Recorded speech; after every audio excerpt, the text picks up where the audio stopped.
never saw one naked. I know my wife, Doctor. George, you're like the gallant young knight who flung himself onto his horse and went galloping off in all directions.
Tarragon? Maybe. Oregano. Never heard of it. Italian seasoning. Too vague. Old cloves. Yeah, all some of them in. Sage?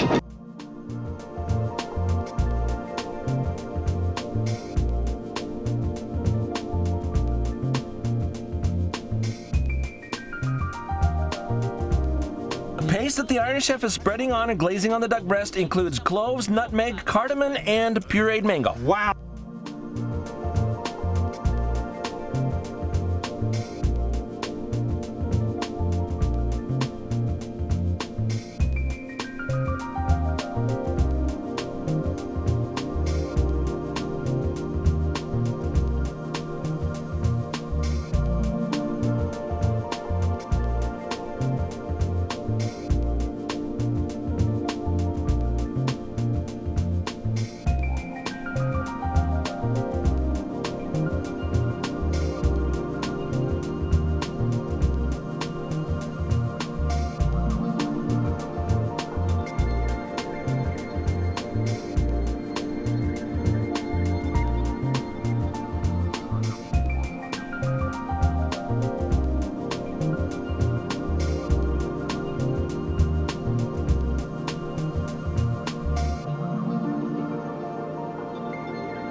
How about that local sports team?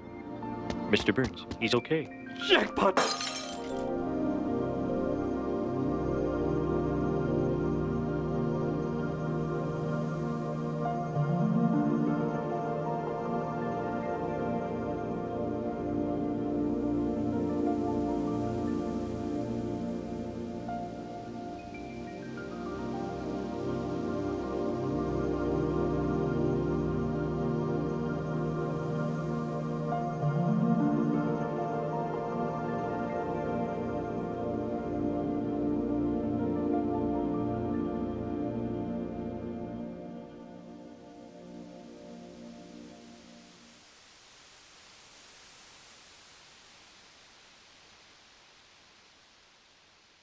The moonlight shone down on the place unhindered.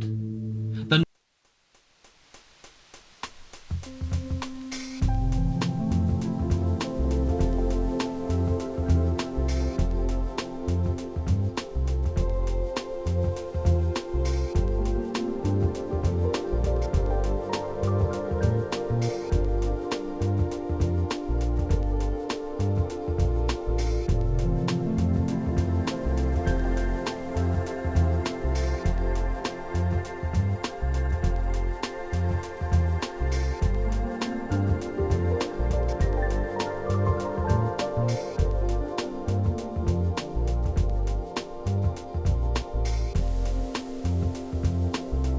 Because he wants his honeymoon to be romantic.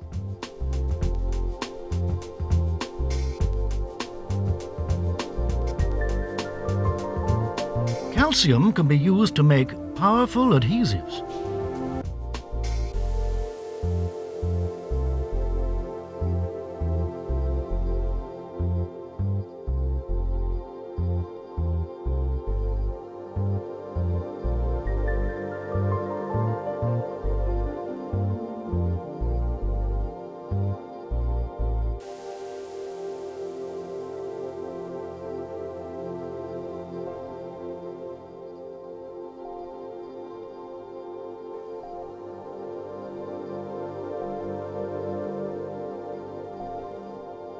Yes, congratulations indeed, Tony. And we look forward to hearing your music in the future. And, of course, commiserations to our other contestants. And thank you once again to our judge, the ghost of Tchaikovsky. Thanks, Tchaikovsky.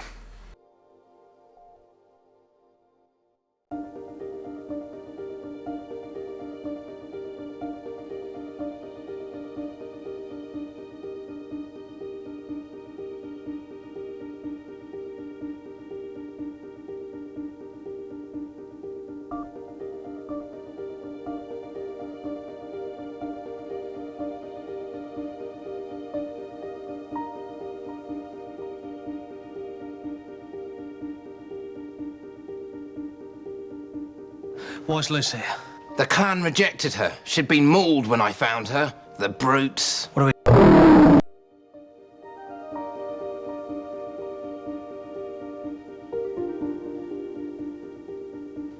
Thanks, Ants. Thanks. Boing.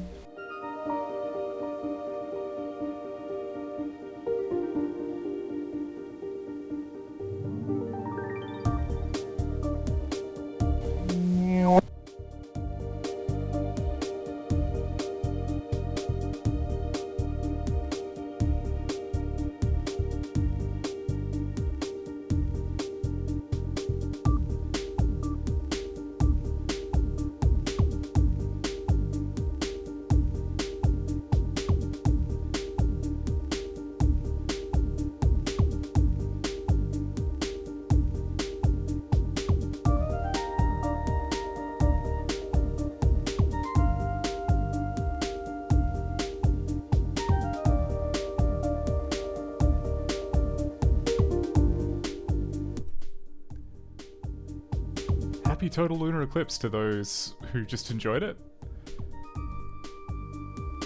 That's kind of why we're starting late, because I was watching the eclipse. It's pretty cool.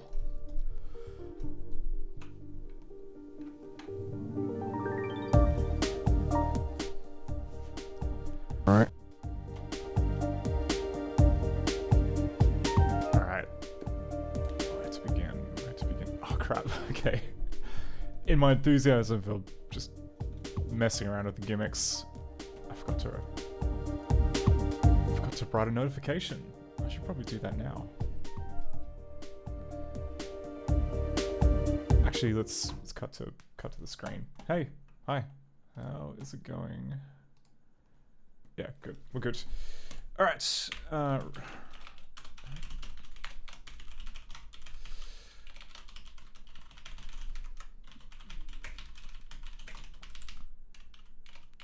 Reverse engineering, fool's errand. We got the menus working now, just down to the... Now all that's left are the 60 odd puzzles.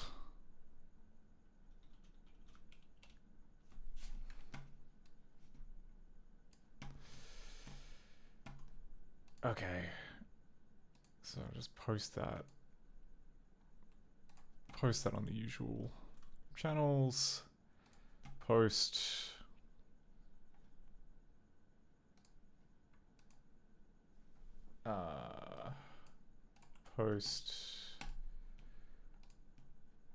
and I might as well just set this thing to be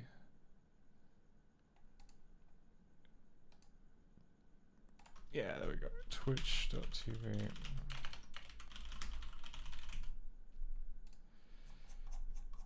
Largest number of hours. Okay, we're good. All right. Well, the update kind of spoiled a little bit about the progress, but let's talk Fool's Errand. Let's talk about where we are, and it's going pretty good. I didn't stream last week on Tuesday because I was not feeling particularly well, but we're good now. We're all good now. So we've got. Let me just drag this here thing over. Did I close that? Yes, I did. Good.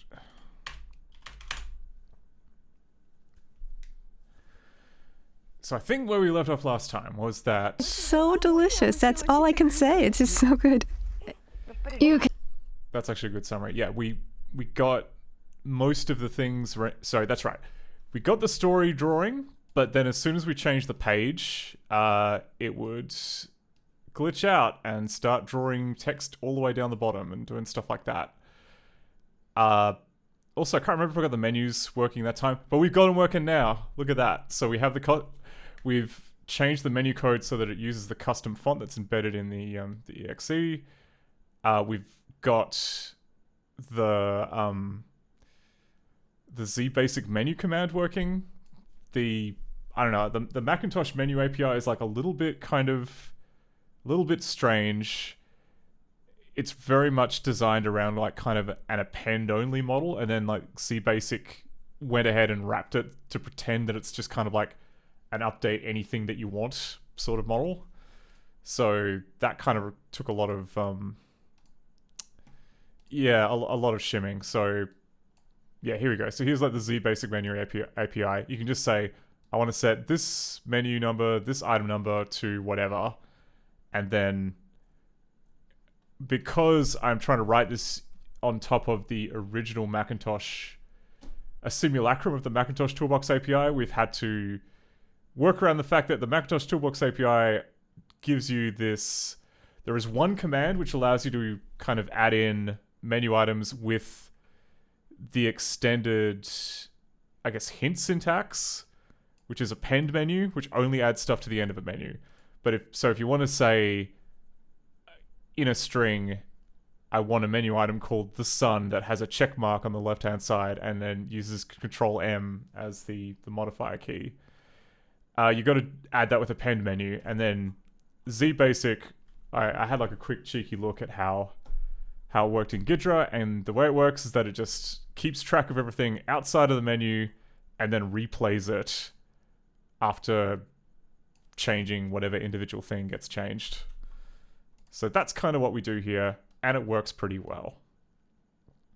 Okay, so I think I also have the original up. Yes, I do have the original up. Okay, so here is the original for comparing contrast. Assume I can move it onto the screen. We're pretty close. We've got this mysterious block, or this mysterious kind of rectangle that's being drawn to the back buffer here. Not entirely sure what that is. Also, there is this little message saying load game 100% down here. And we're not drawing the button with a question mark on it yet. So I think we will attempt to do that, and then I guess we just pick one of the one of the starter puzzles. Like, what's good? Okay, so Wheel of Fortune is a puzzle that only shows up once. It's like a custom poker game. I think... Okay, so there's the world, which is a word search. There is strength. Okay, strength is a puzzle, like a physical puzzle. I reckon that might be like an interesting one to kind of kick off with. So, yeah, so like to show off, we can like go to the strength page and we get basically the same text. But I did notice that the shadow text render mode kind of looks a little bit different compared to an original Macintosh, so maybe we'll have a look at that later. Because yeah, like the draw modes for like bold, italic, shadow, etc., they're just kind of, they're like convolution based. It's pixel fonts, so they don't have like a separate pixel font for bold or anything. They just convolve the original text so that it has a bigger outline, or, you know, which works fine at like, you know, pixel sizes. Obviously, it doesn't, I don't know, doesn't quite scale up with like true type fonts, but we don't have those, so that's all good. Okay, now more concerningly, we have this loading game 100% thing. I'm pretty sure what's meant to happen with that is that it's meant to draw that in the menu bar, and for some reason that isn't happening. That is, yeah, and I actually, that's right, I found the code for that weird loading. Yeah, okay, so this is the method here which draws the loading game text. I'm pretty sure it's to kind of paper over floppy disk times, loading times. Sub 129 123A.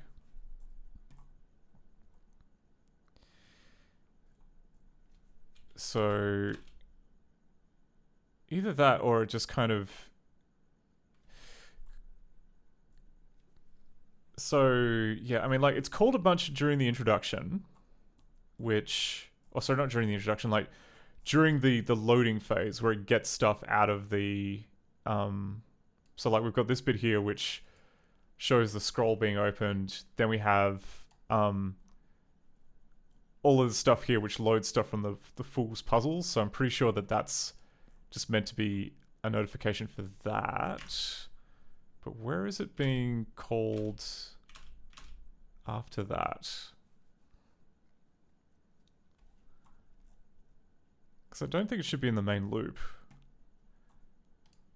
Okay, let's mind investigate that. So if we go break on sub 129 123A.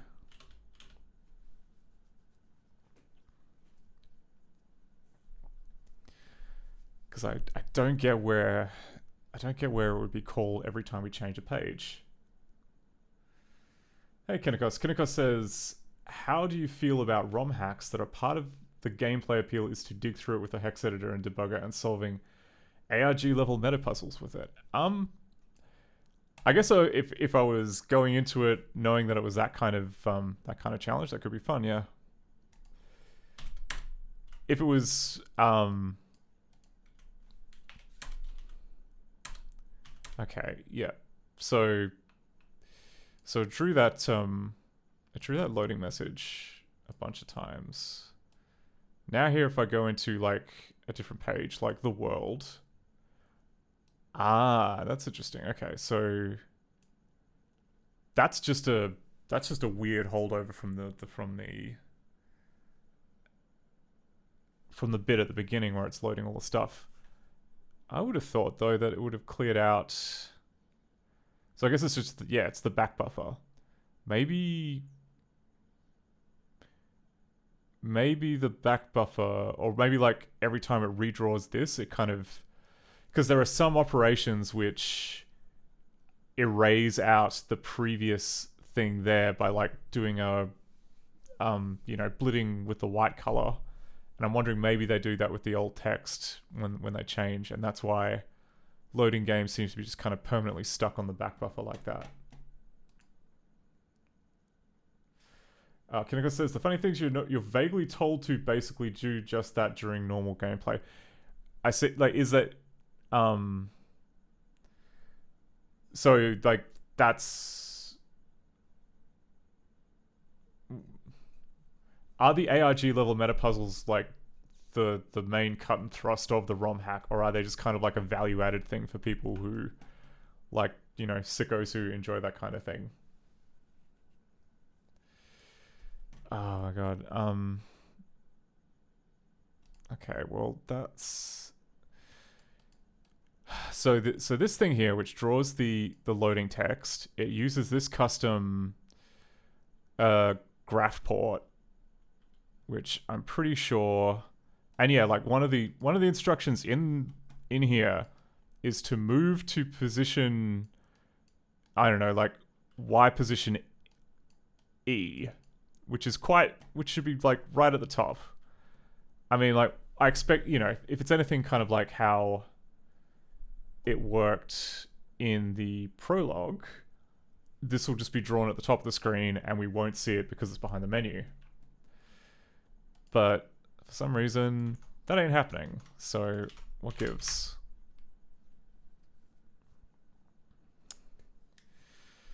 But yeah, we'll also have to add in erase round rect and frame round rect, which that should be pretty easy. We already have a rectangle one. There's a primitive thing for drawing rounded rectangles. What could be simpler? Mamu says, reminds me of the Cinecore challenge, which Eric Wassel made before Advent of Code. You're basically just given a binary blob and a VM instruction set description. The good old days. It's like, yeah, I don't know, like, don't get me wrong, I'm one of those sickos who kind of sometimes enjoys the act of, like, you know, the puzzle crack aspect of taking apart a system compared to, like, playing an actual game. But there is also like a threshold, like, I don't know, Advent of Code kind of meets that, where it's basically just kind of like, am I enjoying the art of, like, solving these puzzles, or is it just kind of busy work? You get, like, there's like a different, I don't know, I find it different, like, sometimes when it's basically just like, implement a linked list which can expand up to like infinity million times. It's like, there's nothing new there. I could spend a bunch of time on this, and maybe we could for, like, I don't know, sharpening skill in a language that I'm not good at, but it's already been done. Mamu says, I used to do Sudokus until I made Sudoku Solver, and then I never did one again. Yeah, I quite like SG Tatham, the guy who did Putty, amongst other things. He also put together, like, a cool puzzle collection of just little brain teasers. The one I've been currently just kind of doing on and off is this Galaxies one, where you basically have to kind of put barriers around each of these dots so that there is, like, a symmetrical shape. And you can also, like, put in little markers. So, for instance, this dot's up here, therefore there is a barrier here. You can just go ahead and, like, pre-fill out a bunch of clues based on that. And then... And yeah, at the bigger sizes, then you start getting kind of, like, more complicated shapes. Like, sometimes, like, engulfing other shapes, which... Yeah, it's... I don't know, just... Nice little kind of... kill 10 minutes sort of puzzles. Kineko says, if you avoid literally every spoiler, you might like Coronation Day, because a good chunk of the puzzles and lore is diving into the ROM itself, using vaguely hinted at in-game clues. Ooh, interesting. Okay, so speaking of which, let's set the viewport. This var i32.8. What's in this? What have we got? So we have yeah, okay, so we have a graph port. The graph port doesn't really have a rectangle defined. That could be a mistake on my part. We do initialize this, but there's nothing saying that. Actually, I think we initialize it. Because yeah, now we go. Okay, so this I32.8. Ah, okay. So I mean, we have like another thing which uses this graph port. All right. So like the initialization code here just opens the port. It doesn't go ahead and like sets the size or anything, which is an interesting choice. So we're gonna have to look at the lawyering, the legal lawyering text on what open port does. Okay, open port allocates space for the given graph port's viz region, clip region, initializes the fields of the graph port as below. Ah, okay, so port rect is meant to be set to the boundaries of the screen, and that is not currently happening because I made a mistake. Okay, so open port. Oh no, that'll be in here. Okay, so we have. Okay, so we set the viz region, but we don't set. Okay, port rect equals common rect screen width screen height. Okay, so that's an important difference. But still though, it should be able to like, I don't think anything really uses port rect, so it should, like, this move to instructions should still work. Unless it's clipped. Oh my god, okay, so move to.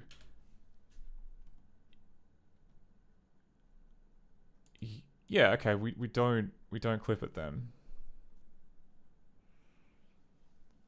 So why is drawstring doing that?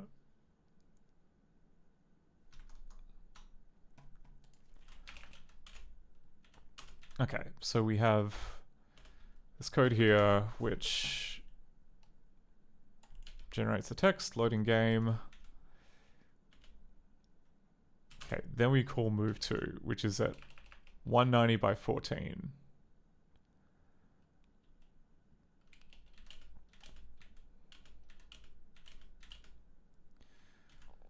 Then we draw the string at that location.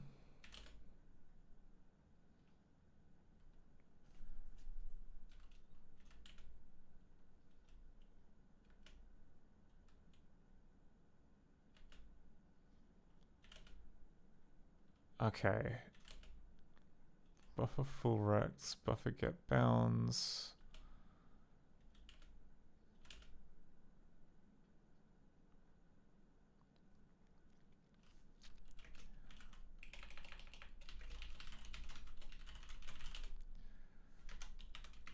Okay, tell me more about port bits.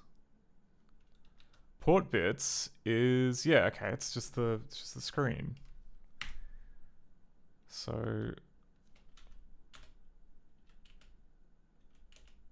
yeah, it's the default. It's the default everything. Okay.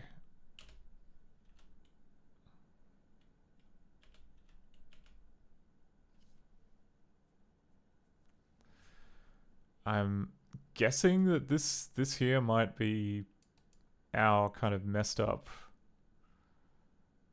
rectangle at the top.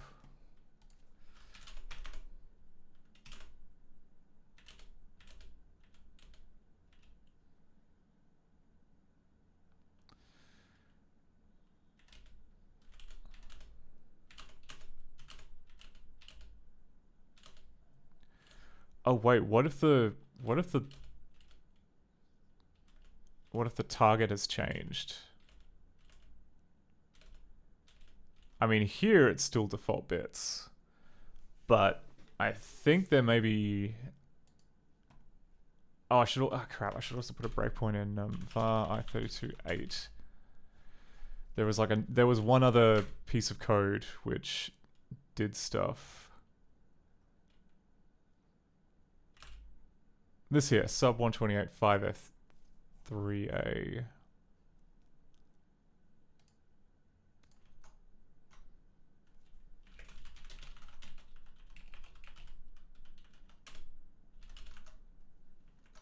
Oh, EA.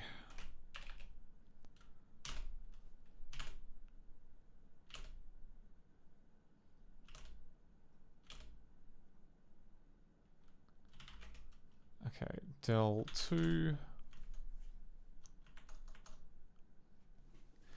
Yeah, okay, and it's drawn it down here on this surface here.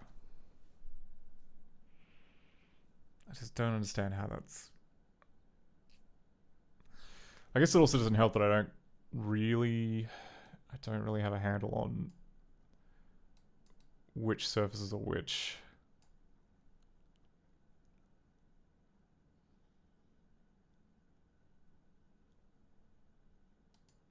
So, I mean, easy. Okay, so we can. So if I were to go into here, del 1, del 2.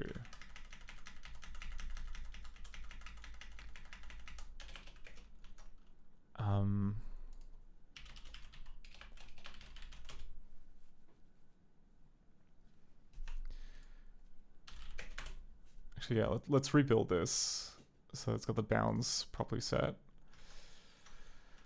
Then get out of here. Then break it. Sub 120, sub 129, 123a.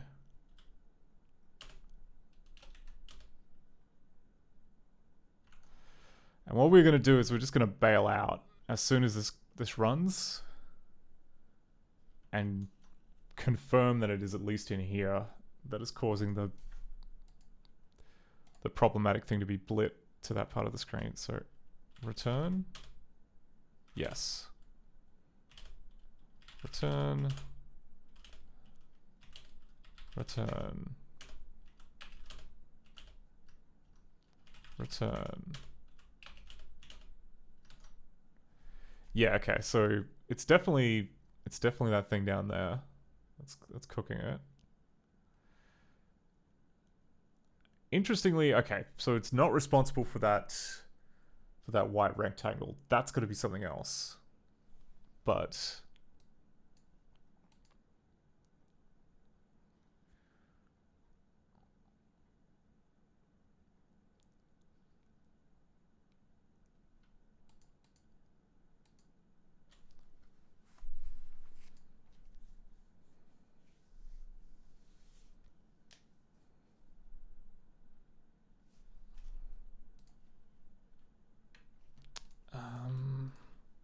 what are we missing? Draw string. Oh, okay, that's in the text stuff. Text. Okay, and then we just need debug level 5 for that.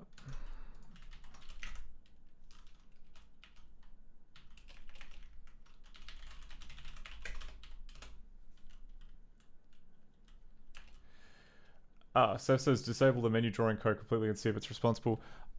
We basically did that. We well, not the menu drawing code, but we skipped over this section here because it doesn't actually draw onto the menu. It just draws to the frame buffer on the part of the screen where the menu is meant to be. Except, I don't get why it's not. I don't get why it's not doing that because sub 129 123a.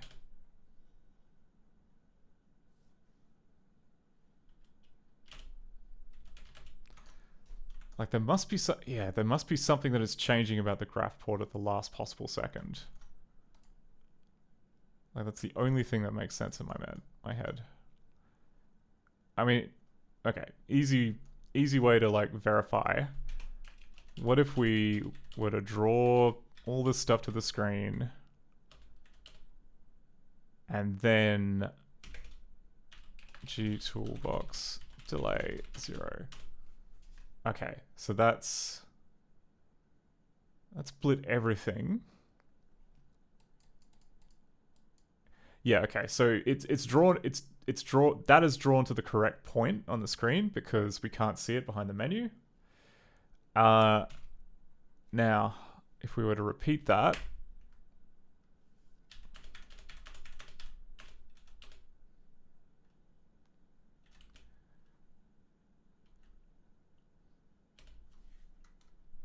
yep, okay, that's also in the same spot. P G toolbox delay 0. Yep, that one's fine. I'm guessing it must be like something between the 80 and 100% mark.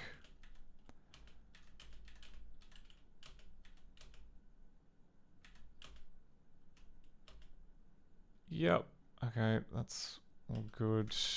PG tool delay 0. Nothing. Okay, and then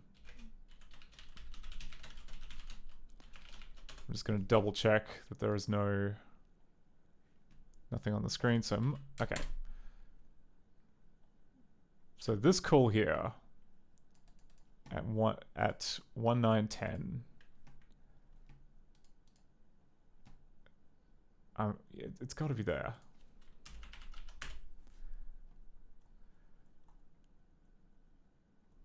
Which makes me wonder, did something change? Did the contents of the graphics port change at that time?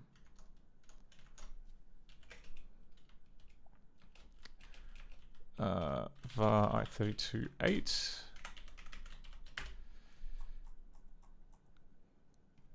Okay, so we have, so rectangle is the same. The location is the same. Nothing about that looks particularly different. Okay, the port bits. Now, G toolbox default bits. Okay, so this is the pointer to the screen. 1103 FTO, 1103 FTO. CAF 1103, yeah, okay, so it's exactly the same.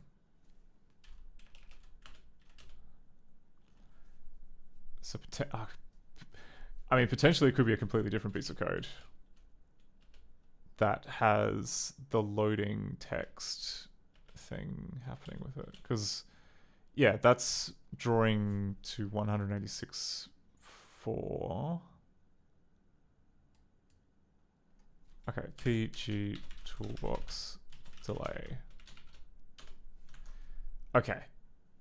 So this method's fine. This method's doing nothing wrong. So we're now, but we are tracking every single drawstring command now. So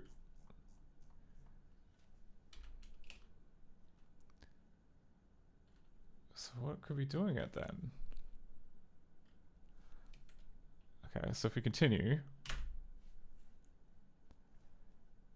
Yeah, okay, and we've got the mess down there. Ah, okay, so there is one more. There is one more loading game call that is different. I just got to find out where it is. It's probably, okay, so we'll put in a breakpoint for string width, and that should give us a heads up.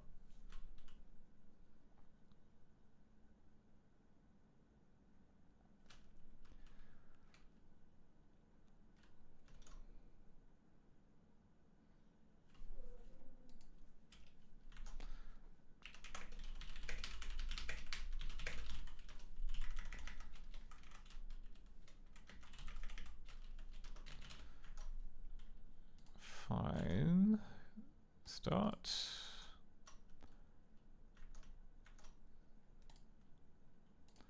Okay. 40, 60, 80, 100. Ah, crap. I forgot to put in a breakpoint. That was on me. Okay, try it again this time. Okay, string width. Just gotta find out what is calling string width. Okay, that makes a lot of sense, because I was like staring at this like over and over again. It's like, how? How could saying that you want to print it here at like 14 pixels from the top, like how could that translate to being like all the way down the bottom in the middle of the scroll? Like that doesn't work. Okay, so click. Okay, 60, 80, 100. Oh, okay, right, alright, so like, I'm off by 1. So when I hit 80, that's when I should put in string width. I'm learning. I'm learning every single time. Learning every day.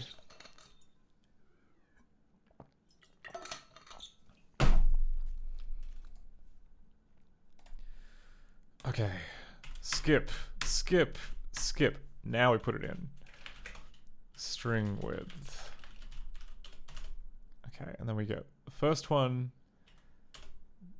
Then we get the second one, which is causing crap we don't want to happen. Okay, so sub 128.55c. Sub 128.55c.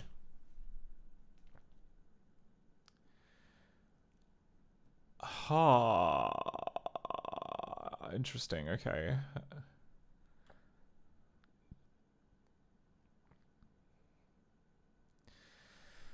Okay, so it would appear that this is just meant to draw... This is just meant to draw the little thing down the bottom. Like the little kind of... round button and, you know, the progress bar saying The Sun, page 1 of 2 or whatever. Except we don't currently have that racked up in the buffer at this point. So it is just rendering what was previously there, which is not the right thing.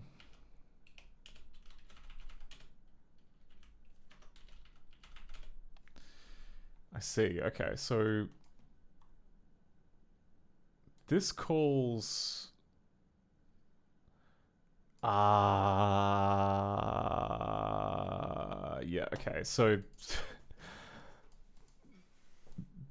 yeah, alright. Issue here is that I'm pretty sure that unc1110 is meant to be like copy string over another string in ZBasic, and that's not happening, which then means that this previous string is leaking. Okay, let's sort that out, shall we?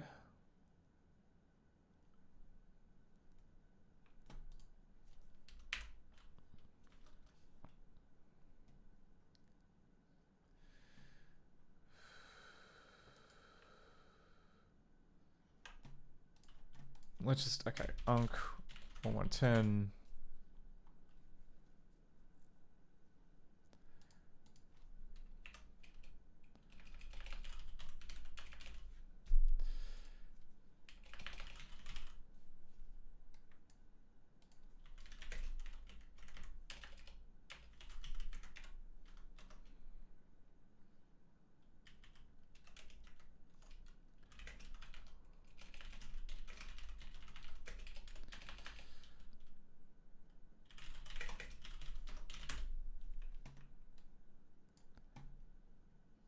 I mean, do we even need that? I probably...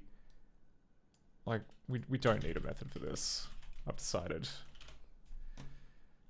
We can... I mean, the advantage of that would be if there was something... Actually, I take that back. Like, I'm guessing that that's what that is. But it could be that something more complicated is going on. I don't think that is the case, but...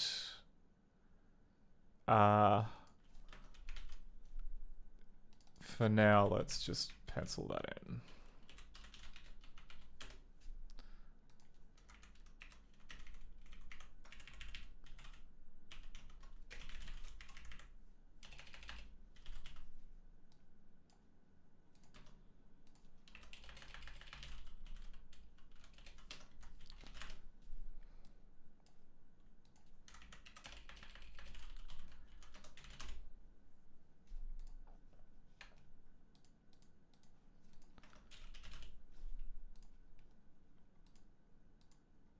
top level.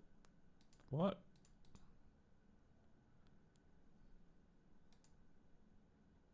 Expected semicolon after. Did I screw up the header? That's what I did.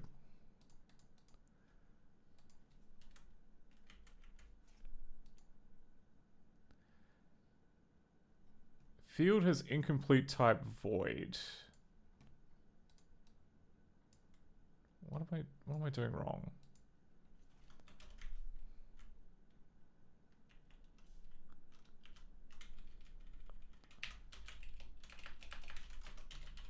Oh, I can't call it stir copy because that's reserved. Okay. Let's just call it string copy. That's nice and verbose.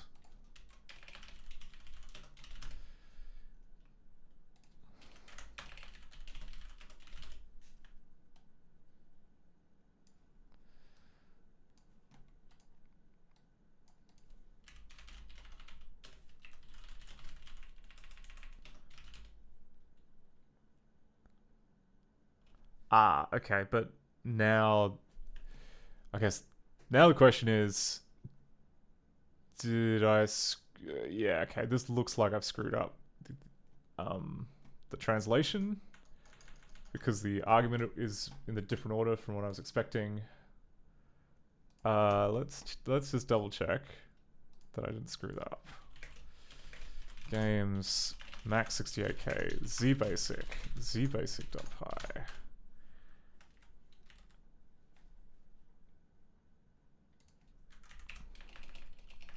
String copy.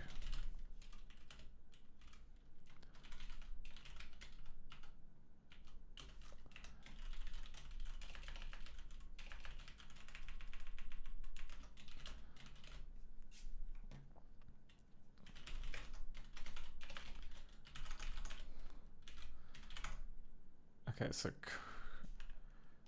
where was it? 128. Okay, so code 128. Full to the Fool's Errand.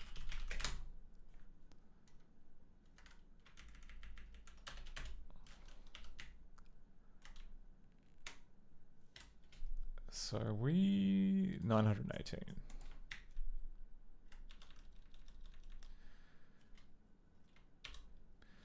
Like I'm trying for consistency, I try and keep the same order of arguments as they're specified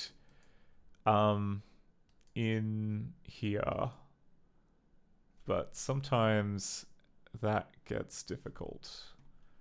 Okay, so we have, oh, okay, yeah, and we've got like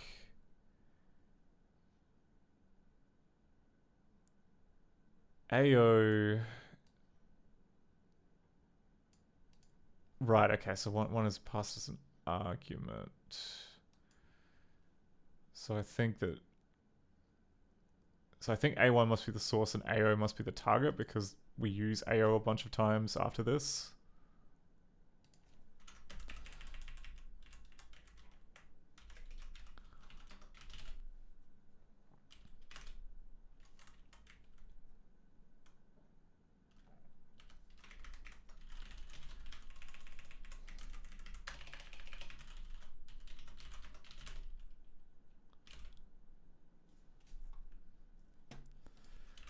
Yeah, this will be causing problems. String copy.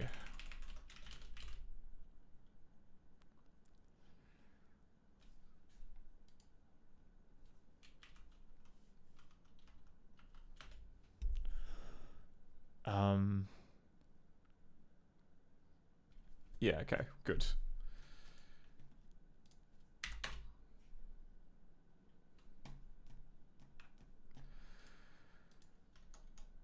All right.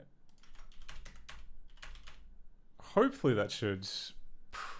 I'm not sure if it's going to fix everything, because I think that the starting position of the text is kind of cooked, but it should change it to not be the loading message, which is good, I think.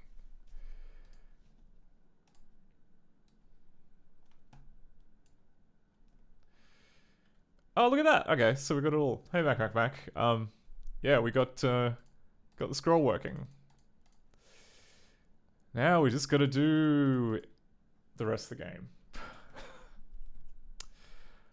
Oh, and okay, and we gotta draw the little rounded rectangle, which we don't currently have, but that's easy enough. Actually, let me just commit what I've got, because we've got so much junk in here. Full menu mostly works. Story looks good. Okay, now what were the things we were missing? We were missing erase round rect and frame round rect. Okay. So that would be here.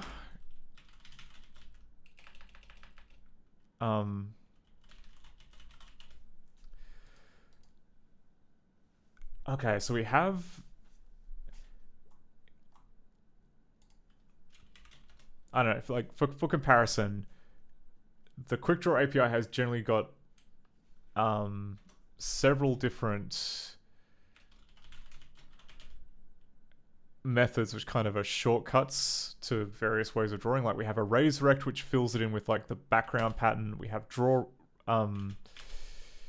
we have fill rect, which fills it in with the foreground color. We have frame rect, which kind of draws an outline. We have invert rect, which then, you know, turns black into white and white into black, like do an XOR kind of pattern. Kennigo says, did you see my funny remark about 68k traps? You might have... Oh, here we go. I also love it. The 68k trap thing works because I'm reminded of how some games on the Mega Drive used it to put in some hilariously cool crash handlers, like, congratulations, you found the hidden level select in the Sonic games. Yeah, that was from Sonic 3D Blast, I think, and that was kind of... If I recall correctly, they put that in there because there was a last-minute crash and they couldn't figure out how to get past... They couldn't fix it in time for Q&A, so they were basically like, whatever, we're just going to say, if you know, if there's like an unhandled exception, you found the level select. So, which is stroke of genius, honestly. Like, much nicer than like Sierra with their, oops, you did something we weren't expecting. Hope you saved your game, sucker type approach. Anyway, okay, so essentially we have like all of these kind of API calls, and then backing them, I kind of move them into this big generic, I don't know, draw a custom rectangle method. And I think that we might make a similar one of these, but for draw round rect, and then wire up all the front end commands to use that, because it is essentially going to be the same. So if we go draw round rect, the main difference might be, I think the round rect commands take in some dimensions for the corner radius. So if we go like draw round rect, oh, here we go. It's like frame round rect. Yeah, you have to. So it takes in 2 integers for the corner radius. Well, no, not the corner radius. It's like the corner diameter, which is an interesting choice. The outline is as wide as the pen width and tall as the pen height is drawn to the pen pad according to the pen. Okay, yeah, that part is all the same. So it would be all of this, except you would also be giving in uint 16 oval width, uint 16 oval height.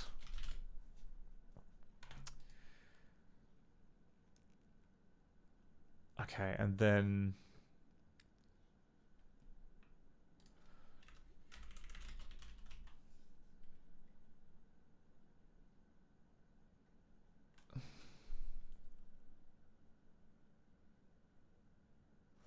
interesting. Okay, so we have int arc, which I guess means a fixed radius for both corner sizes, which I'm not sure is what we want. Draw round rect.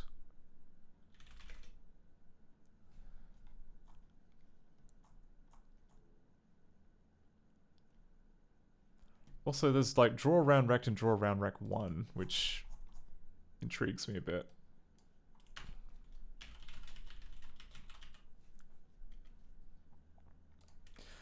Oh, okay, no, they both call draw around rect 1.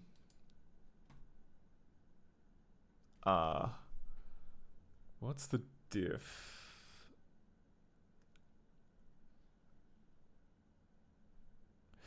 Oh, I see. Right, they subtract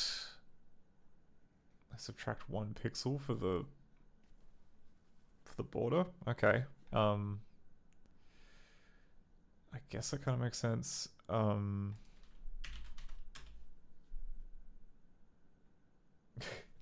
Regiscrody say, hello, just wanted to know what Jill sound would make. I love the Jill of the Jungle trilogy. Yeah, like, I think we've got all 3 Jills lined up, so you can do it as many times as you want. Or you can do the inverse. Yeah.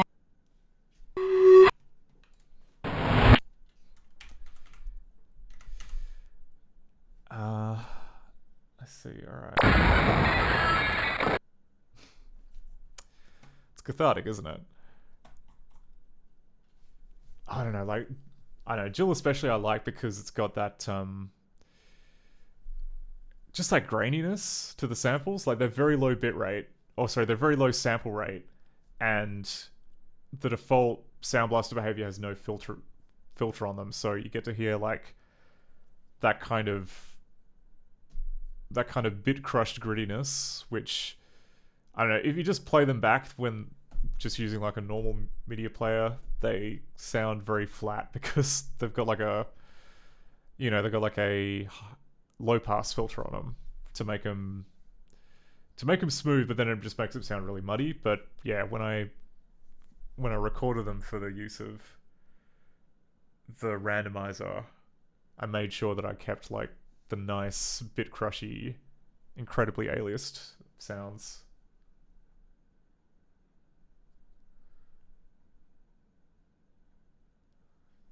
Oh yeah, Regiscrody says, reminds me of the soundboard that was integrated in the game. Yeah, it had like a cool drum machine in it, didn't it? Kinko says, one of the sound blasters is an onboard filter, allegedly according to DOSBox staging, but I think that's some low pass filter. Yeah, it wouldn't surprise me if like later on they added in a low pass filter, but at least to my memory of growing up, there wasn't really a low pass filter. It was just kind of nice and aliased. So yeah, I had to like write some Python to make the output like, you know, a triangular wave with all the aliasing. But I'm glad I did, because it sounds so much nicer.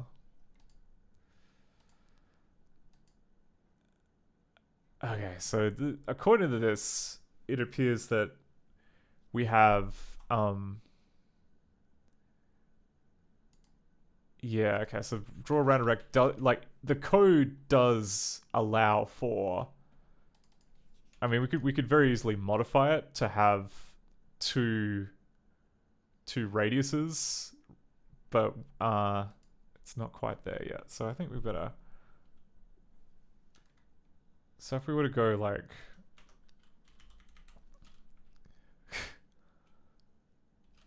draw round rect 2 and we'll just go arc X int arc Y.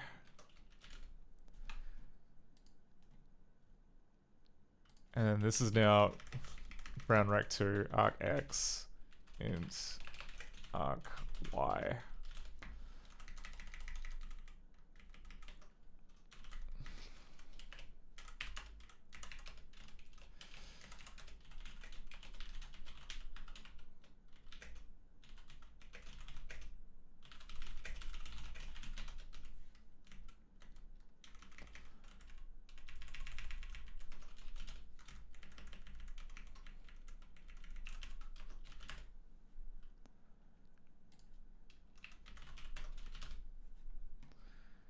Okay, and now we can go ahead and change this to be arc X.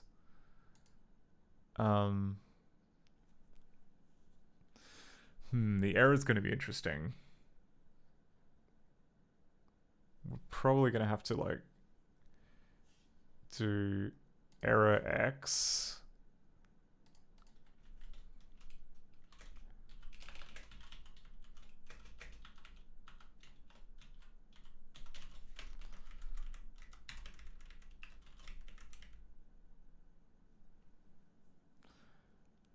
Okay, and now we have, like... Now we have R. Which I think I'm going to get rid of, unless we really need it.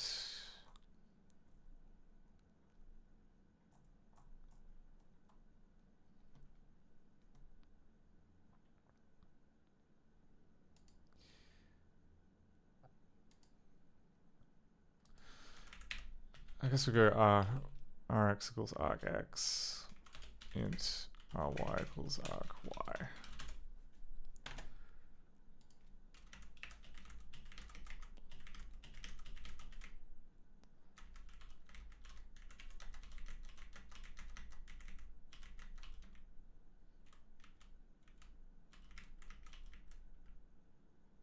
Oop. That's going to be X. Left Rx, Rx, Ry. Rx, Rx, Rx. Yep.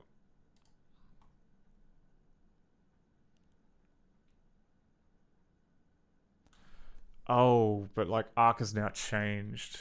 Okay.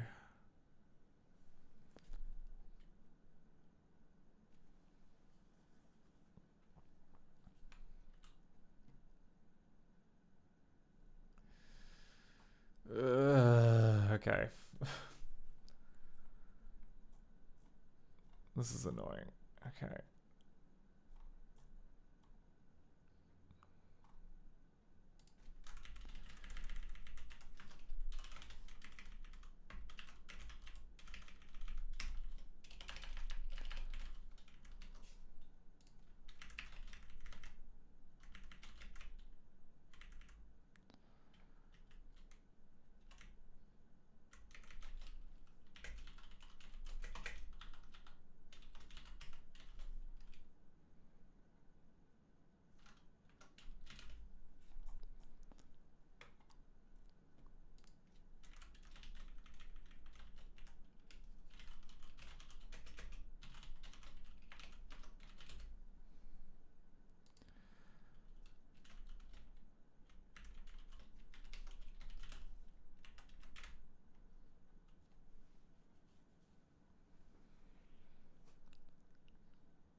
Okay.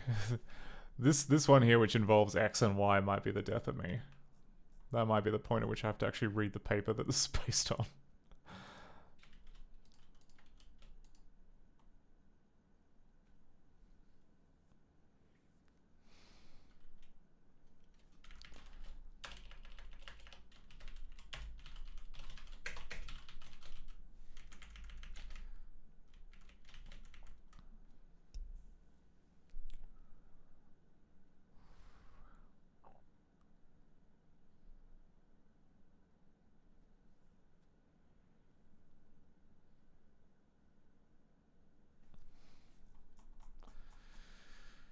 You know what? Let's do that.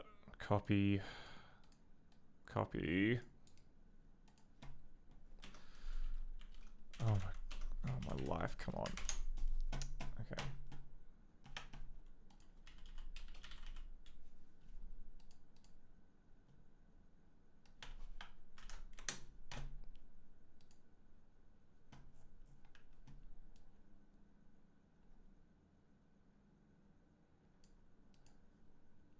What did I get? Oh, okay.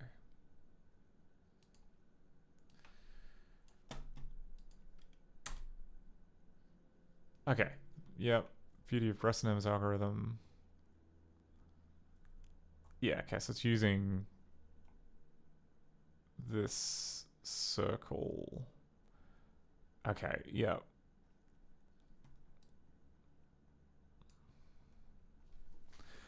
What we really want is an ellipse. Yeah. Okay. So we want this ellipse nonsense.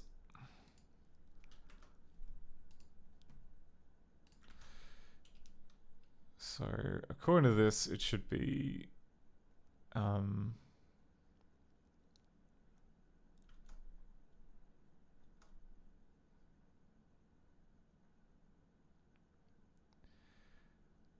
okay. This is the okay. Let's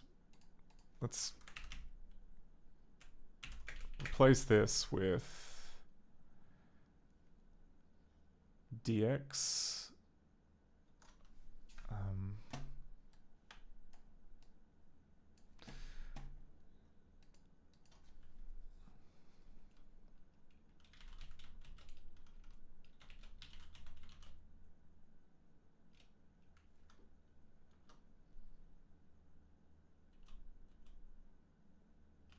Okay, so like looking at this. Talk her out of there, but don't put your lips on it or anything. 2 times 2 times r. Okay, fine.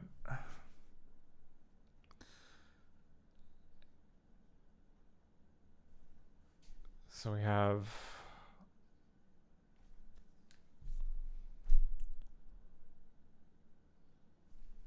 ellipse, Bezier curve. I'm just beginning to understand. That makes one of us. Okay.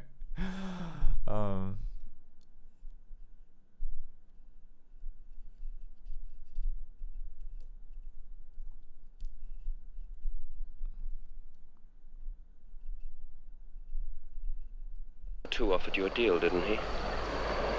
Don't you trust him? Absolutely not. Never trust number 2. Goes without saying. Alright. Okay. I think this is just gonna be like a massive omni shambles if I try and modify this. So for now, we could just stub it out with like a rectangle. And that would mean that we'd get everything. Or we'd get something. Something/anything. Oh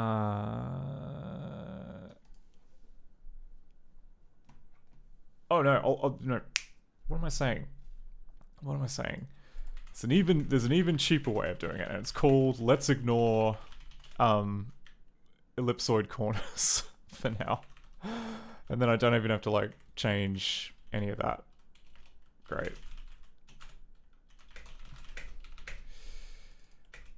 I keep thinking, yeah, like this is a good lesson to not get bogged down in the detail. Otherwise, you would just spend your entire time wondering like, oh, but I just spent all this time like adding like rounded, you know, like case in point, we don't even need corners which can be different, you know, ellipsoid sizes because the original just has like one size. So we'll just stub it out with that. Okay. So we'll go draw round, rect.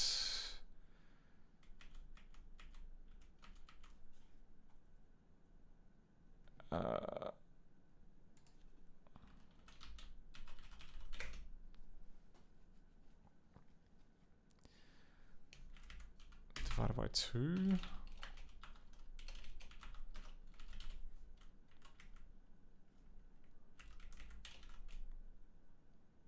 Okay, foreground color, and then whether or not it's filled. Easy. Okay, so I can. Oh no, opposite of that. Yeah. Okay.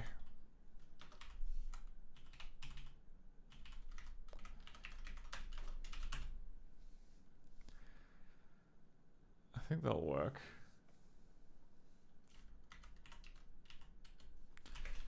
If oval width doesn't equal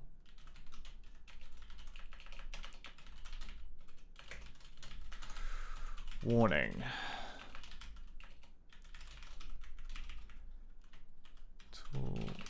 Toolbox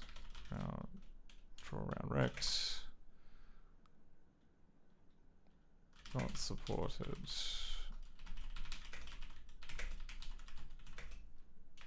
Different corner with...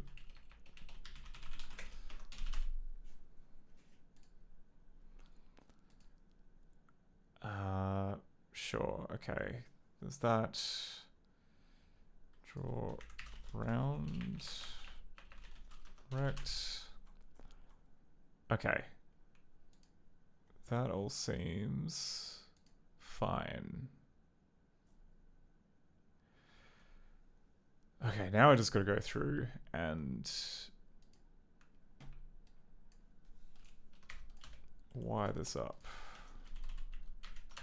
Draw round rect.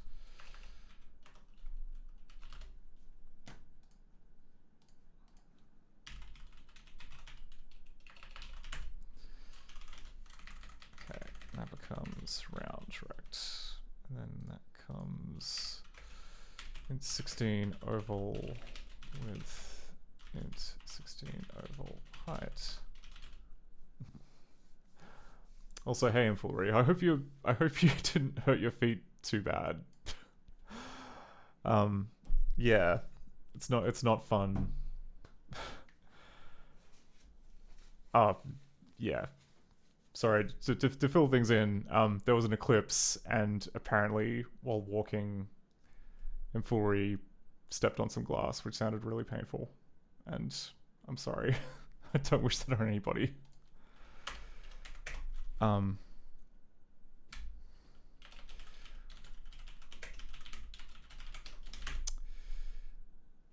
Okay, so and Fulry says, ultimately it's a boon. I got to work my calves and I got the glass shard out, no issue. Yeah, that's... I guess that's good. Like, what's it called? I mean, yeah, I've definitely done the whole, maybe not with glass on my foot, but like, I've made the mistake of like putting my shoes on, driving to the supermarket, realizing, oh, there's like a nice big pointy shard of something, like a rock or something in the base of my shoe, and then just doing an entire shop on tippy toes, which is a good reminder of how important it is to do your calf raises every now and then.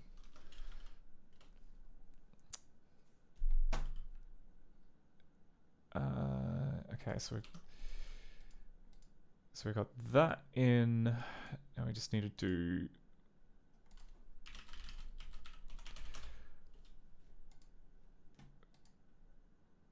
yeah, alright. I added, what's it whinging about? Out of line definition does not match any declaration toolbox. What are you talking about? I've declared one.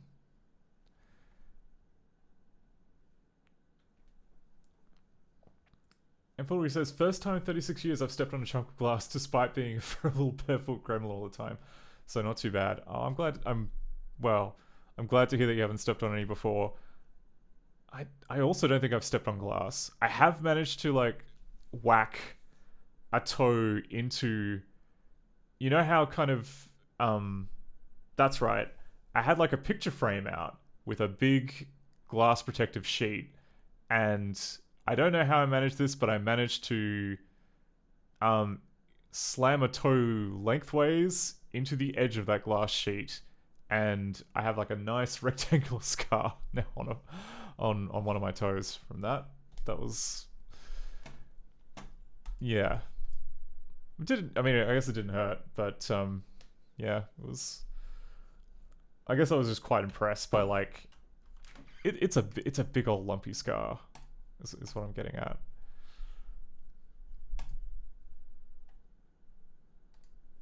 Okay, I guess I'm gonna have to read now, aren't I? Okay, so pattern, mode, frame, FG color, BK color. Oh, I screwed that up, that's why. Okay, so UN16. Okay, now that should match up.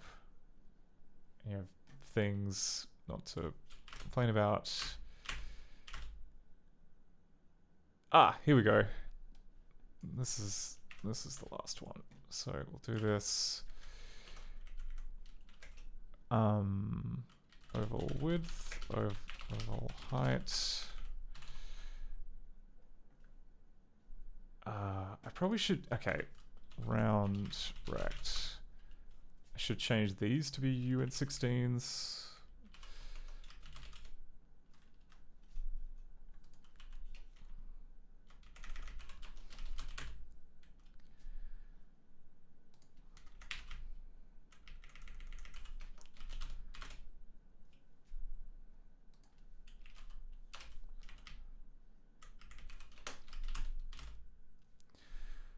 Okay, so now we're just going to go through and sort these out. Okay, here's another one that I missed.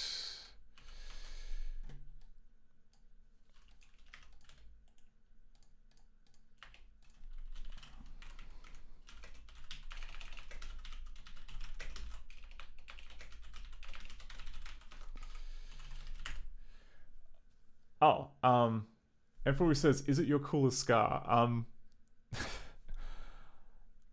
I do have a scar on my forehead from when I went like head first into like some bamboo as a 1-year-old, and I've still got that.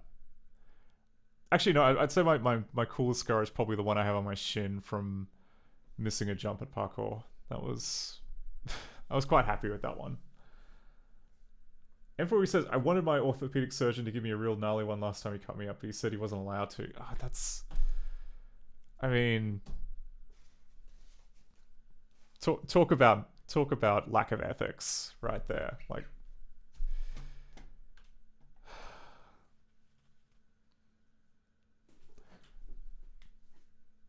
I guess, though, really, like, it's a point of pride, right? Like, they... I guess, like, most surgeons try and minimize scarring, understandably. Like, they, you know... It's a bit like, yeah, if you're a plumber, you wouldn't want to, like, take pride in the fact that, I don't know, you've got, like, a, you know, that your labyrinthine, you know... Sorry. If you're a plumber, you wouldn't take pride in the fact that, like, you have, like, a labyrinthine pipe sculpture underneath every sink. Or... I don't know, horrible welding or something like that. You want it clean. You'd want it nice and tidy. You'd want it, I don't know, Insta-worthy.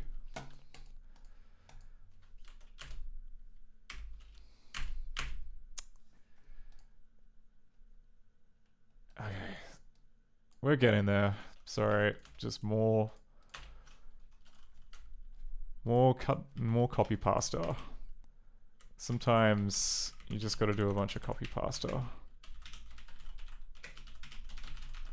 And this is one of those times. Okay, that's also UN16. That's also UN thing.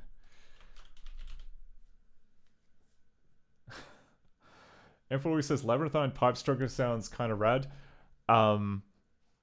It's cool right up until the point that you want something like water pressure. I mean, yeah, my current house, I need to... Yeah, like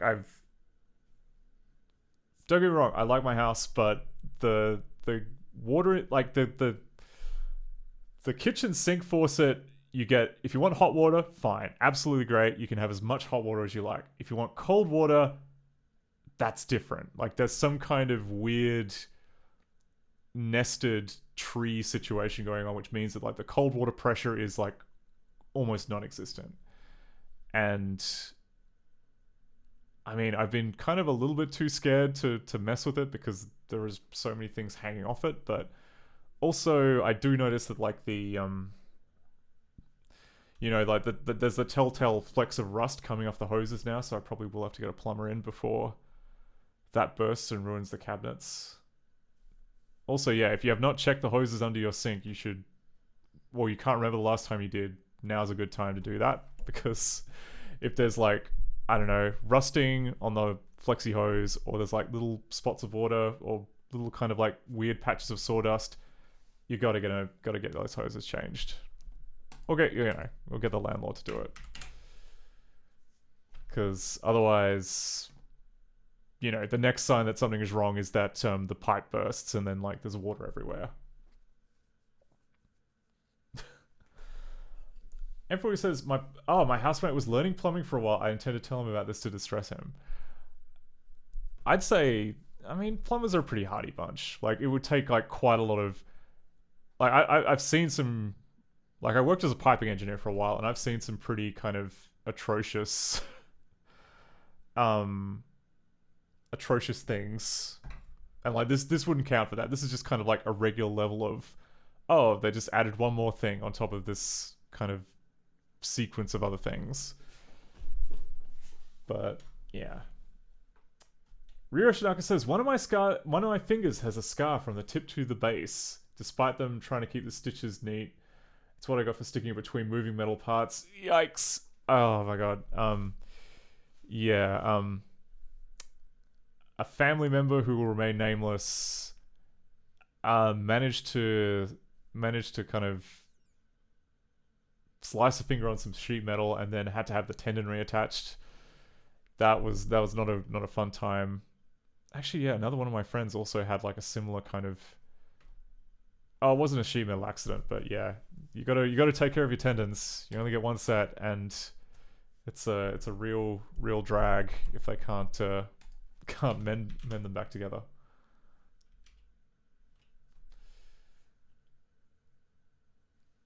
Next says tendonless Ted.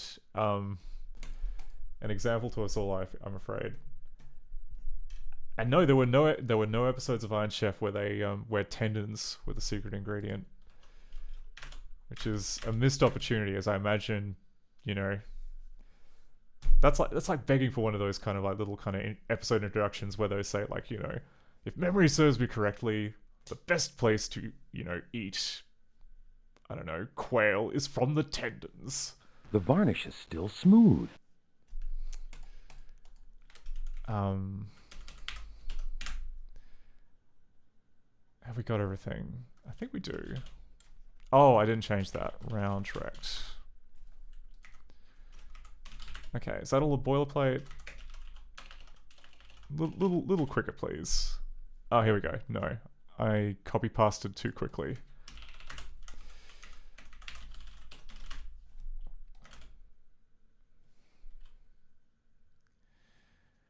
Okay, let's see if the little button draws now after doing that. I think it should.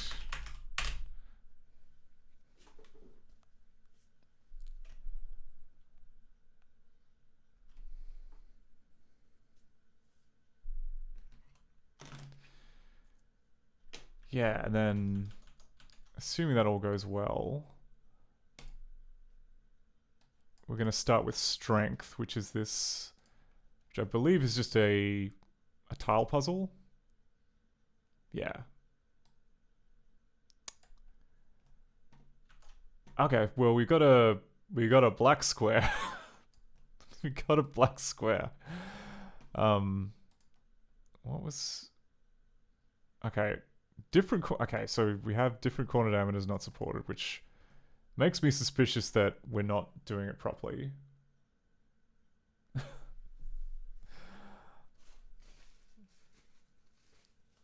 Oh, good night, M4. Sorry, yeah. By that I mean, sweet Jesus, go to bed. It's 1 AM. How late?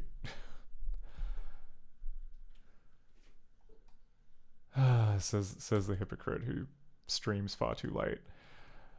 But I mean, the other thing, okay, so we can go to strength. We should be able to click on strength now. And nothing happens. Okay, I would have thought that would have raised a stub warning, because I should have stubbed, like, I thought that everything was stubbed out. But apparently not. Apparently everything is not stubbed out. So why the hell? Also, why is it doing different corner things? That doesn't sound right. Okay, did I...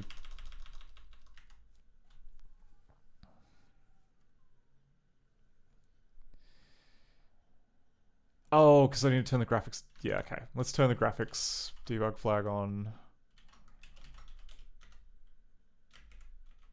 Debug flags... Graphics? Oh, and I should add in... width, oval, height.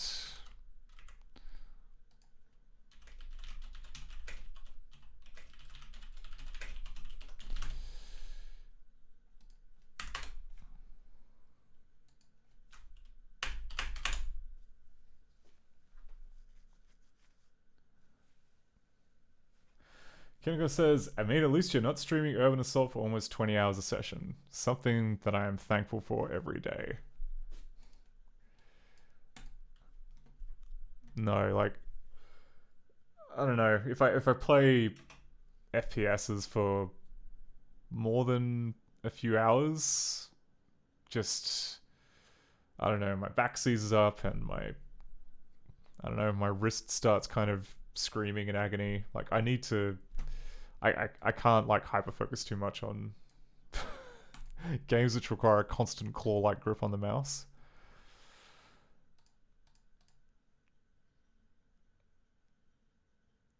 Oh, Kinnico says, I think your everything would seize up because that game requires 3 different input devices at the same time. Joystick, mouse, and keyboard. Wow, okay, so it's like a... Oh yeah, because that's like a... Is it a mech game? Does that require kind of like flight control, full flight deck controls? Okay, so...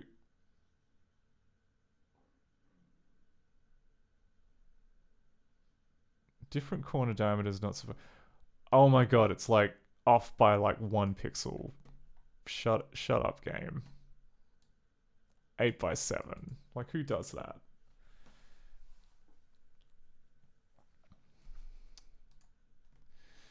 Okay, mouse and keyboard is for hotkeys and ordering your units around in the 3D view. Joystick is for vehicle control. I see.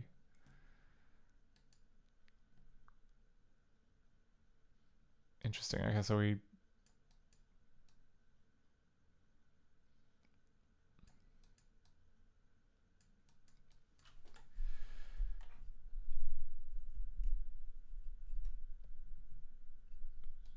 Okay, so we have... F, which is all white. That's right, because... No, sorry. F is all black. Because all white... yeah, in Macintoshes, like, 0 is white and 1 is black.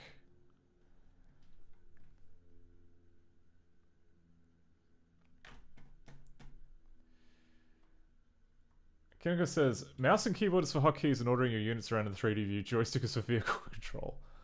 Victory involves directly controlling your units in battle and maintaining a high-level strategic thinking.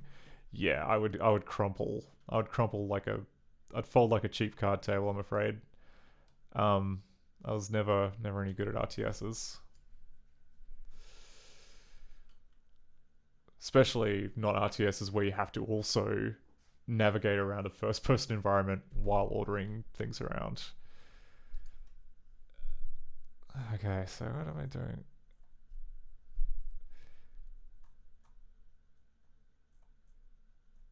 So let's put in a... Okay, B, draw, round, rect. What have I made a mistake on? So if we scroll down... We see a raise round rect, which is called the first time. Right. Yeah, okay. So that's called with the background pattern in copy mode, no frame, with foreground color and background color. Okay, so that should be fine. So if let's do that, and then for this one here, draw round rect, we're going to go return.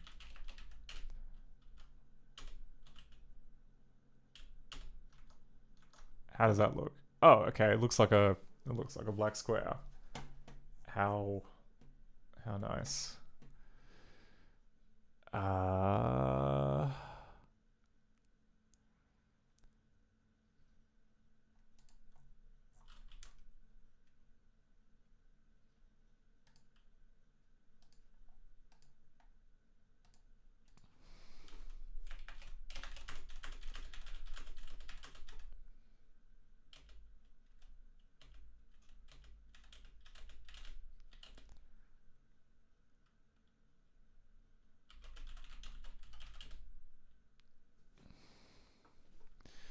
Okay, that's fine.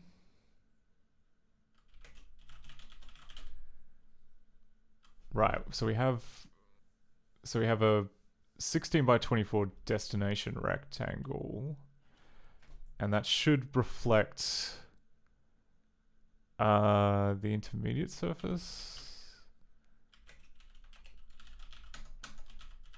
Intermediate? Yeah, get bounds. Yeah, okay. All very sensible.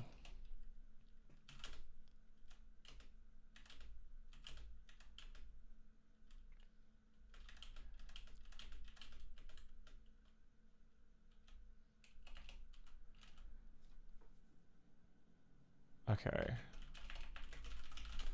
So filled is true. Color is currently set to 0, which I think is white. Oh my god,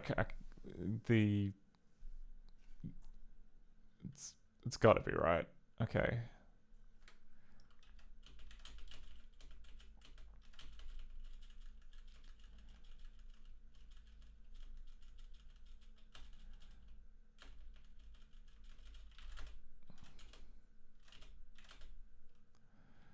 Okay, intermediate.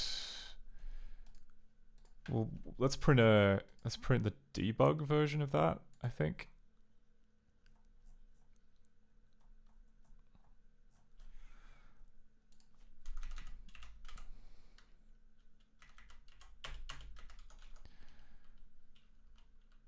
Intermediate print.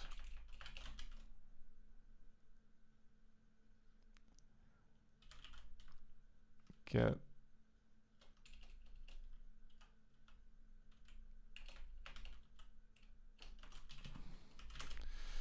whatever, I can't remember what it is.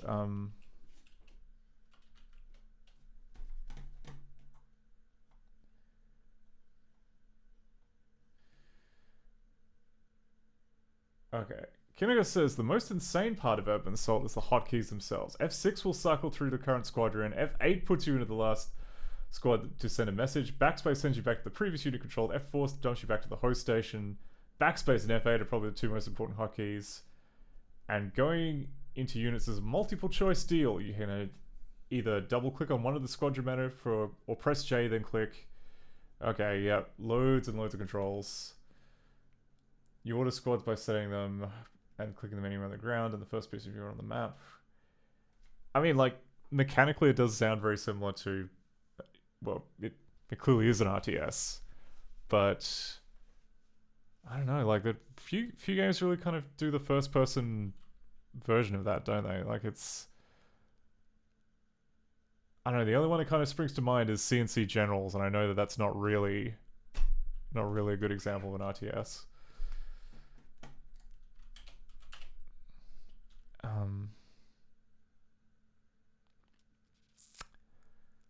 Son of a... Okay, so intermediate, get base pointer.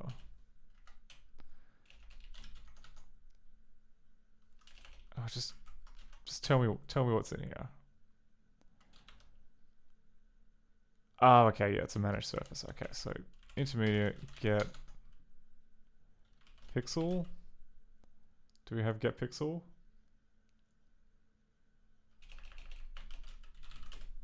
Okay, thank Christ. We have get pixel. Okay, so get pixel 0, 0. 1, 0. 2, 0. 3, 0. 4, 0. 5, 0. 6. Okay. So it's all nothing.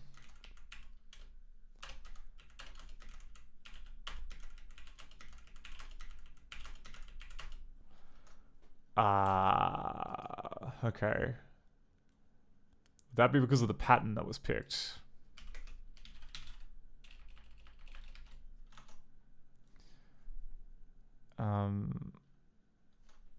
Pat. Right, so the pattern is all ones. That seems significant. But then again, we're in Ray's round rect.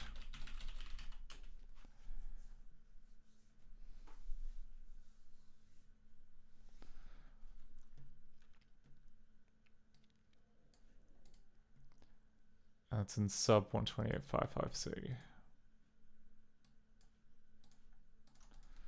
Sub 128.55c.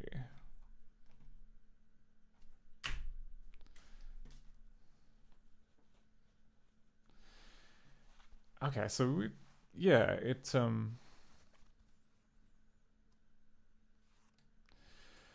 okay, the pen is set to normal. This should just be whatever the freaking default pattern is. Is the default pattern all ones? Seems like it is. Pen normal. Yeah, okay, so solid black is set as the pattern. That scans. Okay.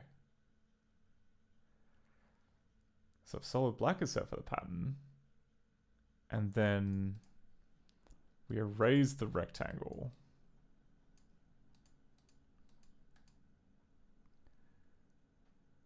Oh,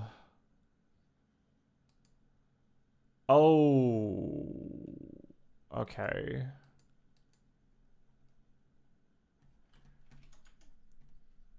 I might have just screwed up erase rectangle and then copied the mistake. That's entirely plausible.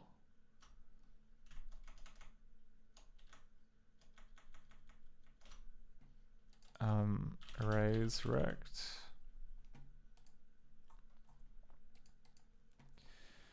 Paints the specified rectangle with the current GraphPort's background pattern BK pattern in pattern copy mode. The GraphPort's pen pattern mode and the pen location is not changed. We don't set the background pattern. That'd be why. Okay, so it's leaking that piece of state. I think it's that. Yeah, so we set the pen pattern, but we don't set the background pattern, which I'm pretty sure would be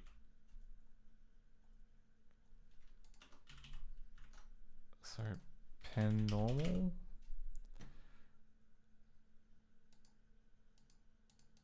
Procedure pen normal. Okay, no, it sets those three things. What's BK pat? Current GraphPort's background pattern. The default is meant to be set to white. Is something overriding the BK pattern?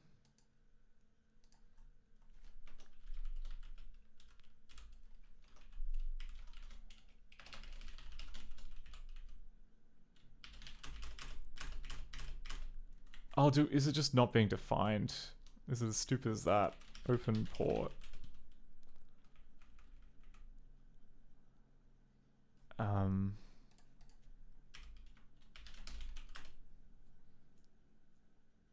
Okay, so the default...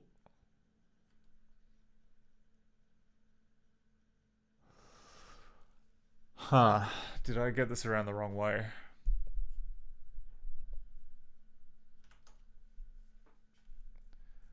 Because, yeah, the default fill pattern is supposed to be black.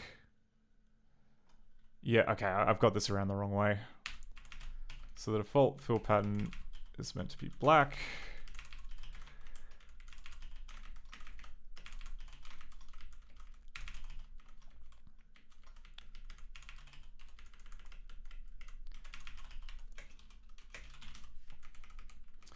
The default pen pattern is also meant to be black.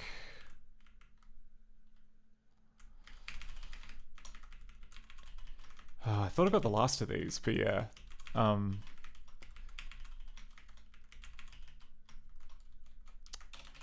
You gotta be careful about what, you know, what's a 1 and what's a 0. Black, white. Okay, and then this.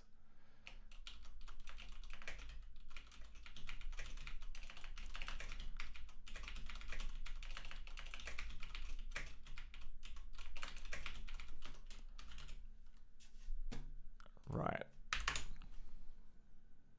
I guess I never tried to erase anything before that. How cool.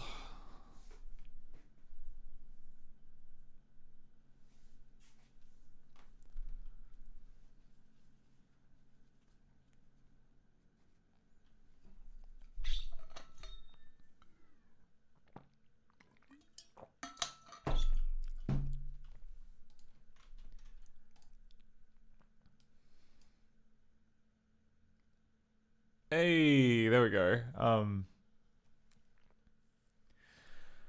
It looks a little jank, but it looks a little jank, but I'm guessing that's because the mask isn't working.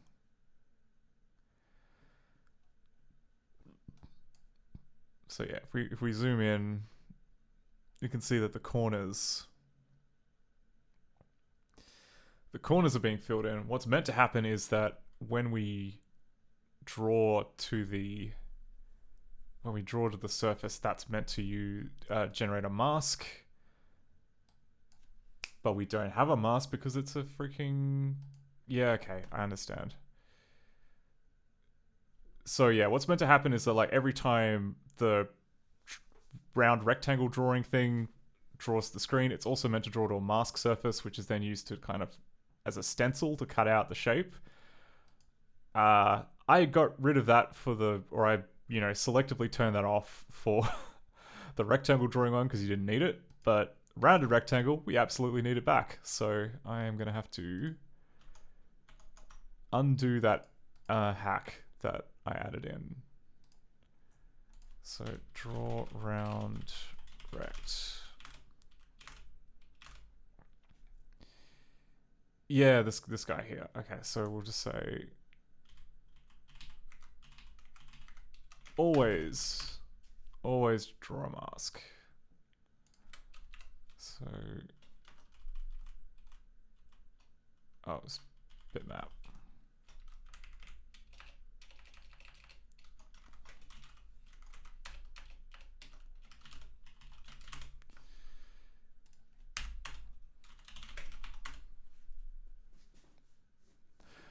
Max says, love the old Mac software look. Me too, yeah. It's really striking. Especially with a game like this, which just absolutely goes to town on the custom drawing commands and makes it look super cool.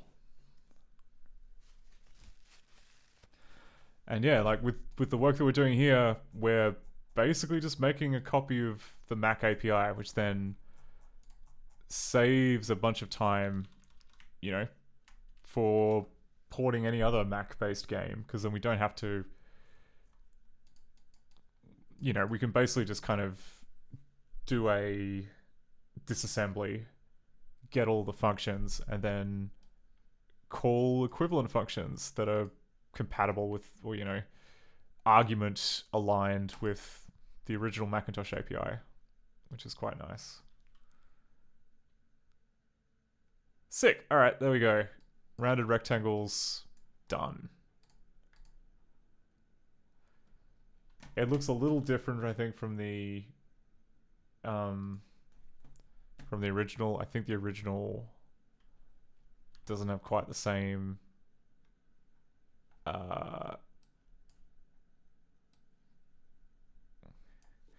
yeah, okay. So if we look at the original, we can see that I guess it must have defaulted to like the 7 pixel radius rather than the 8 pixel radius. We can change that, but otherwise it's basically the same. Now Kinnikos asks a good question. What is with that bit of white on the top? Yeah, that'd be, so something is drawing a rectangle there. I don't quite know what that is, but we can, yeah, it shouldn't take us too long to find out. So let's, you know what, I'm actually just going to go and swap it around so that like the 7 pixel one takes precedence. That should hopefully fix the rounded rectangle to look the same.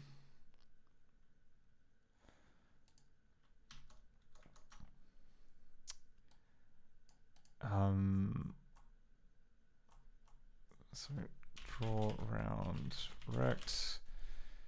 Okay, so it's using height, I think, as the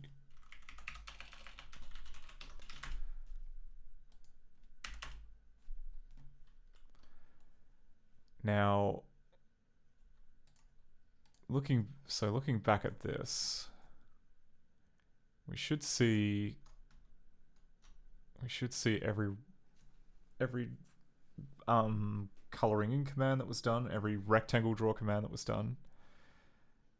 And looking at that, that looks about, I want to say like 30 something pixels to the left. It could also have been done by one of the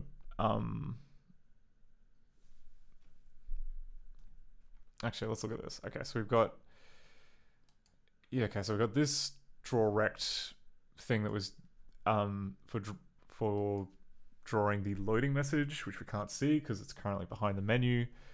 We have okay, so we've got this this command here. That's drawing the checkerboard. AA55 is the checkerboard pattern. We've got these commands here, which I'm pretty sure don't do that. Then we have this guy, which is being drawn at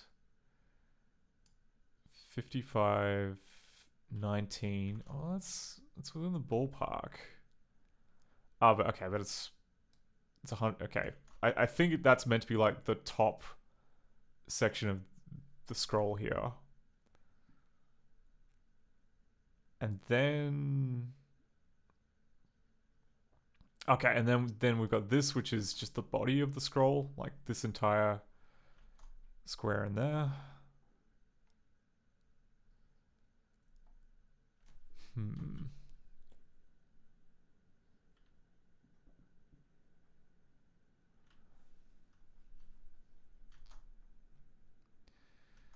So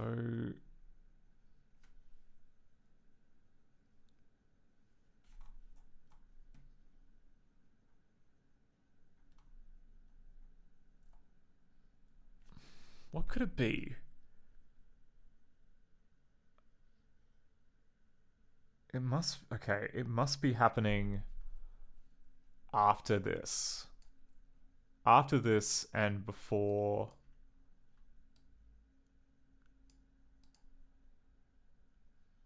Well, okay, let's narrow it down. Let's put in a breakpoint for drawstring and see if by the time that we've gotten here, it's already like done a big splat on the thing.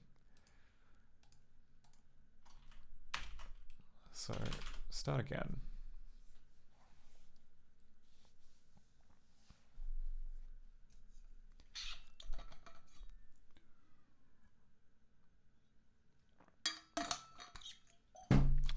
Start.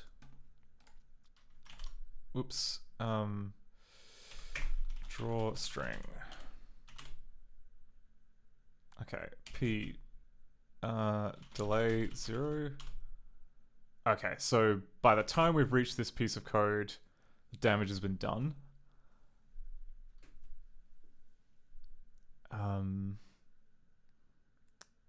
So let's just ring fence off the bits that we know it's not going to be. So 1257.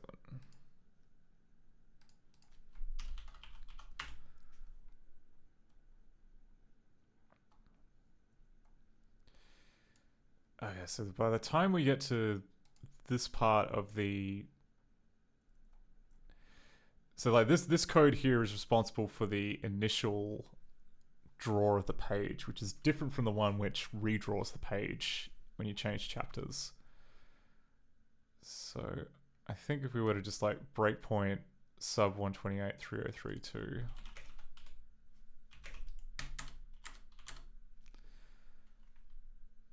And check if by that point it's already too late. Because this... Oh, here we go. Okay, this actually looks... Yeah, okay, this looks like our weird rectangle.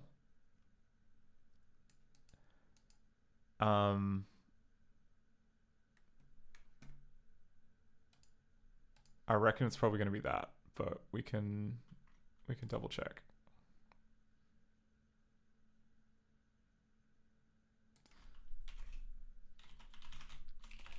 G toolbox delay. Yep, okay, hasn't happened yet. B1247. Still not there. Yeah, okay, it's happened. So, chances are I read this wrong when I was translating.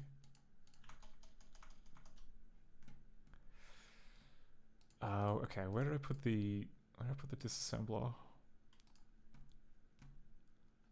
Disassembler? Anywhere? Disassembler? Whatever, I'll just run it again. C basic, full 2. The Fool's Errand, code 128.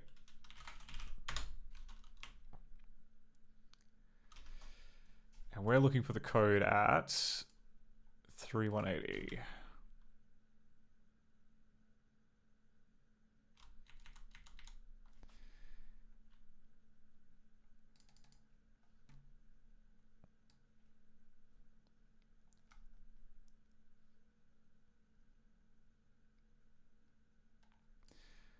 I mean, it looks like I translated that accurately. Oh, 1E. Okay, no, that's already a mistake. Yeah, that'd change the dimensions quite a bit. 37, 32, C8, pattern ID 0.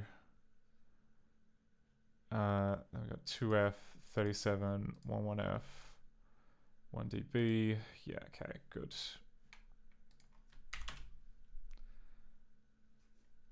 Yeah, I love to mix up 3 and E. It's one of my many pastimes doing that. So if we quit, run this again.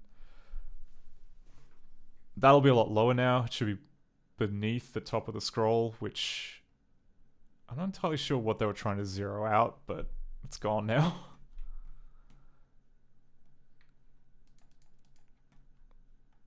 So nice and big so we can compare.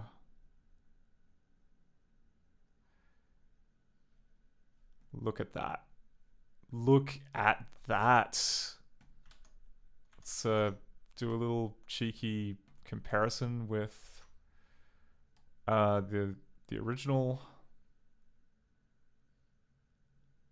Oh, look at that. Corner radius the same. Pretty much.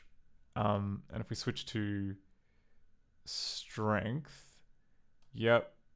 Well, okay. This text is laughably wrong, but everything else looked pretty good. Everything else looks pretty good, that's what I'm saying. Okay. Excellent. So, next question, why does nothing happen when I click on this? What's meant to happen when I hold down the mouse button is that's meant to invert like a button. So see, yeah. It's meant to invert like a button until I release the mouse button on top of the question mark, and then it takes us into the puzzle. So that code evidently I mean, where are we looping? We're looping inside sub 128C6A.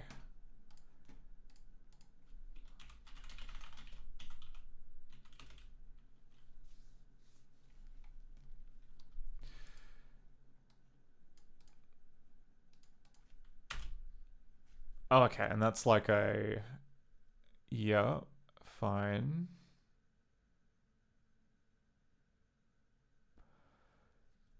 So this is kind of like the main event,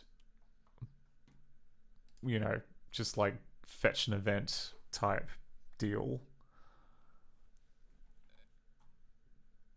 Yeah, okay, so if it is a, okay, and then this is Yeah, so like in an original, a weird thing about the original Mac is that like if you wanted to click on the menu, you actually, the way that you do it is that you have your application listen for mouse clicks that are like higher than, you know, between 0 and 14 pixels, and then you call a method called menu select, which then I guess just starts intercepting mouse events and like handles like all of the menu stuff for you. It is not yeah, you so you have to like I just found it interesting that you have to like manually listen for events when you have to manually listen for that first click, but then after that you then just yield to this, which intercepts all the input and then outputs which thing you clicked on, if anything.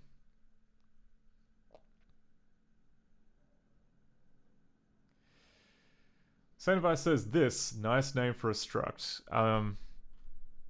It's just C++. Like that's how they roll. Like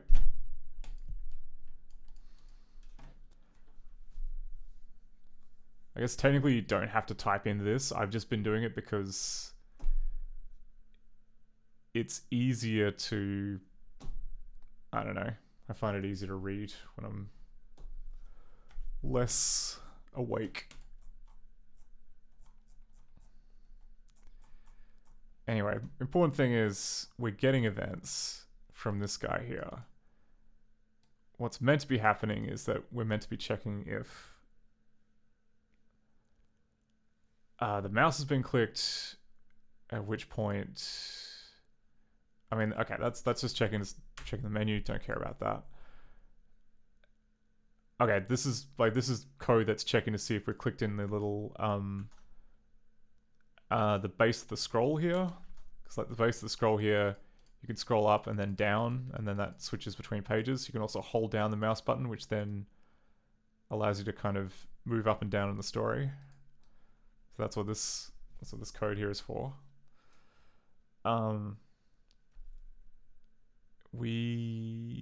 Yeah. Oh yeah, it also like changes the mouse cursor based on where the mouse pointer is, which is kind of quite nice.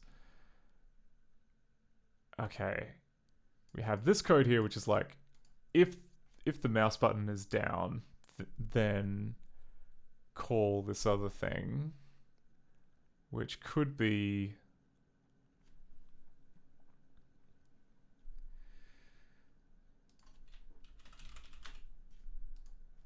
okay, more importantly, do I have any code which invert round rect? Okay, so we do have a few places in the code which are meant to call invert round rect, but we don't appear to be getting to any of those, which is a shame.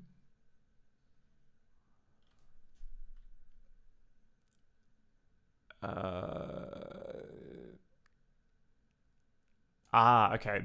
Like, to my eyes, this looks like they're clicking on the button code. Because we invert the round rect, we do something, probably like poll for an event, and then at the end of then if the point is within this rectangle, then do this thing. So do we even call sub 128.2078? That's a good question. 128.2078.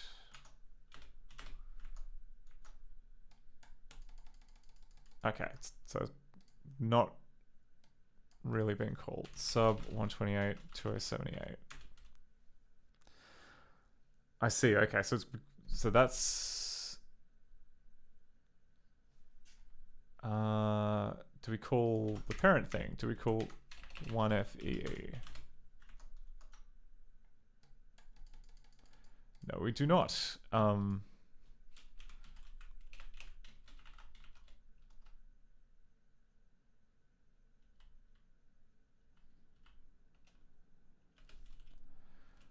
Oh, I might have also messed up. I noticed that this calls this subroutine, but it may not actually be a subroutine. It may actually just be an extension of this function, but I wrote it down poorly. I mean, it shouldn't really matter though. Ah, okay, but we don't have anywhere that actually calls 1FEE, which is disappointing. So this effectively isn't wired up to anything yet. Okay, so where is it meant to be wired up? We should be able to see that. So like 1FEE. Yeah, okay, so we got code here which calls 1FEE.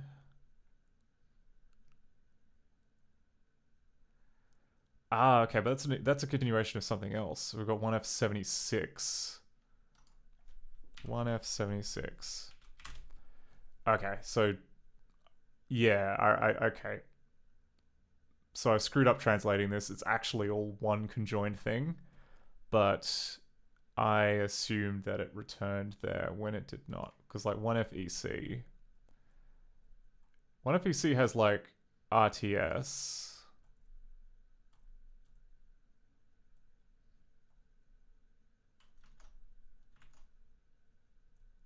However, we do have, yeah, we do a check and then we jump to this bit if we're doing one thing, but then there's a big else statement which I just completely forgot because like there's jump 1FEE, so we should do that. Else.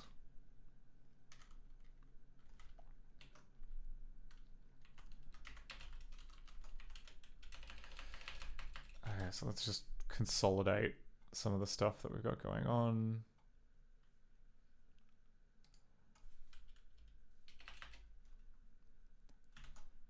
Yeah, it's a jump, so it's not a different subroutine.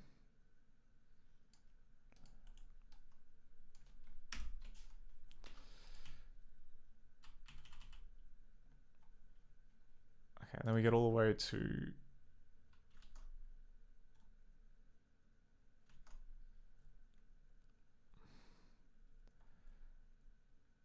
(2076), which is an RTS. However,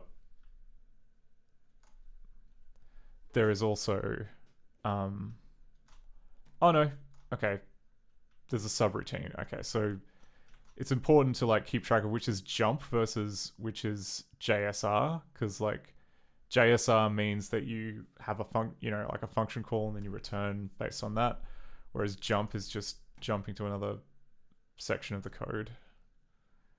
So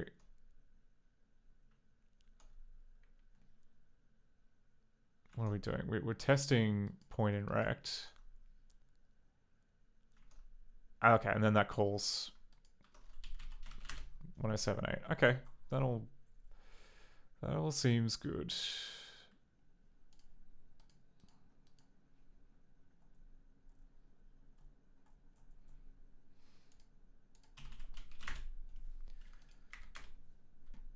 Okay, that should be, I think that should be wired up now.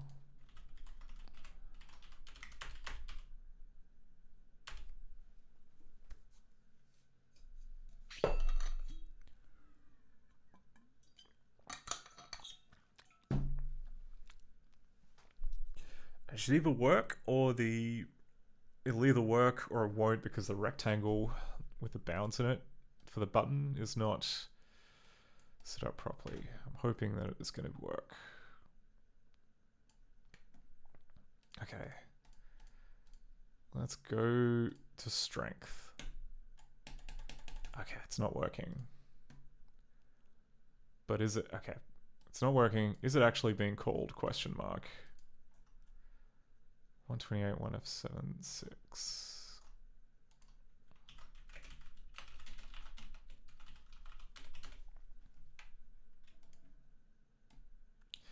Yeah, okay. So it is being called.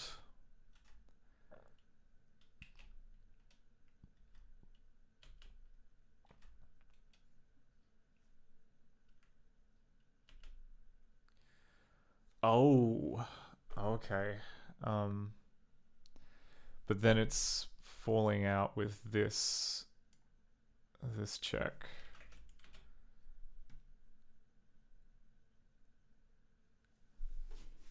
So maybe I translated that part wrong.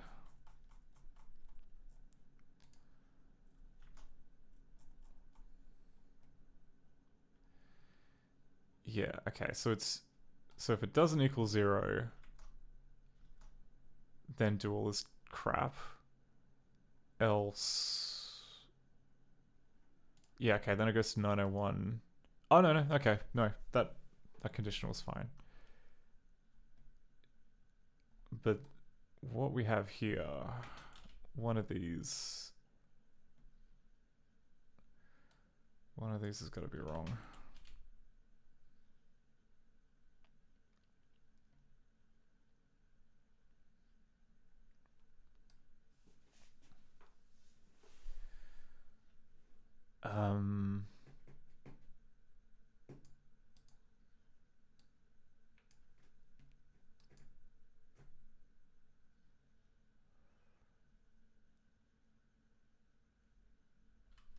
Maybe I translated that bad.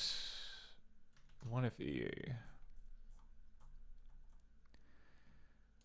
Okay, so we check to see if 7DO is equal to 10. And we also check to see if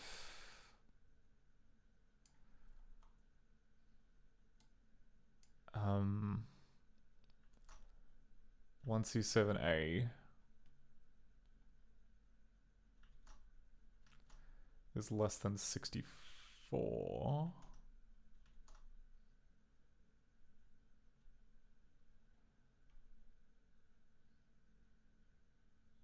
Okay, and then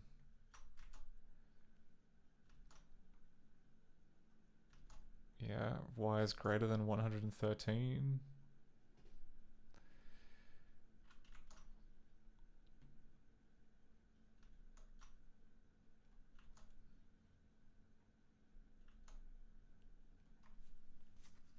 And then x is less than 8c.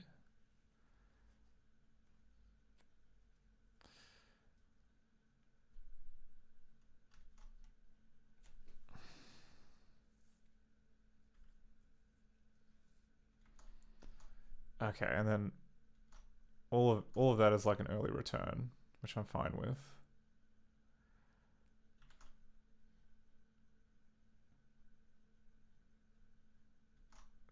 Okay, then it checks 76.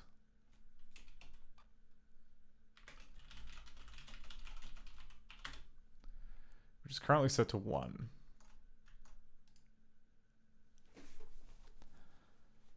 Which should be... Okay, yeah, okay, so this check may actually be wrong. Because yeah, if it's not equal to 0,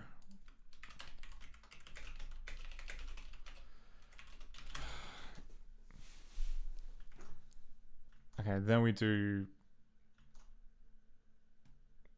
do a check of point in rect, and then if it is something, then we call that subroutine. Okay, good. Can we have a look? Can I have a quick look at what's in the rectangle? Will that be too much? Yeah, okay. That looks about the right spot, I think. Yeah, that's about the right spot. Okay. Just delete that.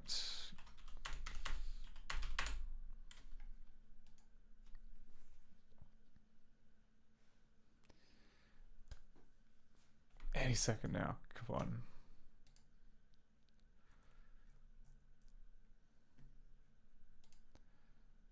Okay.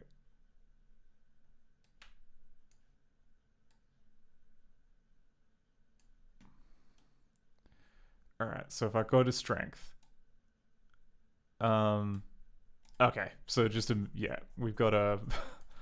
That was what I was expecting. So we clearly have a function that's meant to be doing something, and I've not written it yet. So let's get on with that. 3980. Okay, so clear that mess out of the way. scroll down to the relevant piece of data. Okay, how big is this guy? Is it going to be big? Oh, yeah. Okay, it's like a big jump table.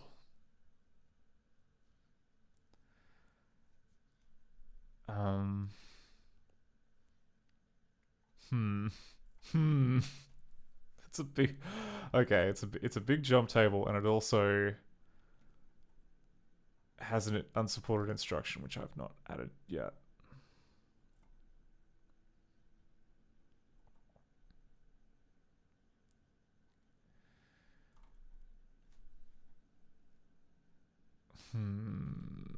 This is confusing enough that I may actually open up... do I have... Okay, I've got Basilisk here. Get out, we're not doing director today.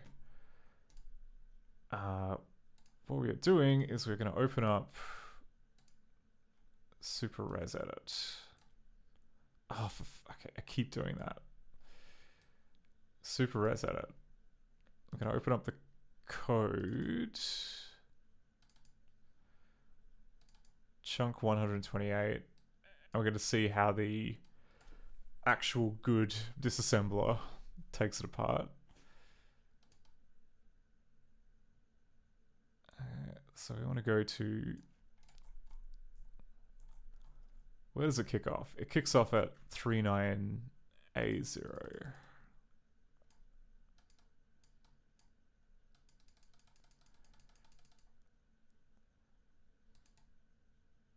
Okay, a non-80. Oh, come on. I keep trying to use the mouse wheel and I get punished for it. Okay. 39. This isn't hard. Okay. So this part all looks fine. It does init cursor. Oh.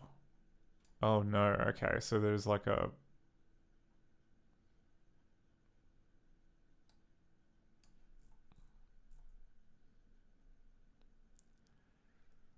So what have we got here? We have 3822. As expected. Adds a bunch of stuff. Extend. Okay, it pushes that address, which I guess means like at the end it comes back. Oh, and then we just have like some legit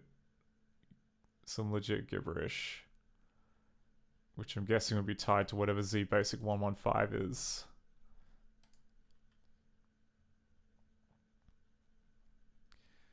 Okay, where do we come back into the picture? 3A, 8A. Which is here.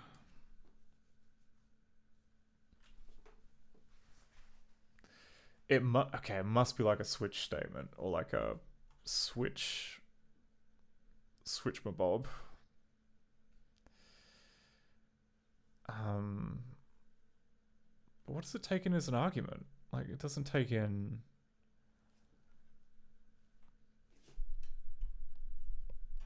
Oh, it takes in DO as an argument. Okay, fine. So, what would be in the ZBasic manual about this? Like, is there a switch? Switching, switches, switch communications.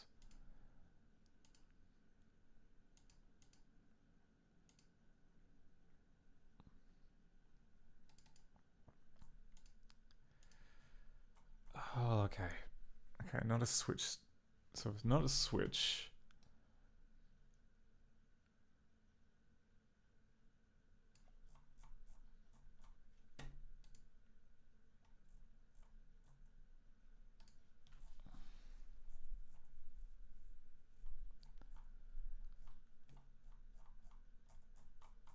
there's chaining.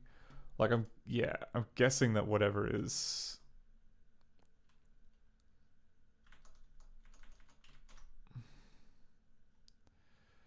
whatever we get to here is going to be an argument that goes into... I mean, that doesn't... Yeah. I'm worried, though, that we're like jumping straight ahead to this. Like, I would have thought that... Like, what happened to the code that, like, just turned the button on and off? How come that's not being... How come that's not really being used?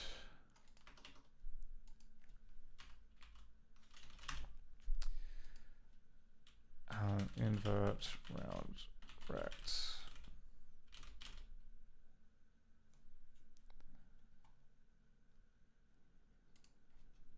Sub 1286186. Oh, because this has been stubbed out. Okay, I understand. All right, let's sort this out first, because these two should be tiny compared to massive ass switch statement. Okay, 6154 will be here. Okay, so this so there's an event 46.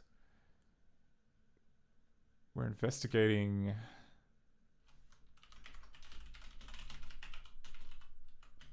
equals where dot x.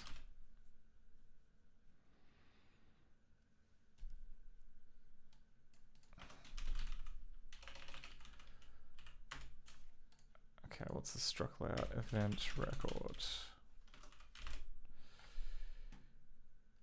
Oh no, the message. Freaking hell. Okay, so no, we're getting. So it would be message 16.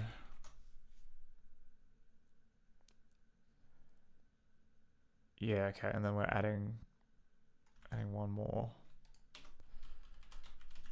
And we're sticking that into E1E.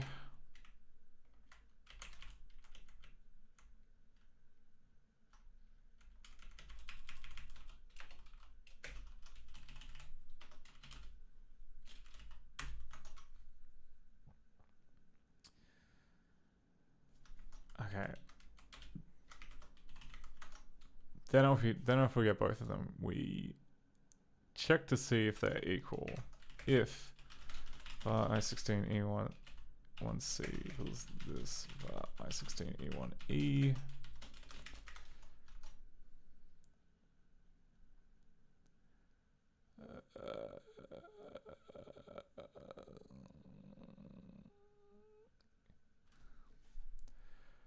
Oh yeah, okay. So oh wait, no. I'm not even reading it properly. So if this equals 0, that's what BEQ means. So if that equals 0, or rather, if it doesn't equal 0, and then okay, then we call Z basic Uncle Evan with this.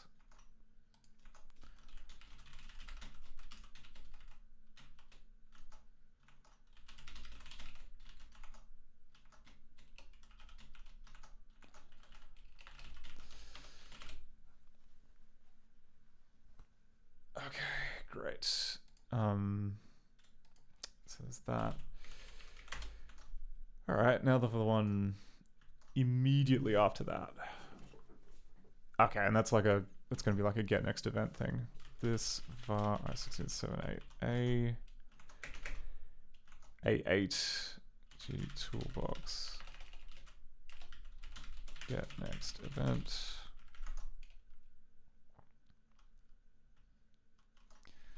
Six.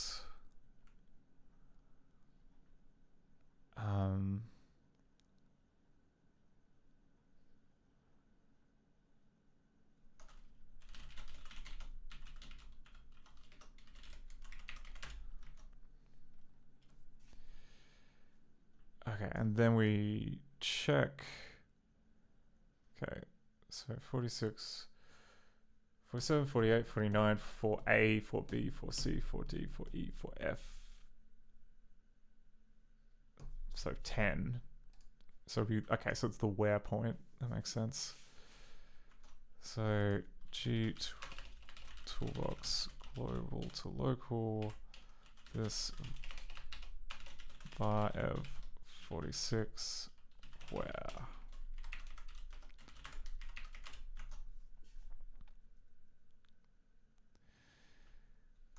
Okay, then they move the modifiers and then check if this F46 modifiers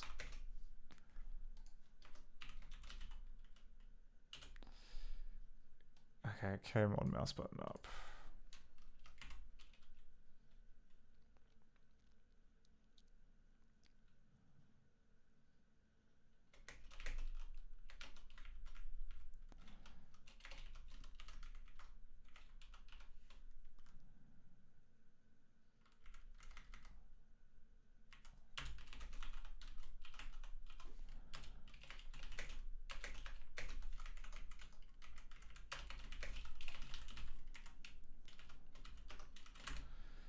Okay, so it just syncs mouse events until the mouse comes back up. So we'll do that, and we'll put in a G toolbox delay 0, so that we can see the screen.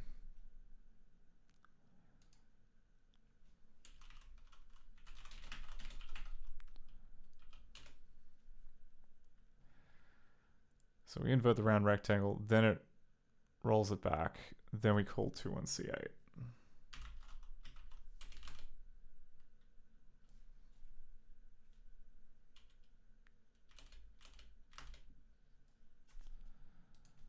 Okay, is that okay? I've added too much new stuff. I gotta stub. E1C.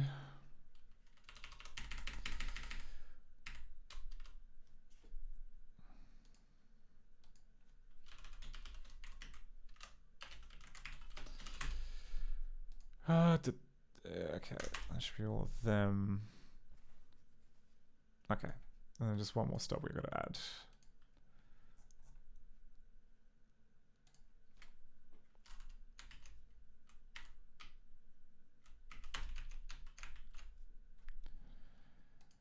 Was it Uncle Evan?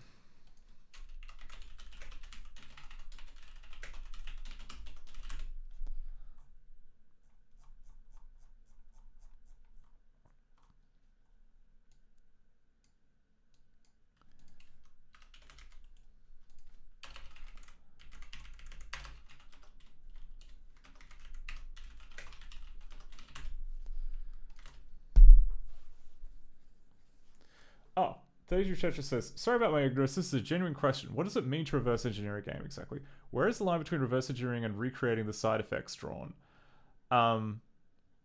It's a good question, actually. I guess it really depends on what you're trying to get out of it. I mean, with this particular project, what we are doing is we are basically trying to, well, I mean, we've disassembled the ZBasic machine code. I mean, like, this is originally a basic application, but because it's compiled to 68K assembler, we, you know, it's blocky enough that we can kind of convert it back into like instructions, and then from there we're just converting it to C++. For like, I mean, yeah, in this particular case, because I guess like so much of the game is tied up in how the original code draws things. Like, it's not, the original code is not a virtual machine. Like, it is, you know, it is handling every single, you know, every single interaction, every single thing that happens on the screen. You could try and re-implement this by just taking the resources and building an equivalent from, well, you know, just like trying to like design it from first principles. But it would be, well, firstly, it would take a very long time, just because there's not really, you know, you'd have to go, you'd do that kind of like closed box process, and then you'd have to like create a harness so that you could test it with the, you know, test the data files of the original engine or something like that. Or you could, yeah. Sorry, I've I've lost track of when I was going on a big ramble, but yeah.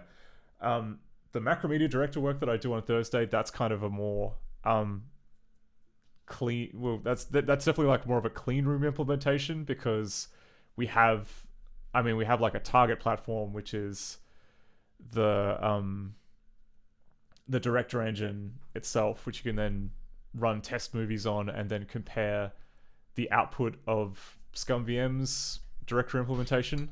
And with that, because it's so easy to kind of just generate new test movies and figure out what the bounds are that way, plus the fact that there was like already like a large amount of work on the engine there to begin with, yeah, we've just been using like, we've been doing like more of a clean room implementation. Also, yeah, like I don't know, very early on I had like a little go at trying to take apart or like disassemble director, and I did not go very far, because it was like, I was looking at Director 4, which is 16-bit Windows code, and it was just, at the best of times, 16-bit Windows code is hellish to read. But this is 16-bit Windows code that was originally like a hacky port of a Macintosh program. So yeah, it's just, it was not even worth trying. I just would have gone mad or started smashing things up. So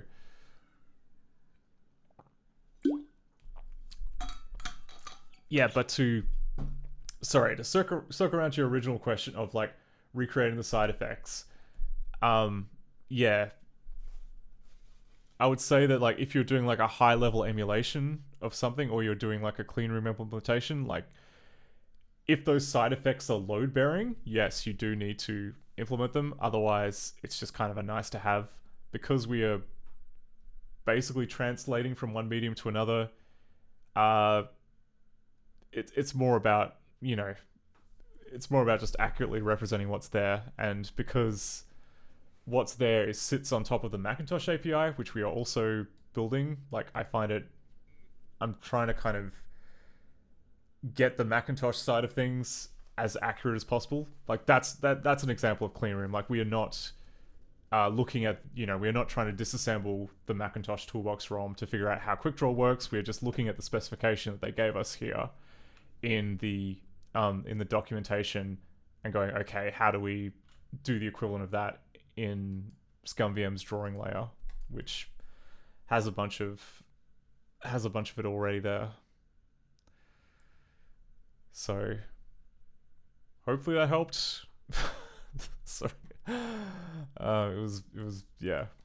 I apologize for going around in circles so many times. That's 33 Tetris says, yeah, that makes sense. I don't know much about reverse engineering personally, but I'm increasingly getting interested in emulation. And my guess would be that the motivation behind the writers of emulators and people trying to reverse engineer software are different and allows them to access a different set of tools and shortcuts. That's a good question. I'd say that, is this accurate? I'd say that the tools and shortcuts are quite, there's like a lot of crossover. Like often, I mean, like with emulators, like my experience with emulators has been that you are often trying to kind of recreate those side effects, or you're trying to if you're trying to fix a bug in a game, you're firstly you do the reverse engineering work to figure out what the code is what the coder was trying to do with that piece of code. Like it may be like, oh, they're trying to draw a bitmap, and it looks like it's meant to be using these two things which look like coordinates. However, the hardware side of things is not reading them properly, and they're appearing on the wrong side of the screen.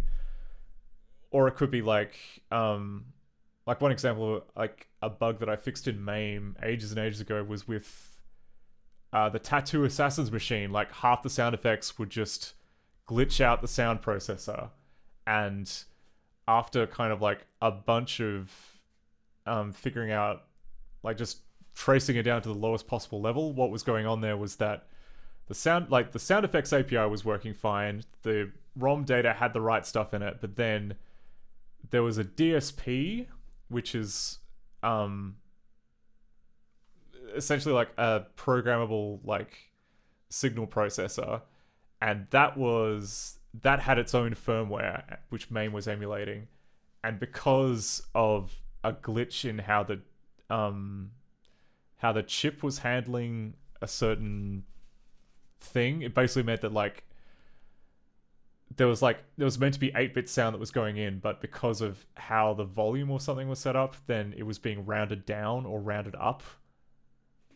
I don't know. It basically meant that like an 8-bit sound was not being, I don't know, it was being kind of like chopped and screwed a bit when it was going out the other end. But yeah, like that was only possible by kind of like doing that reverse engineering work and figuring out like end to end like what the intention was, like how, you know, what are these numbers meant to represent? What are we expecting to come out the other end? And then linking that back to, okay, how are we emulating that? And yeah, and at the end of the day, quite often it's basically just down to, you know, disassemblers, debuggers. Tool set is very similar for both types of work.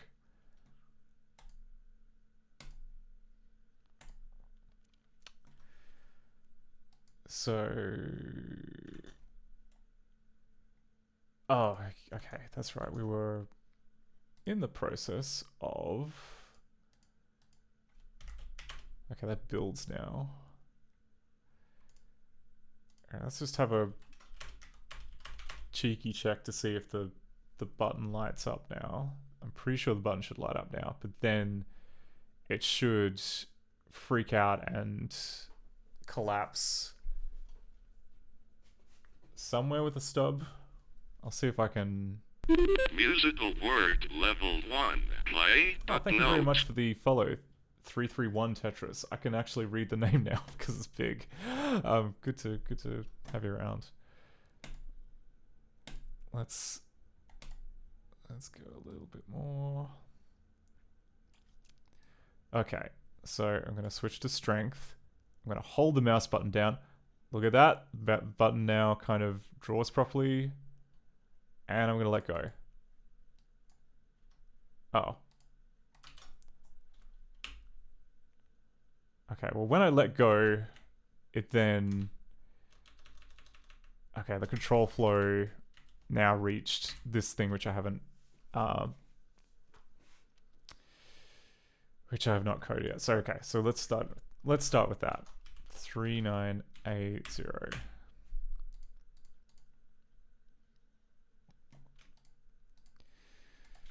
So scroll the code up to that.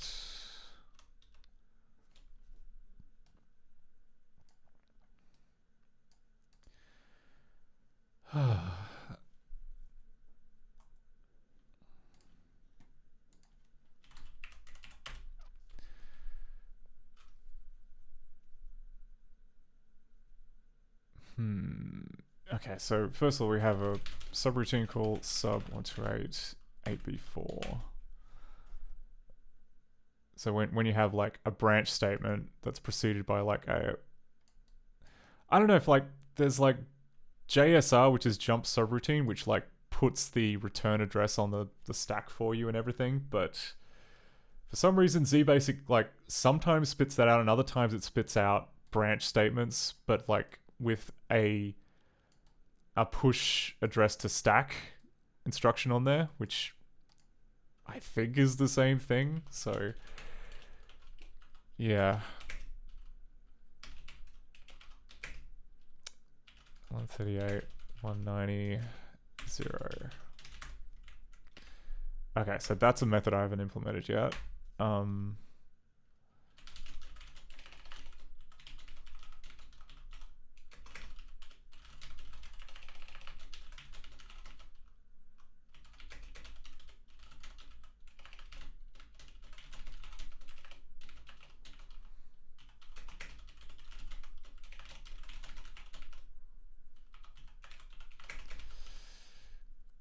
Oh wait, no, that's an A. Not a 0. That's an A.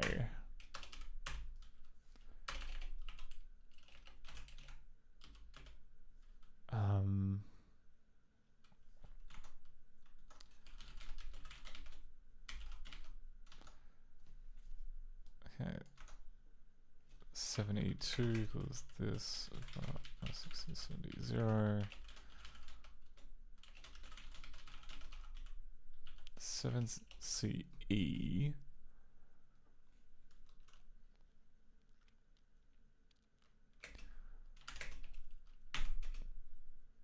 Or with this. Okay, we'll just. Okay, yep. Also, I should put in a mark. Like, I haven't really started renaming all the functions and everything, but like, I'm leaving these little comments here to say like where in the original disassembly all this stuff came from.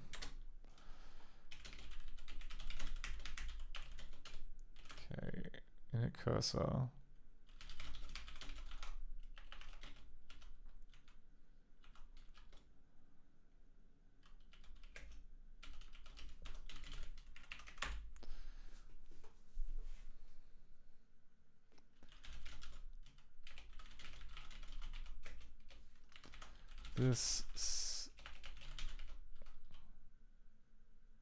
Ooh, okay, this is new. I16 15E8.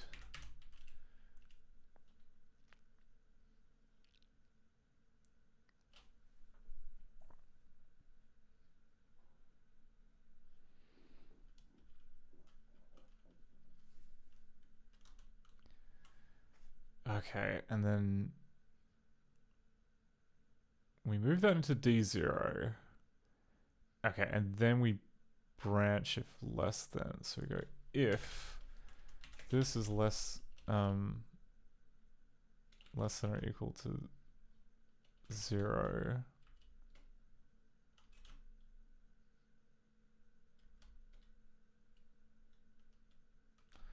Actually, no, it's more like if it's greater than 0, then we this sub 128 for 1d8.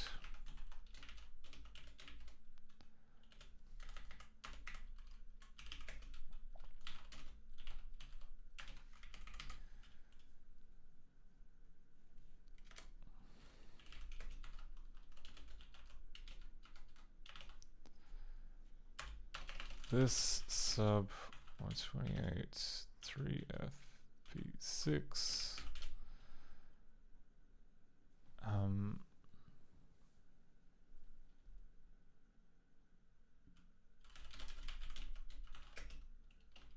26f6 sub 128 61ec. This sub 128 4168.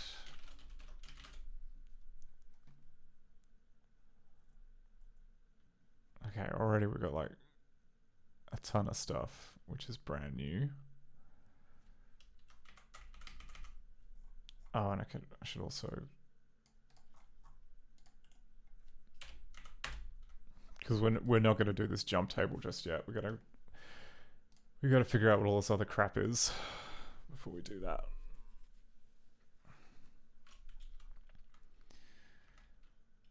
Okay, and then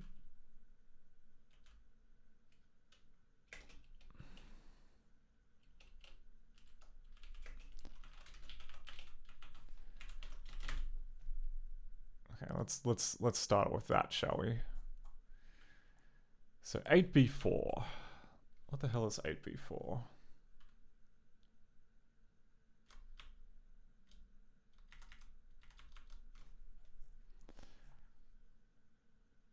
Well, it's short, so that's good news for us.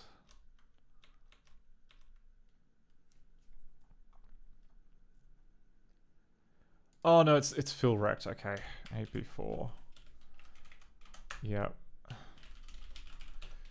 So like, that's an example of something that I've already renamed, and probably foolish to do that because it's going to be used in a bunch of places.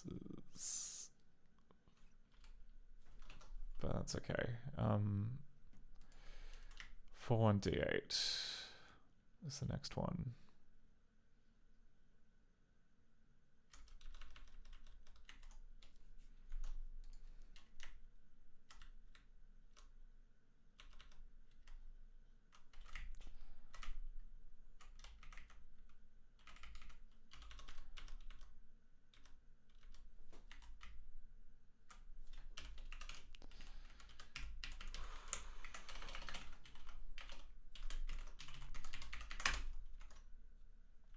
Okay, so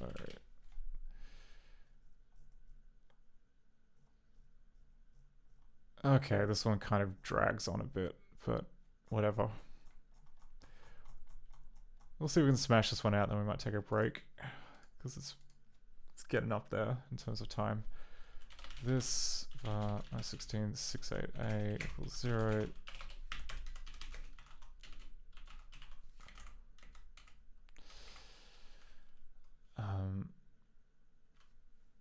Okay, this is probably going to be a loop. Yeah, okay, it's a loop. So 68A is one of the ones that's generally used in place of like I and that. So 128 422E. Int I equals 0. I is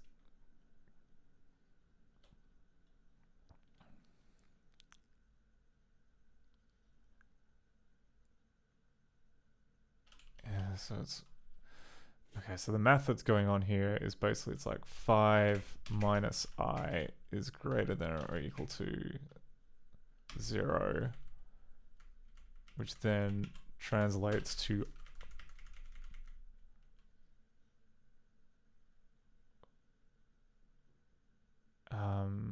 oh, I got it around the wrong way. It's like I equals less than or equal to 5.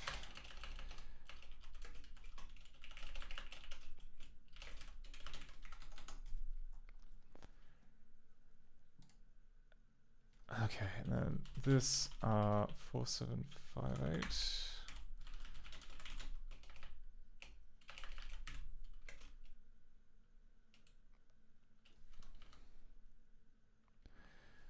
Okay, so push, so that's first argument. 15E8.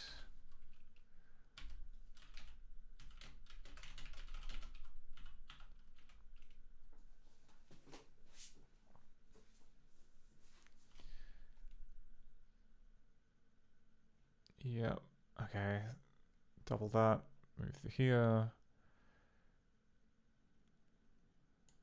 Okay, then we get, so we get this, then we shift to left 3 times.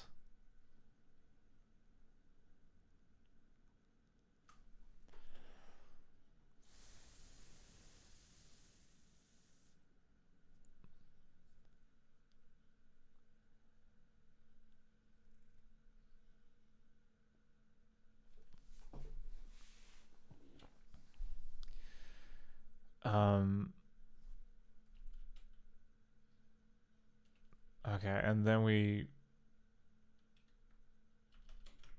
this is really weird. Okay, so I plus this times 8.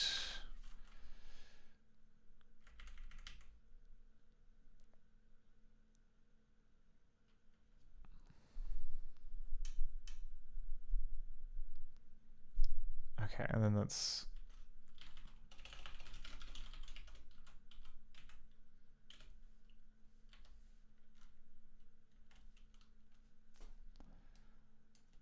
I think that's right.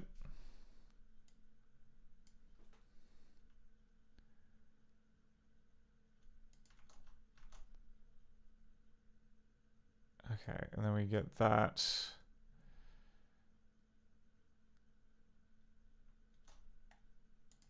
Okay, and then we move this into that. Okay.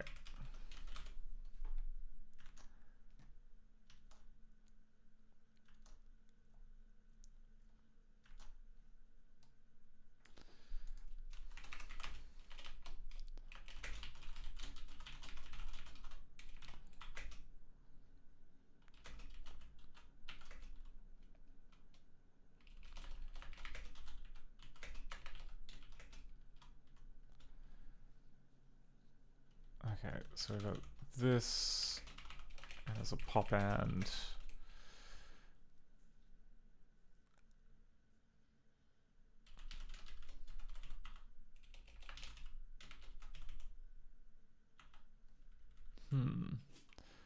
Okay, a new heap that we haven't really done anything with yet. That's kind of concerning.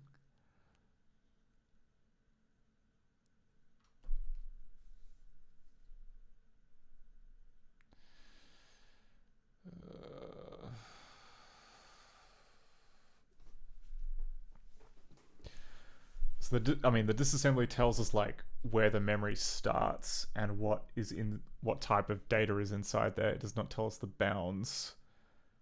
We just know that there's like a big array that's potentially, it could start at 1cc2 or it could be a fixed offset within the array. We just don't know.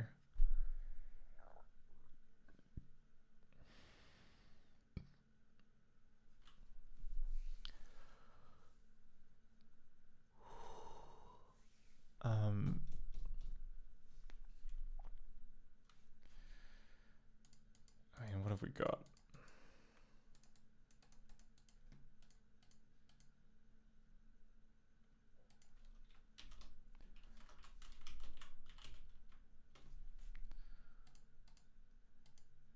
There we go.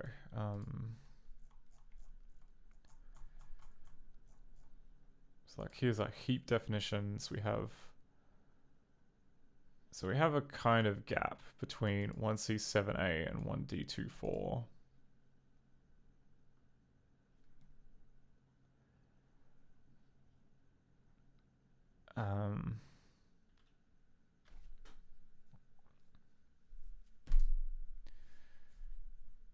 Okay, is 1cc2 used anywhere else?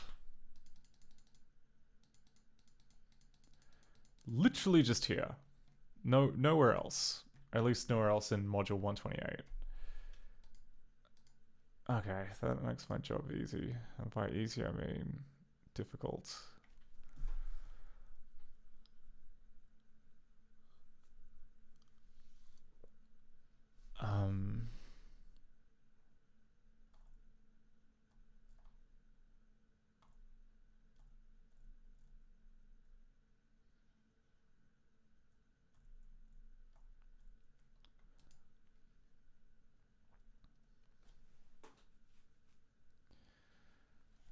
Okay,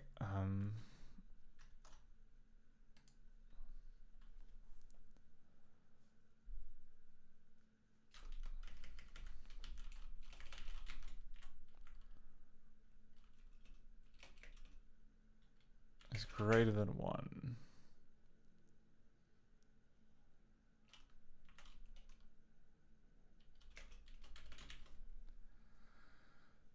Kinnigo says, so I've been replaying Oblivion, but I've used the console to carefully level myself up to the theoretical maximum level prior to leaving the Imperial sewers, past the point the game asks you one last time, are you absolutely sure you don't need to change anything with your character? And oh boy, the level lists in the game went absolutely berserk. Who knew that beginning of the game at level 47 would cause things to go thermonuclear? I'm shocked. I'm shocked to hear that a Bethesda software game has bugs. It beggars belief. Especially bugs when, you know, when you just mod the hell out of it. They just shake, you know. There's nothing sacred anymore.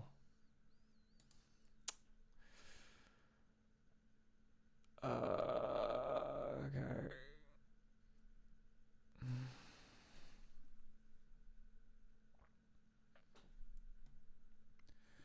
I really wish I knew what the hell this was for, but I guess we don't really have any. It's just touching numbers, it's not really affecting anything real yet.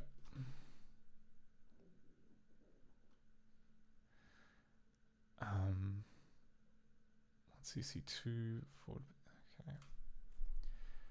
Okay, so if it doesn't equal 0, then jump to here, which is what we've got. 128 4348.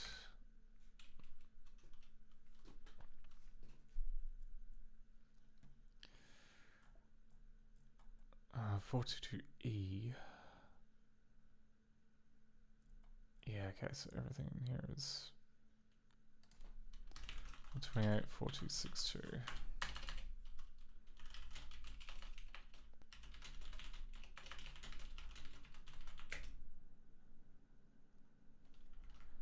If is greater than 2,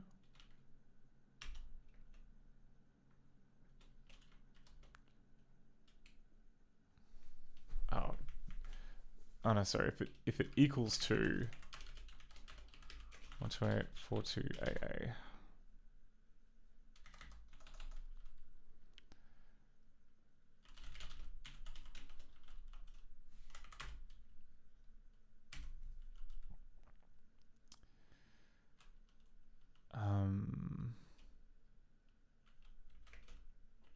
Equals 0, this, I16, 47.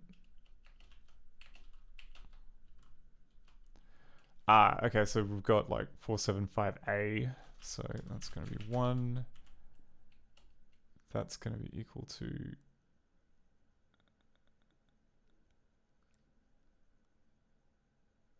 2.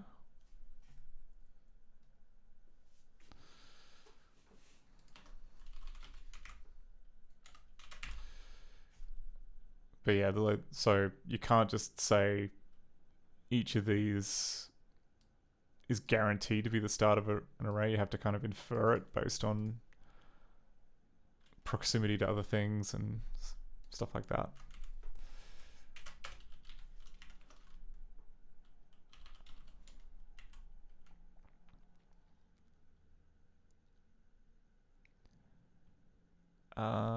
Okay, so it's just those 3.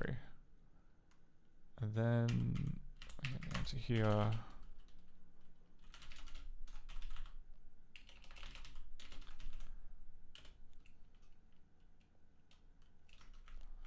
If equals 3.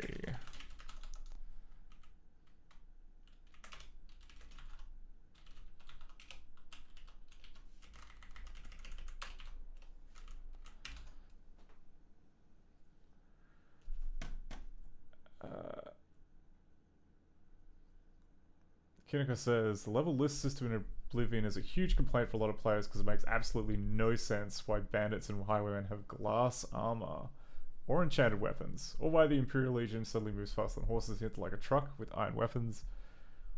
I mean, my guess would be that they were just kind of messing around with the numbers on the assumption that no one would... I mean, like, if you're playing the regular game, you generally don't have to care that much about them. It's just whether it feels good for that type of... But obviously, you know, when you look at it, you can say, oh, okay, they were clearly just bodging over the fact that this was already a bit imbalanced.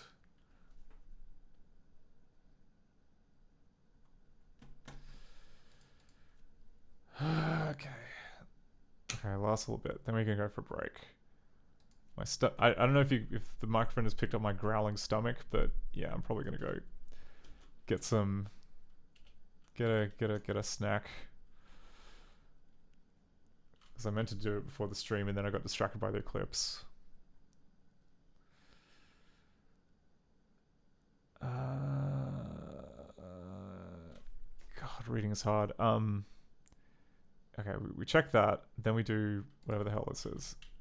This 4758 0 equals that. This I16 4758 equals 3. This 4758 equals equals 0.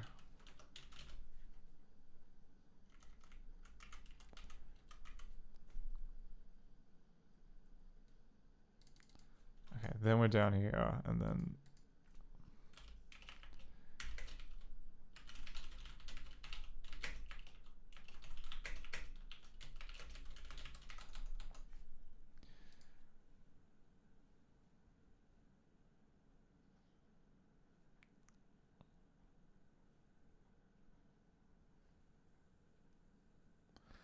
Oh no, actually, oh, it's greater than equal.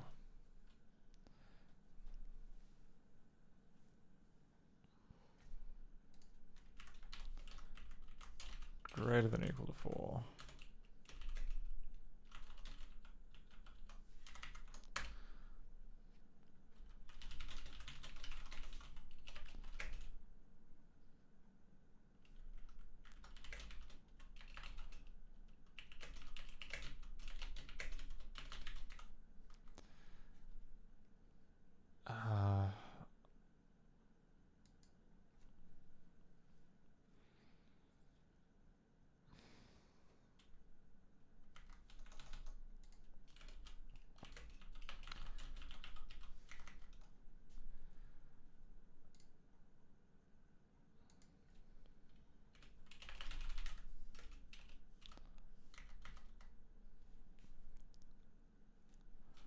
Okay, this 4, 7, 5, 4, 7, 5, 8 equals 0.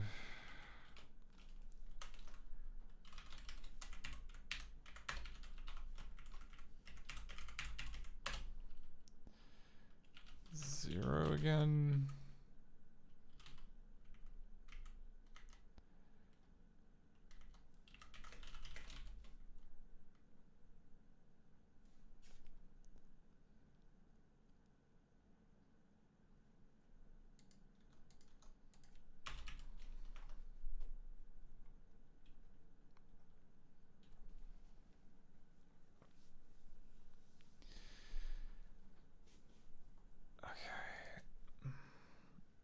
Right, then we get out of here. Okay, how close is this to a return? Oh, Jesus Christ, there's so much. Oh, it's all the way down here. Okay. How many pages? A lot. It's so many.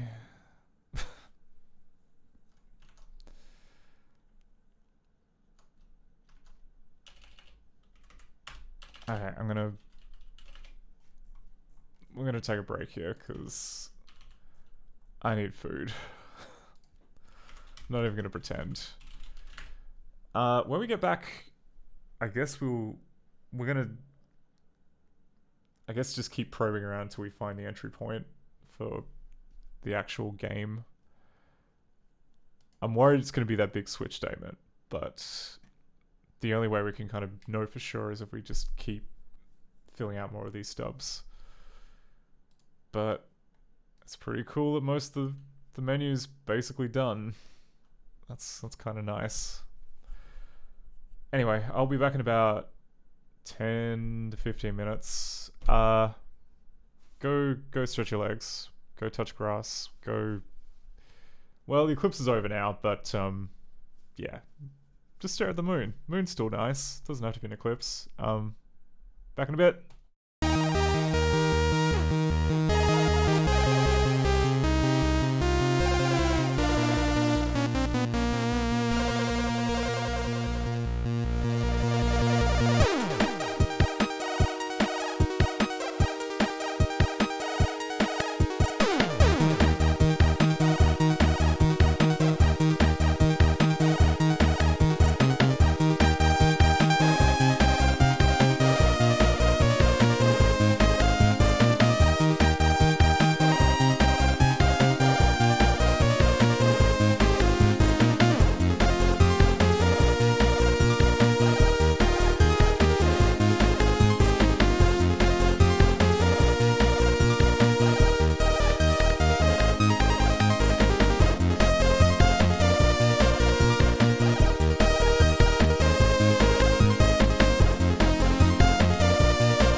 back.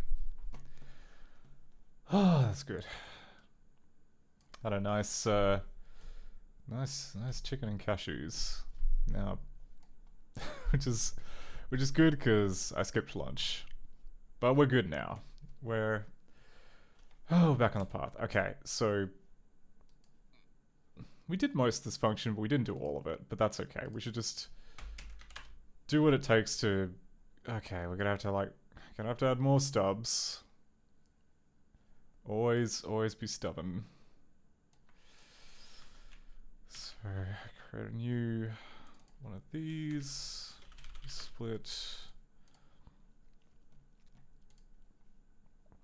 Okay. Sub 128 for 1d8.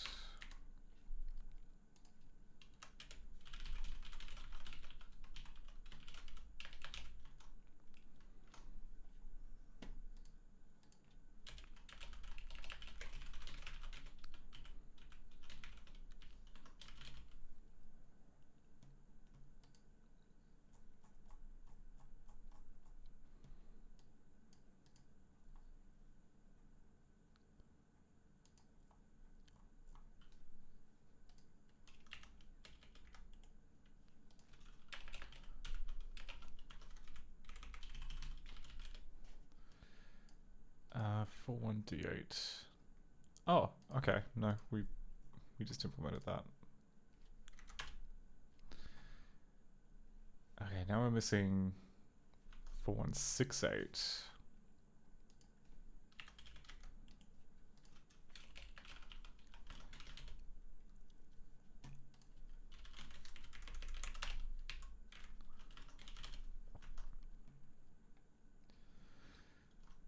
And 26F6.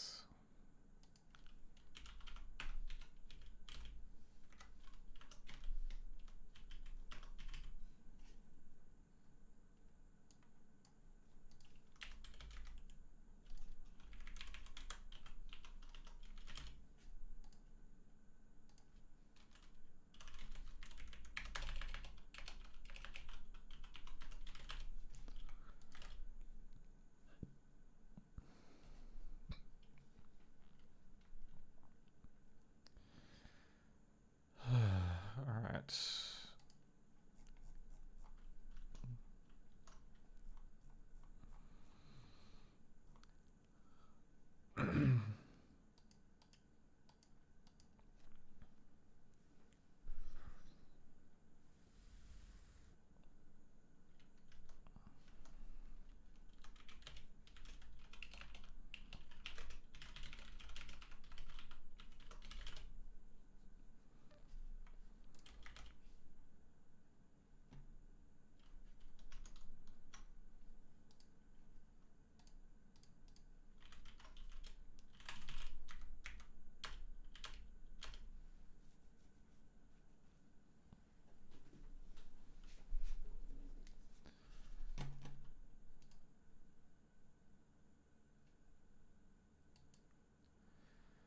Oh, Kinnicker says, I was about to ask if it was a bush tuck or whatever Down Under Dan kept saying. I don't know what Down Under Dan kept saying.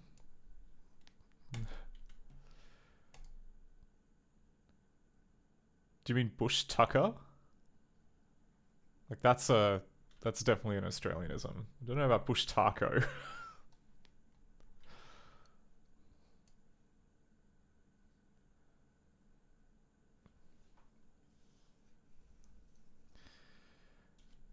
Okay, possibly it was bush tucker, which implies, I guess, bush tucker is used to refer to, I guess, native plants and, I guess, like, you know, just things that are outgrowing in the bush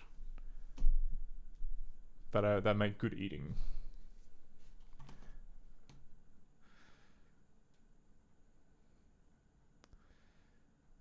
Okay, so if I were to click this... Oh, okay. It didn't have a little freak out. Ah, okay. So it didn't loop off in the giant switch statement of death, and instead tried to call all these things. So Let's see what we can do with that, huh? 4 and D8.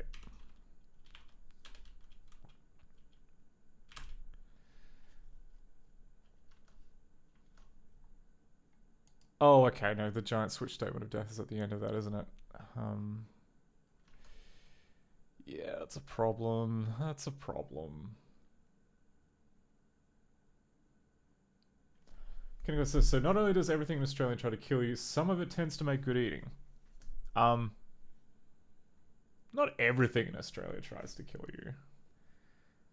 Like, you've seen quokkas, right? They, you know, or rock wallabies, or, you know, quolls, bilbies, parentes. Actually, they will try and kill you. Actually, no, they just run away. They're giant and they're scary, but they run away.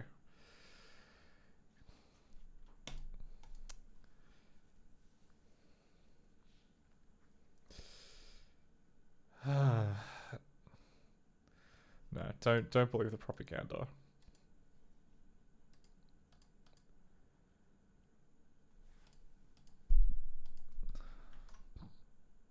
Thor 348.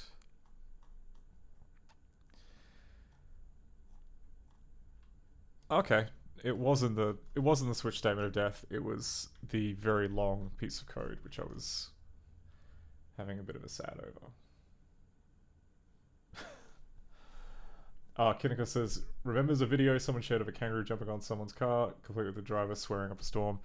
Yeah, there's a reason why it's a bad idea to go driving around the bush late at night, because I mean, you can do it, you just gotta be like super fucking careful, because kangaroos love to bounce around in the middle of the night on the road.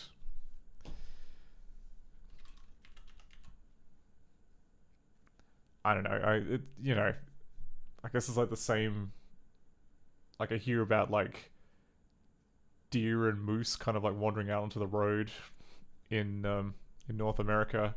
It's like that, except faster.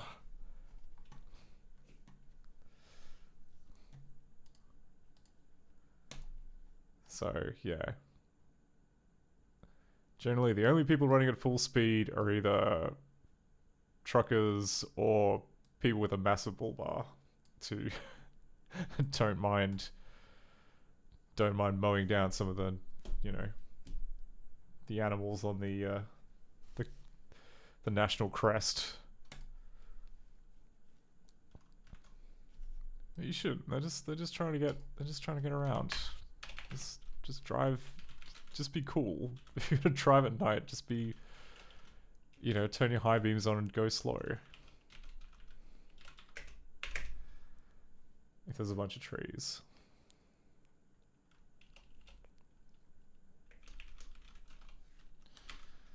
Okay. If this, then...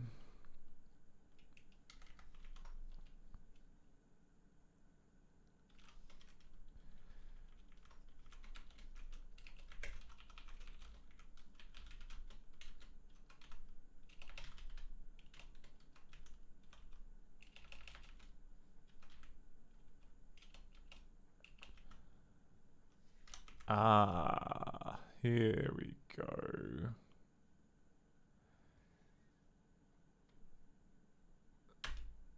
So 1C7A.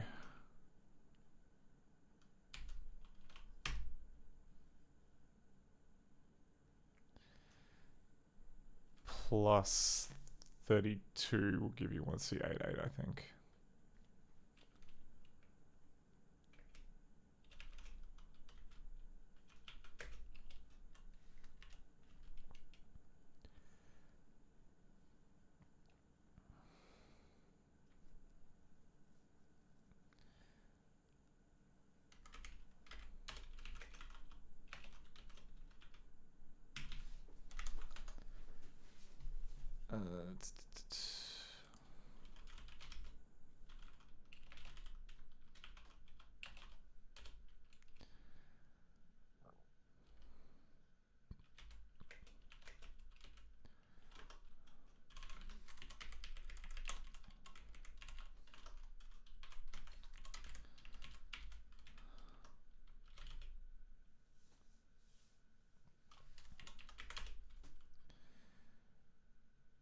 475. Yeah, okay.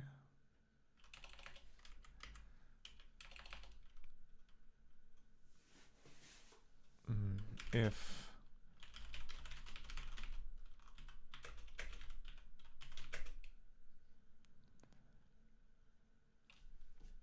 okay, is that another pop band? It is.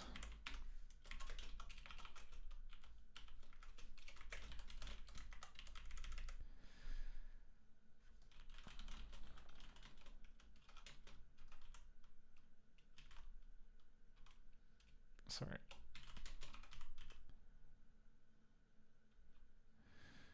Oh, okay. Yeah.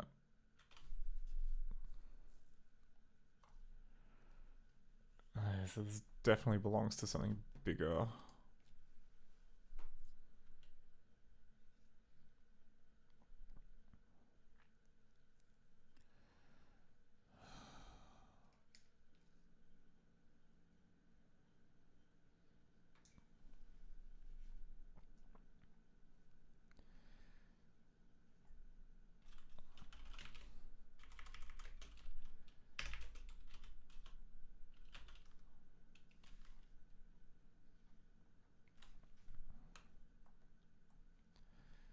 Okay, and then 128, 440A,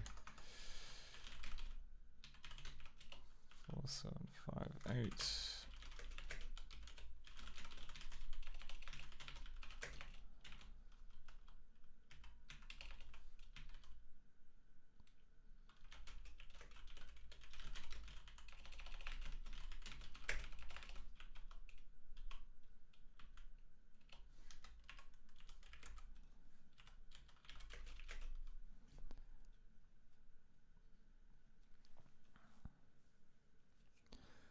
Okay, move DO to what? Oh, set it to 0.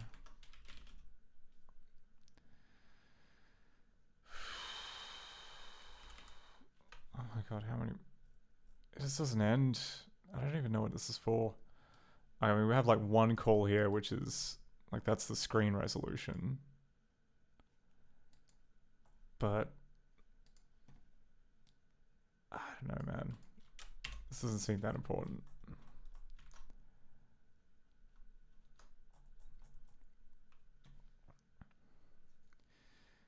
Okay, so we've got like one variable which is like 1C88, one which is 1CC2, 1CD8, 1CEA.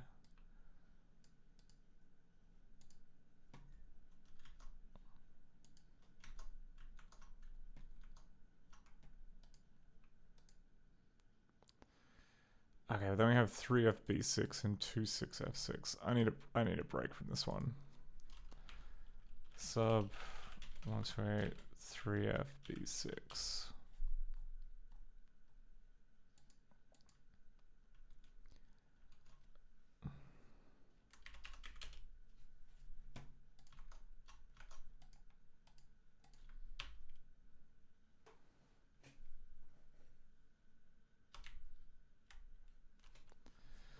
Please be short, please be short, please be short. Ooh, alright. Okay, so this code appears to be setting up the menu for the puzzle. That's interesting.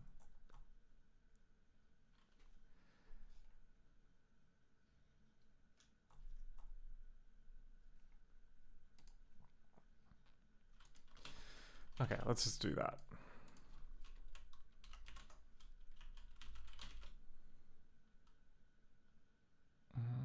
Okay, so we got 8, 0, 1. This var 1672.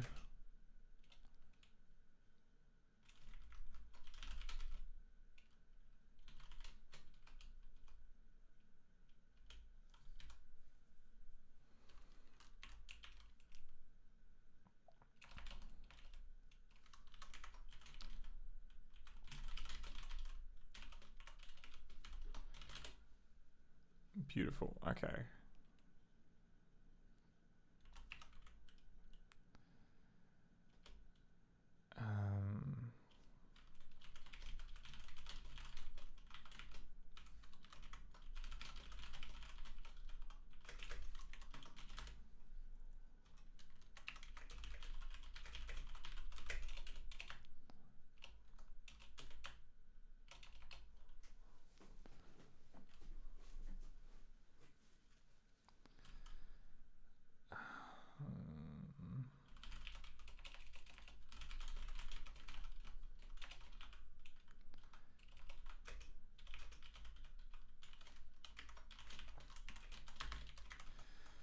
Okay, so for one, so there appears to be special.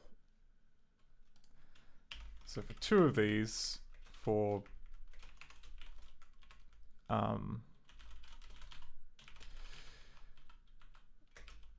chapters Hex 34 and Hex 35, we get a different menu option called Run for Your Life.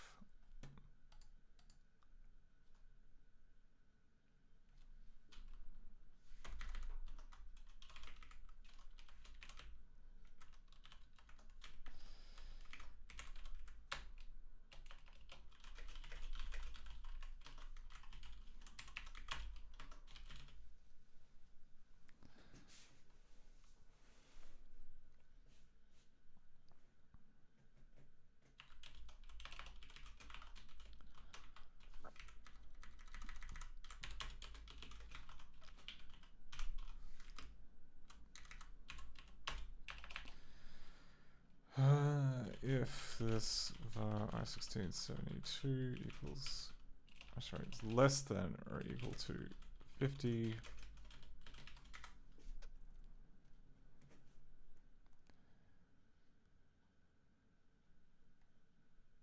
oh no, it's actually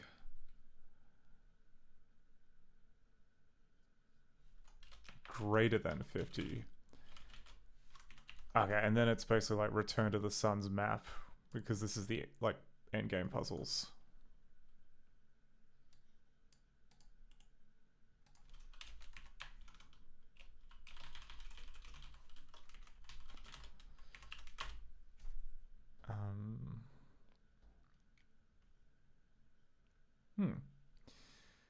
Yep, okay.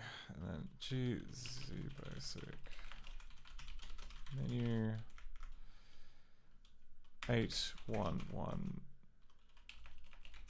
this vaster 384.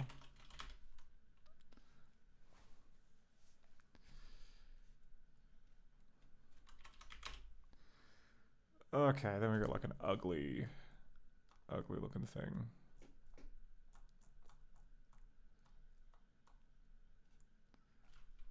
One, two, 8, 4, 5, 6.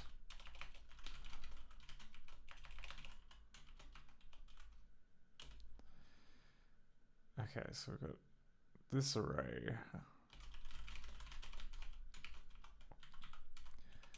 which must be indexed by chapter.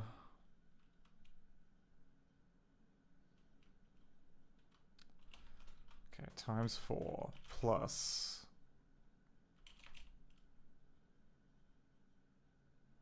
Actually, no, it's just times 2. And that's also used as this 1B110.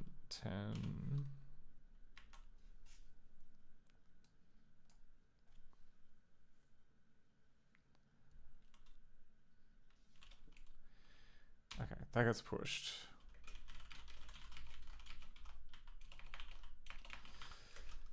Then it's this 18B2.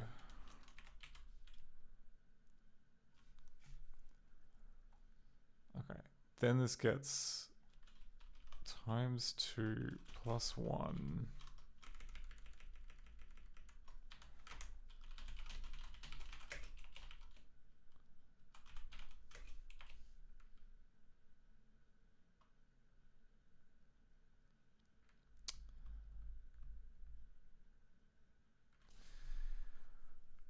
Okay, and then we have this deal here. So it's going to be this. So the original one minus the other one is less than or equal to 0, which is then going to be less than or equal to.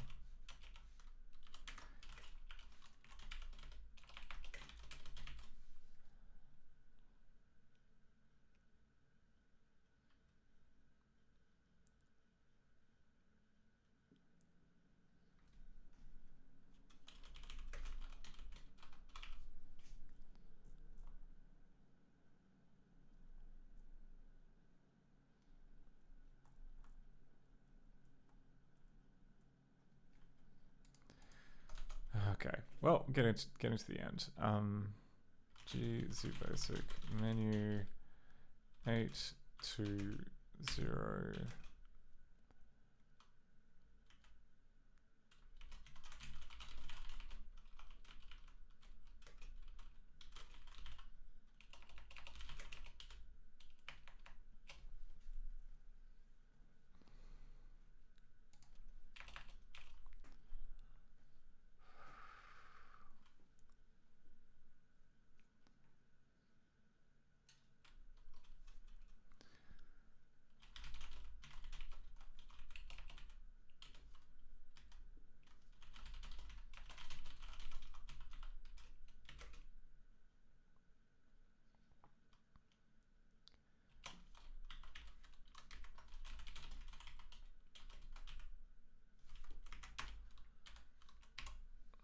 Okay, so we got that.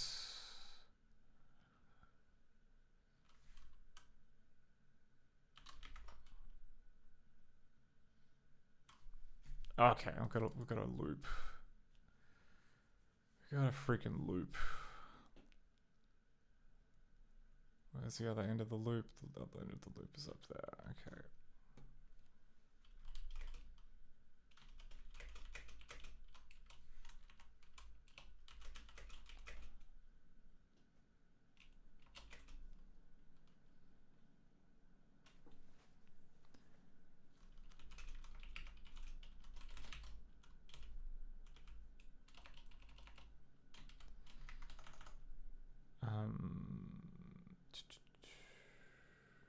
What is it comparing it to? It's comparing it to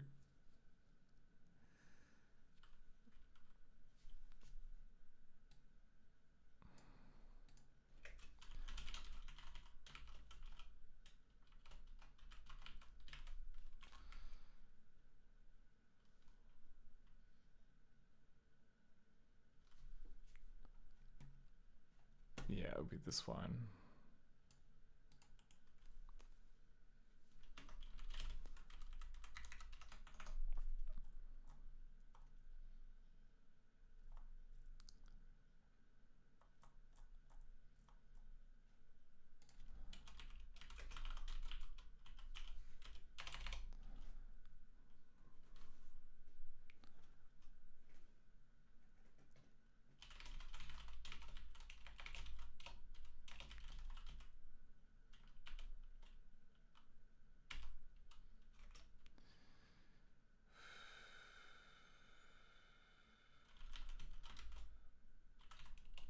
Okay.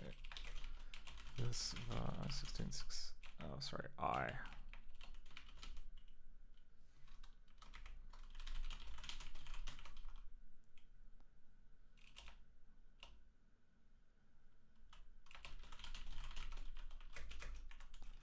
Plus G Z basic 76.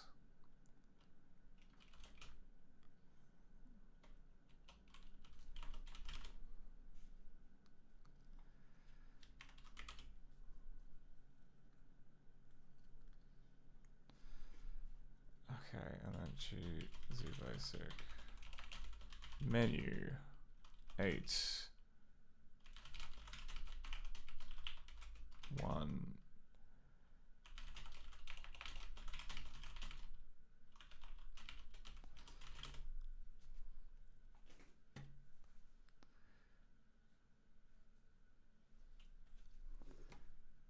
Okay, then all this crap about calculating the index, that's fine.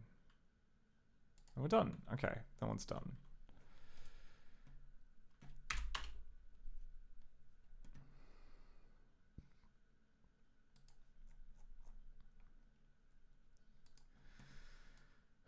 Okay, this we're still not sure about.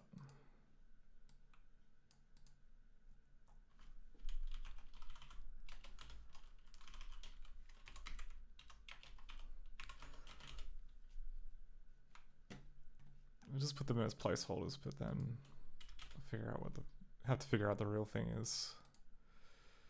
The real structure that they use. Okay. Oh, did I fill in 26F6?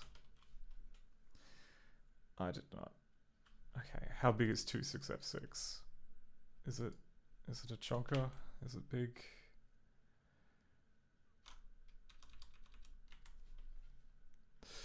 No, it is. It's pretty tiny. Oh, I mean, yeah, it's pretty tiny.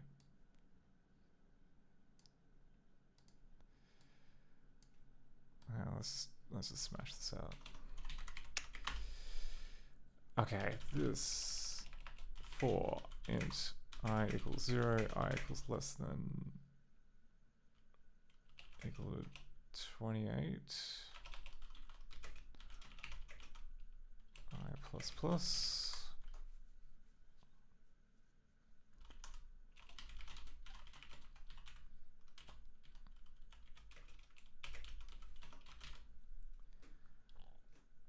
Huh, okay, that was remarkably hassle-free. 26F6.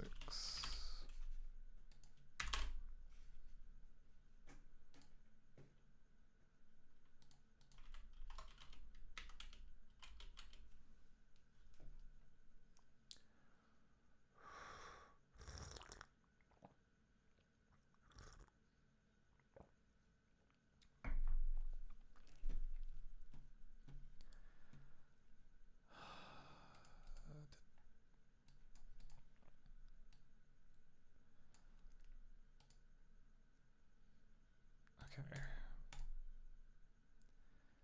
Let's click on the world. Okay, well, it updated the menu.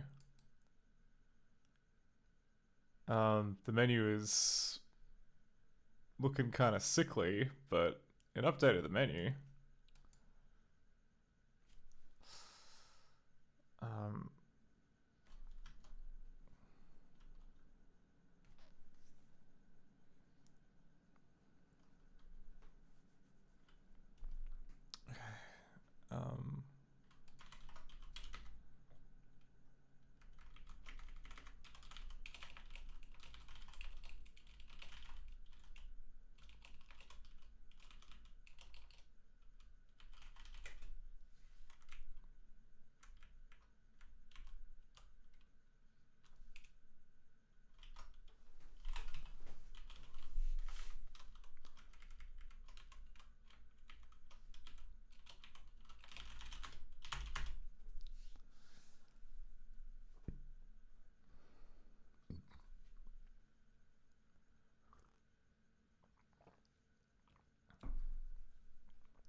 Okay. So clicking on the Wheel of Fortune one.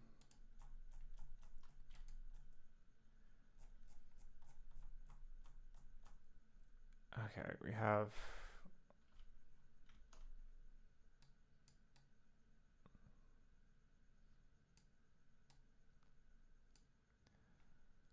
Right. I think the issue is that maybe the menu is... We don't have enough space. So if I like go to here, the Wheel of Fortune. I think what's meant to happen is that it's meant to, like if you're on a smaller screen, it's just meant to kind of bank to the left where there's space.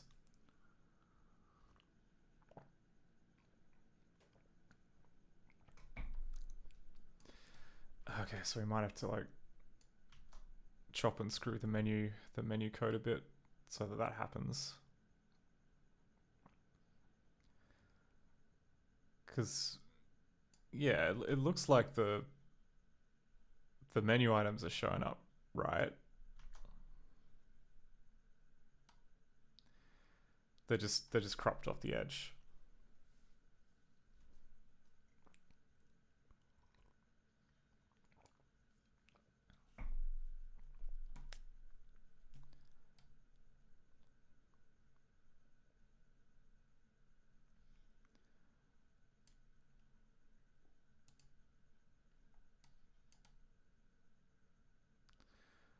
Okay, and now, alright, and now it's just leaking everywhere because we haven't finished it.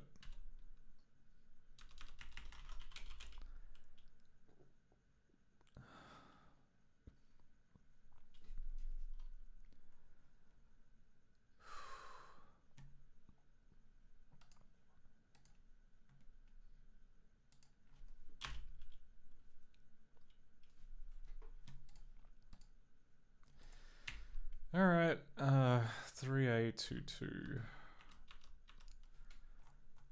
Yeah, okay. The big old switch statement.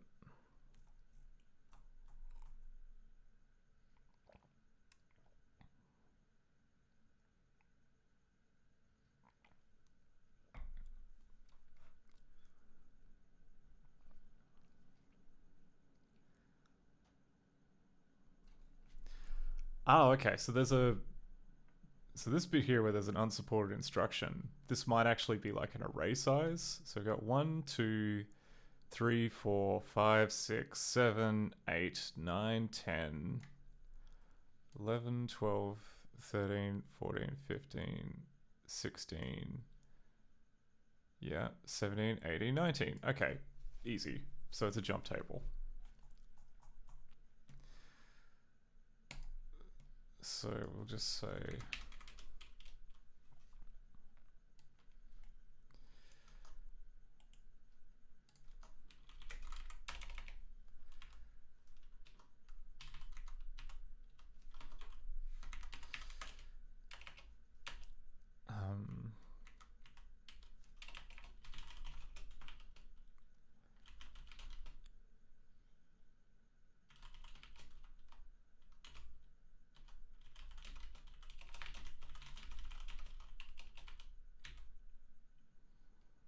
I think that's right.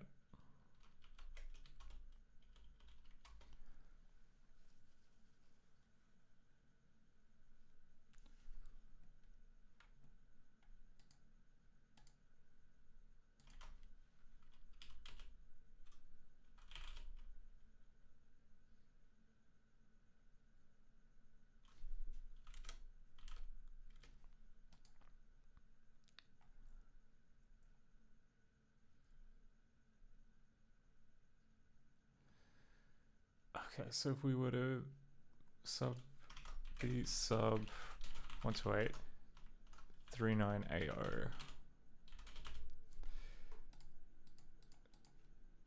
So if my guess is correct, this is going to be a mapping between chapter ID to, I guess, entry in the jump table, like which of the 19 different puzzle types to use, or 19 different code modules.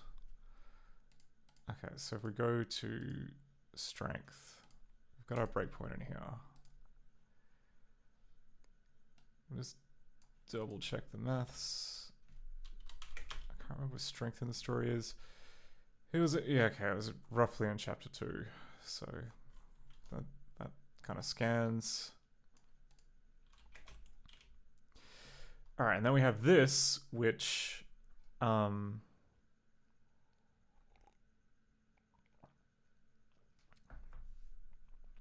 interestingly, okay, so we have numbers that go from 0 to 23. 23 is 17. Oh, hex 17. Does the jump table go that high, though? Like, this implies that it's only 13 long. Oh, sorry. You know what I mean.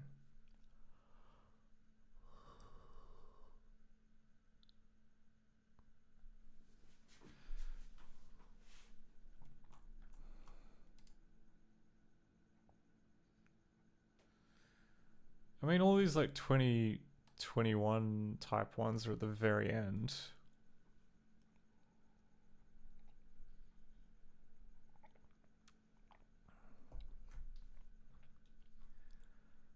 Like, all the ones below that are up to 19, which would be within our jump table.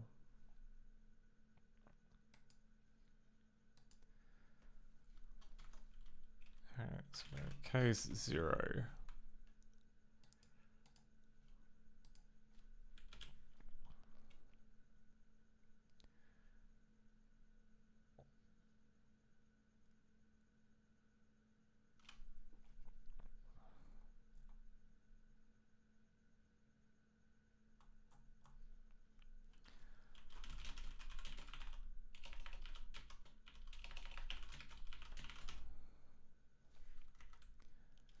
So 1, 2, 3, 4.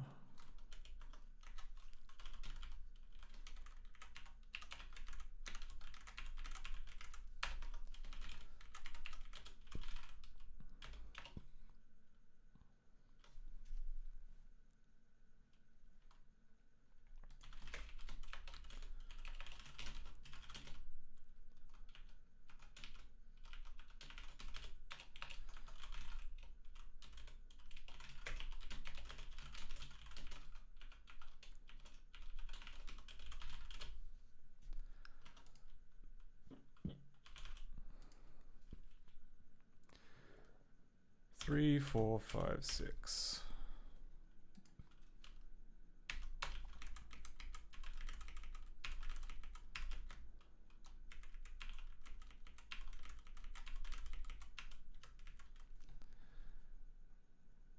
Okay, then we got another one of these.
Come on.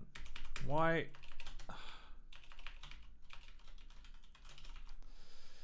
142. 12 AC. Break. Alright, so loads and loads of stuff.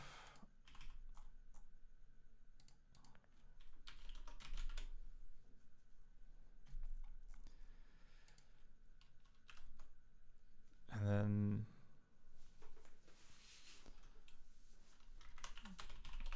default break.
Possibly this is like checking to see if the puzzle was successfully solved and then setting a flag and then bailing out early. I guess,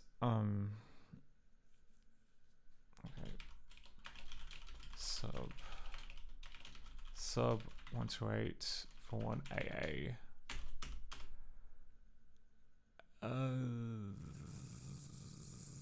Okay.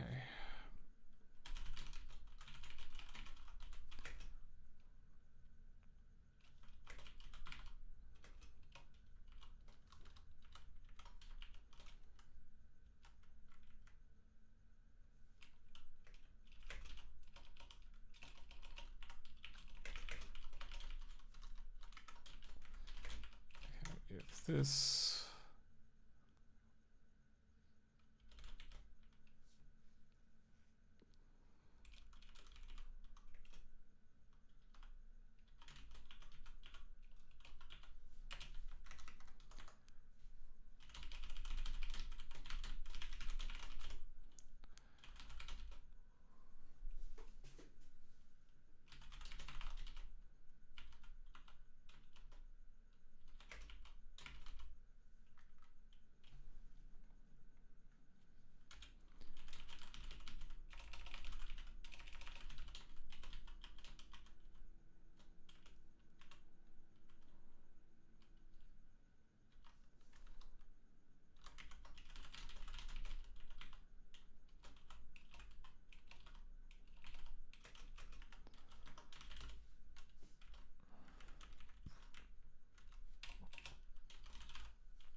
okay, and then this removes the menu afterwards. Okay.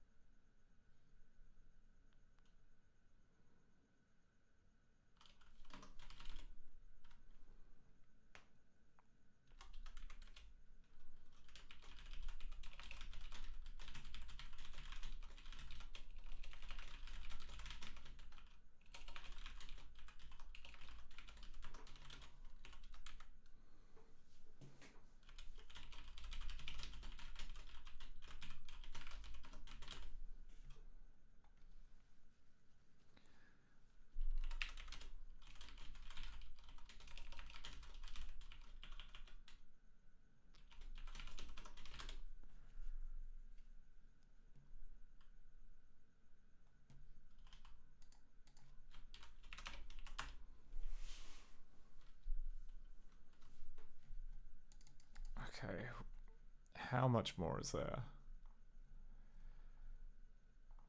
Oh my god, it doesn't end. It doesn't end. Okay, well, there's an ending here. 3D4.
Okay, so if it equals that...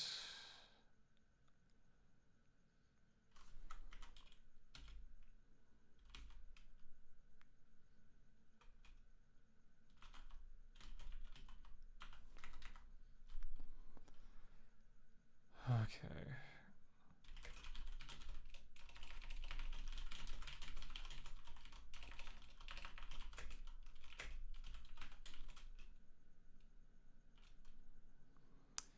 Three B, 3A.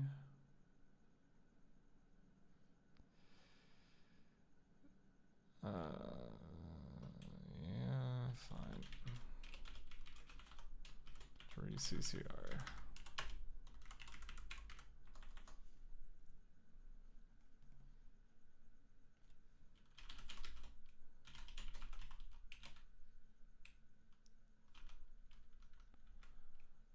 Oh my god, it's another fucking variable that I don't know about. Why are there so many? Why? Why?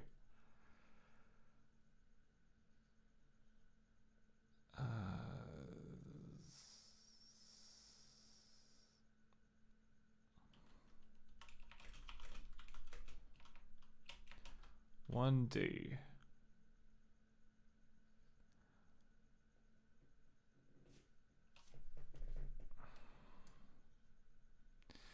Oh, okay, that'd be why.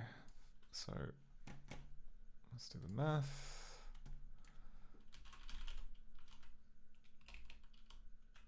D24 minus 1. A6 minus 130.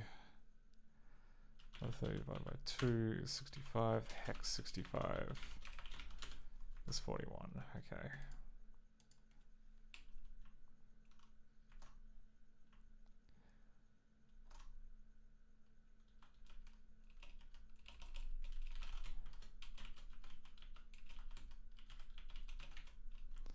That'll make sense.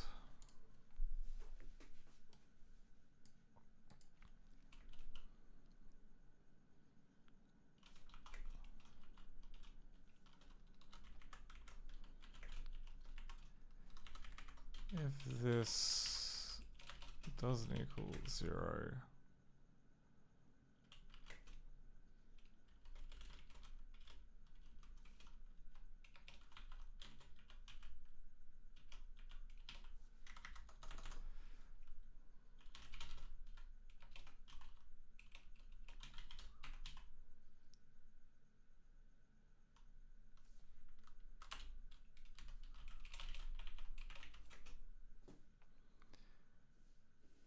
okay.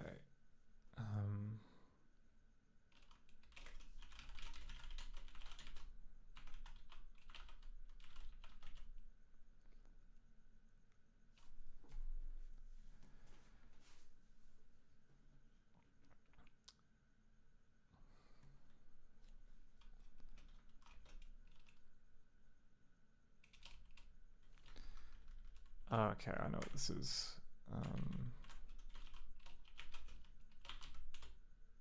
Exclusive of all that.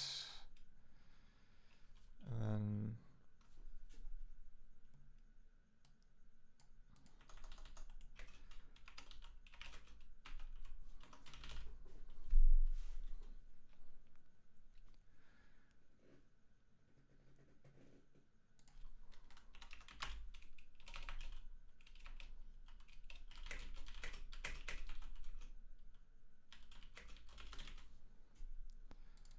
okay, so where's the end of the for loop?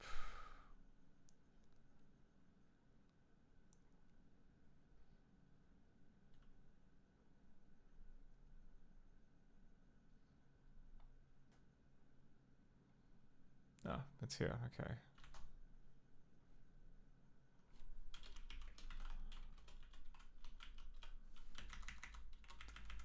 So I equals less than or equal to 5.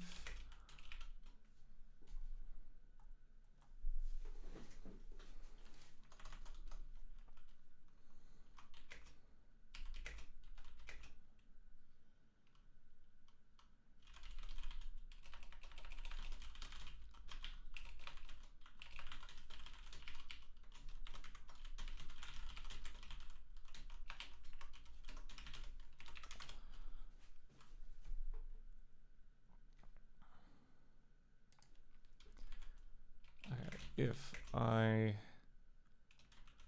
less than or equal to 1,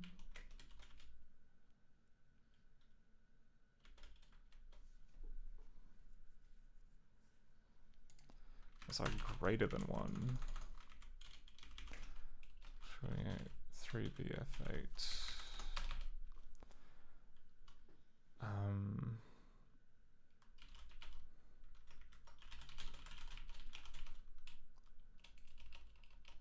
40 plus I, oh, 40 plus I dereferenced in this 1D24.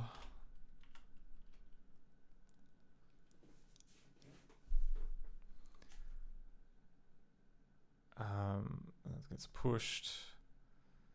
Else.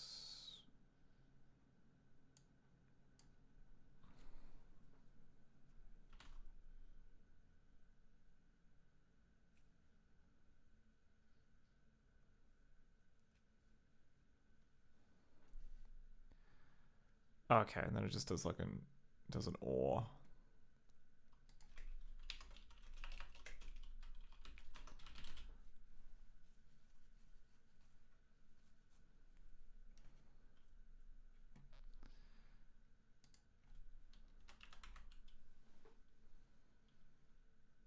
Yeah, okay, that's good.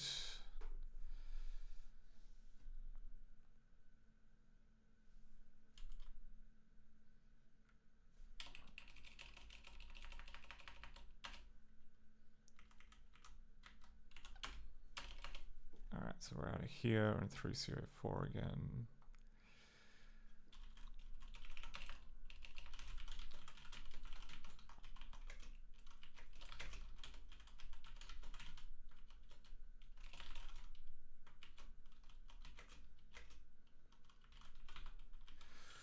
Was this a triply nested loop?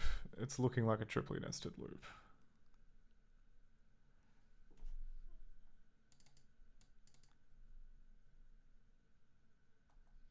I mean, like, at least the inner one is definitely... I mean, okay, we've got a loop here. We got another loop somewhere.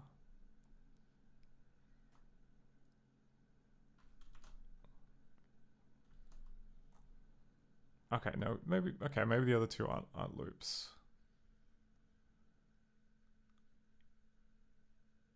Oh, okay.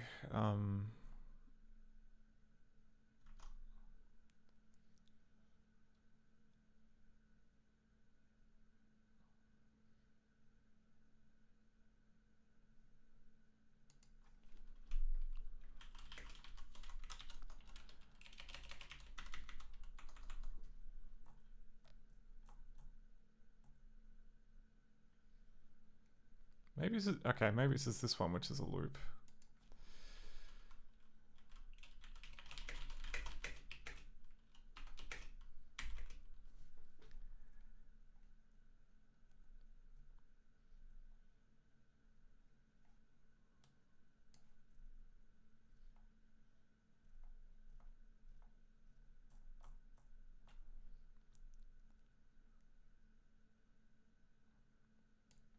There we go. Okay. Oh no, it's at least two loops.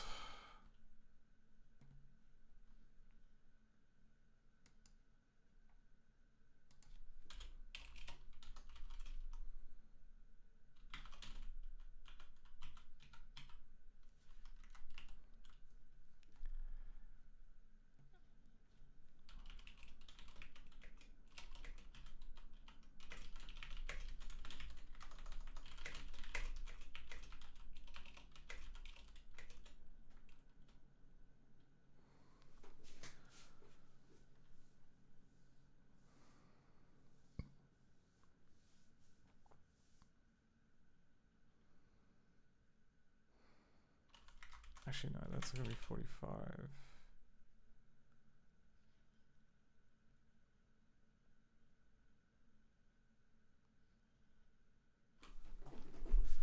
Wait, what?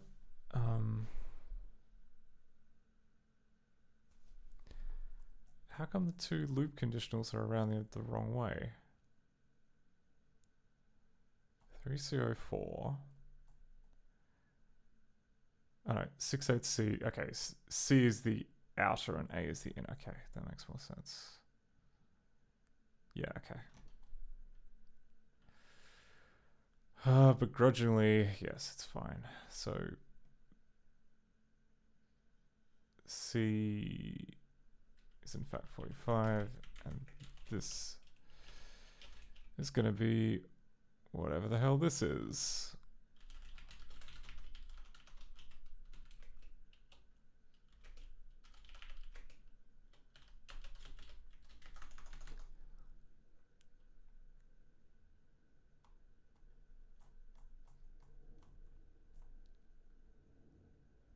Oh, okay, and the outer one is 42.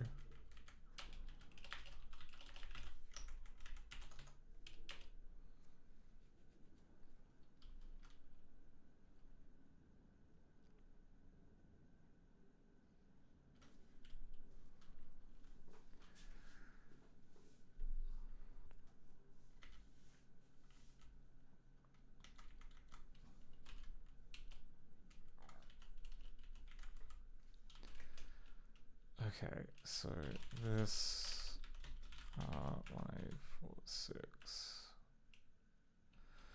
Ah, it's another heap that I don't have a thing for. Come on. Come on, game. Oh, it's probably going to be in 1B90, isn't it? Okay, I'll just do the math.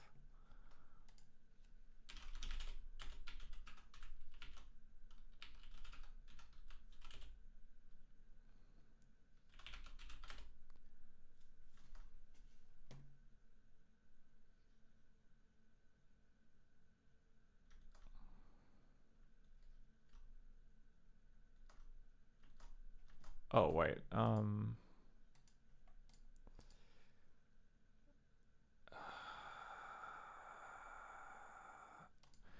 Okay, 1846. Oh, no, we have 1846. I just renamed it because I'm an idiot. Okay.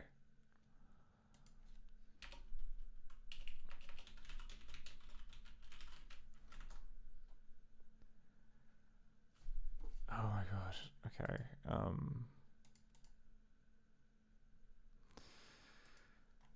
Already I'm regretting renaming some of these. Okay, let's get to it. So page to chapter J.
If this 16 6 I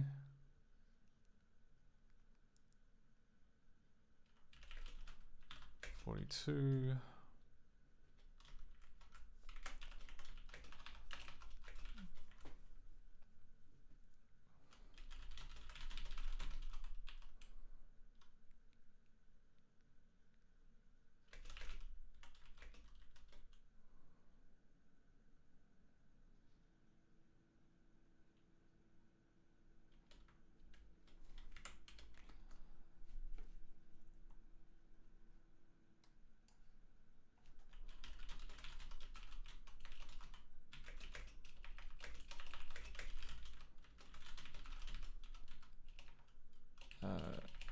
J.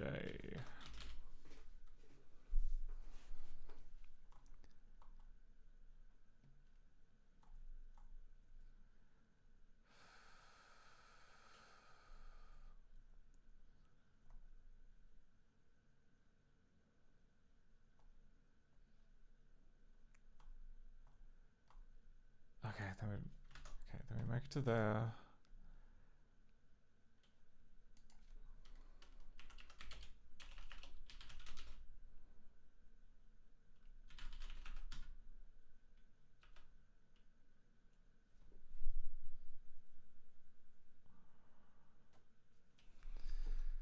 Okay, let's deal with 1A46 as page to chapter.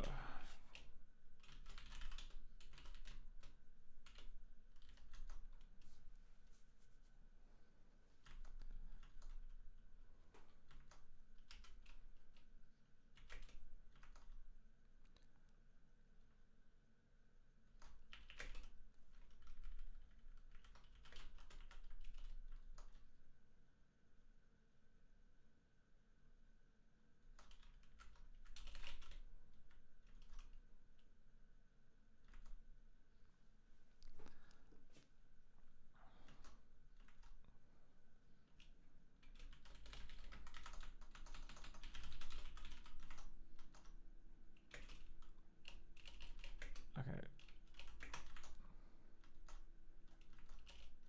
No.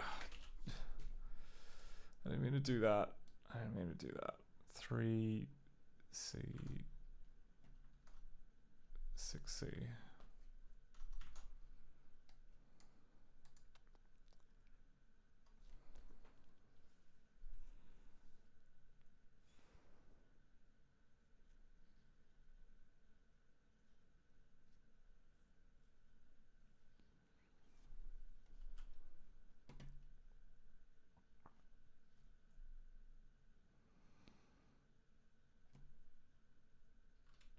Okay, so it's checking this.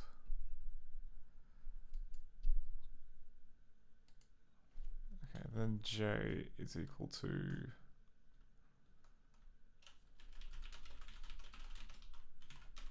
A.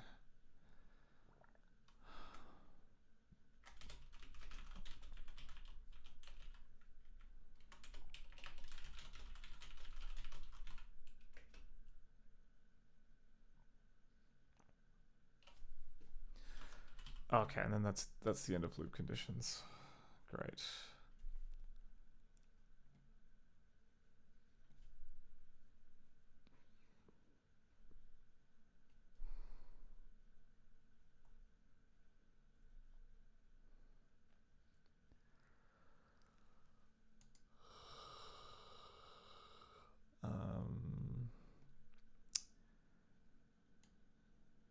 Yeah, that's good, that's good.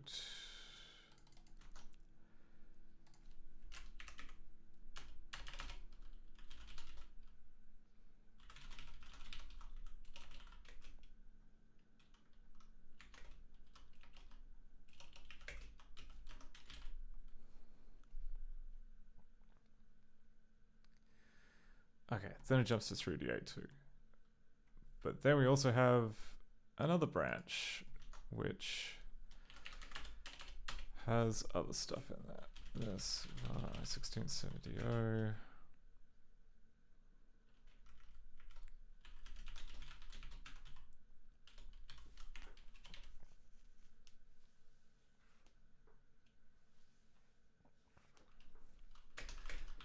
And 2.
so push the number 3, then we push this, subtract 1, divided by 10.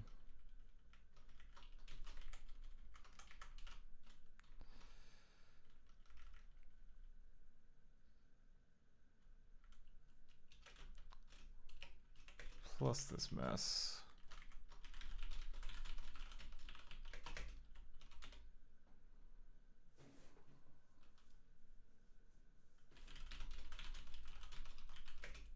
Subtract 1.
Okay, these are out here.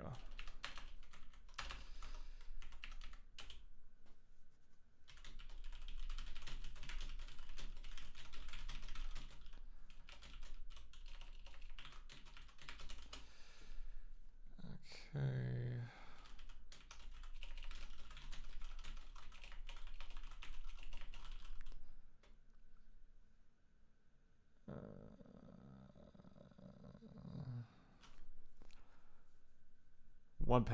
One page left to go of this.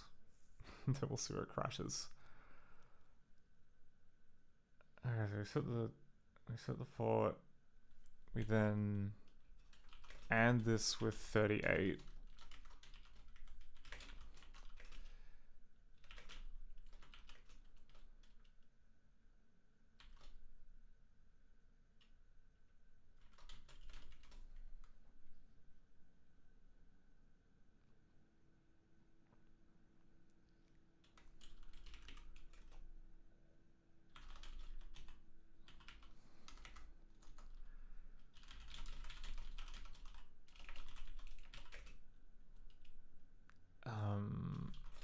And with 1,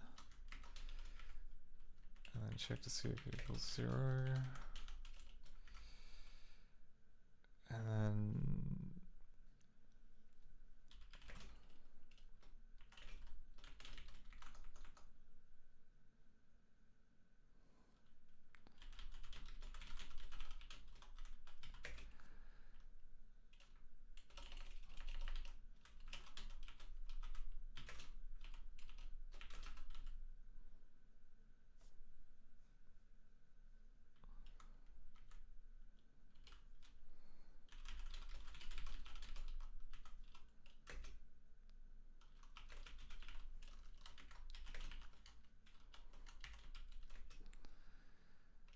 equals 0.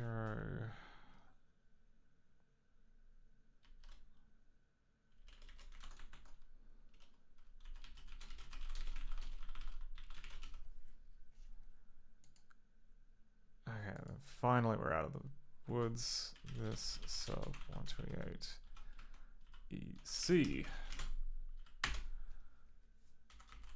Okay. Alright, how much new crap have we got? Oh yeah, we got all those things in the switch statement. Okay, fine. We do have some variables, so let's just get those out of the way first.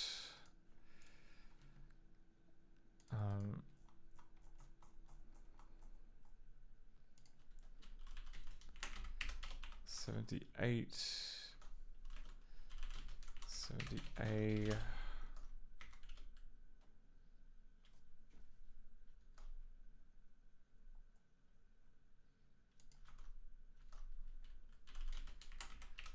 CO2. Okay. Now we're just down to things we need to add.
Okay, let's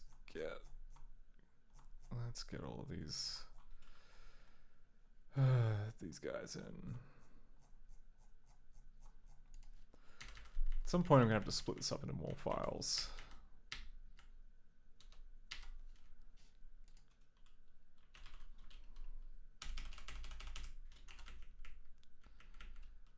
Okay, so 1, 2, 3, 4, 5, 6, 7, 8,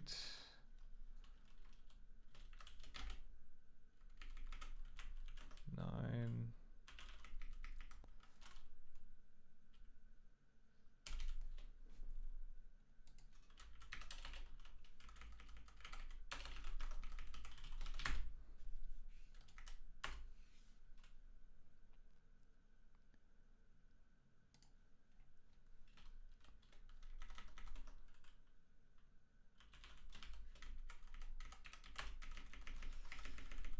42.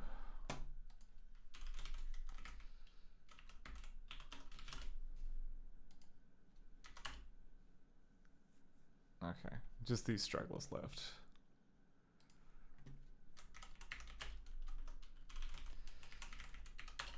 852.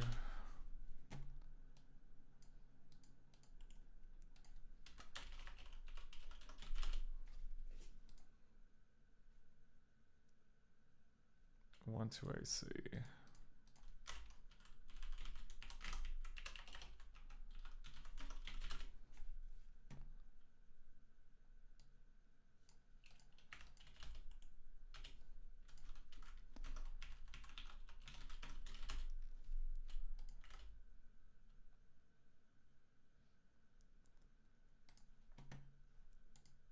Okay.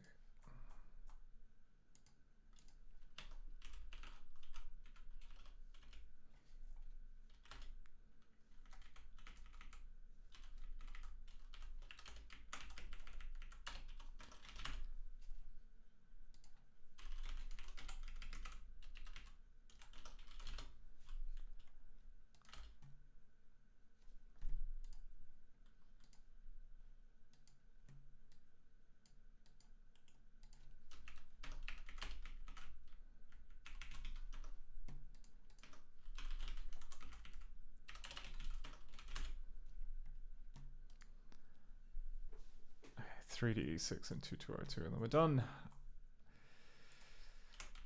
Assuming we can get there. Oh wait. 2202 is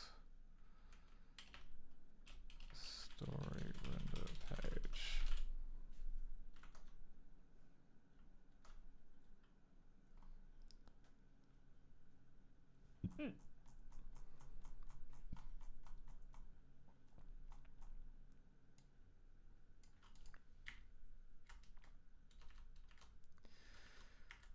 Okay, where's 3D? Give me 3D. That's in here. Alright. 3DE6.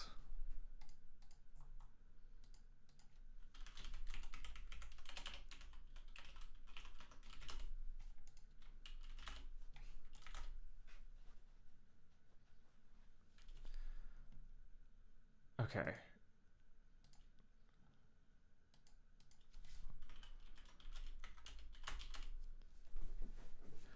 All right. Big switch statement is installed. Let's see what happens.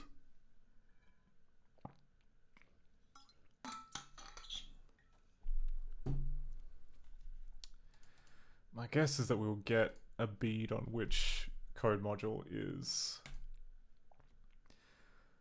attached to which puzzle. So let's go to strength, click the strength button. Okay. A lot of debug. Okay, and then sub 128 for D8. I did build, didn't it?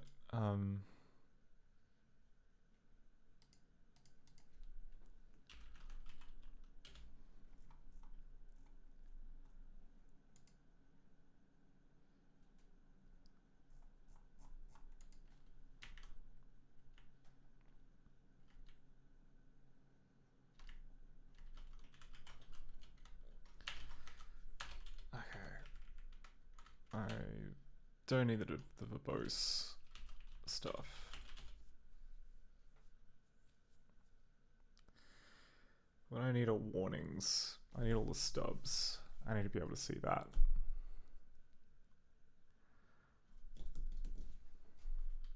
Start anyway.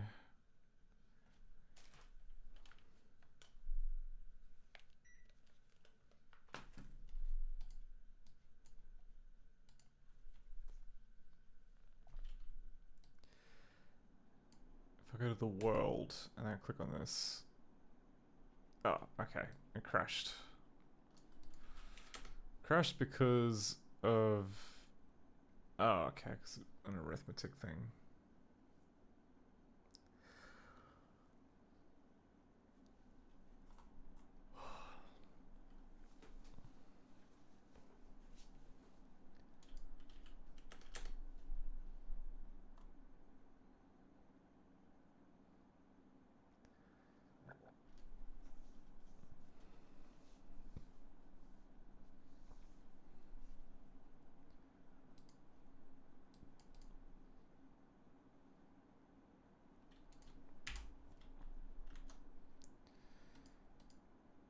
Okay, so Wheel of Fortune. Click on that.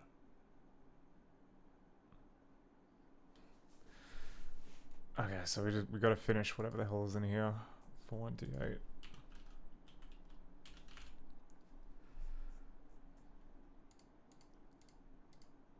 Oh, this is the ungodly long one.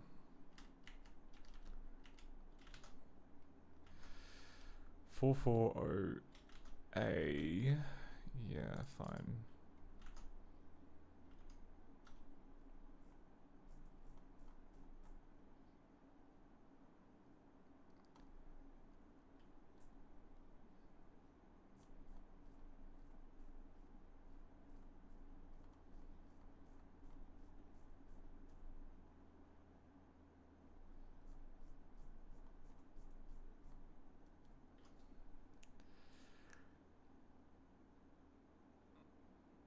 Oh, okay, yep.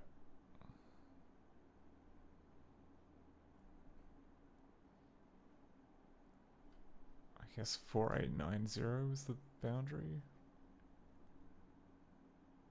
No, wait, no, that can't be right because we have this function. Yeah. Yeah, what's going on here? So we must give up before 4472.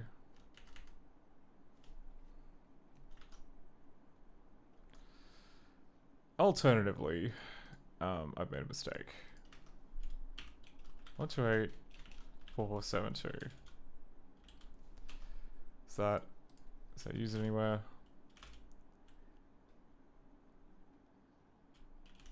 Huh. How about that? Okay.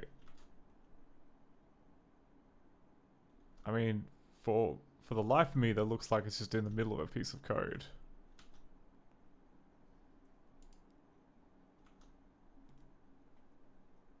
Sub 128 BDE. Did I screw that up?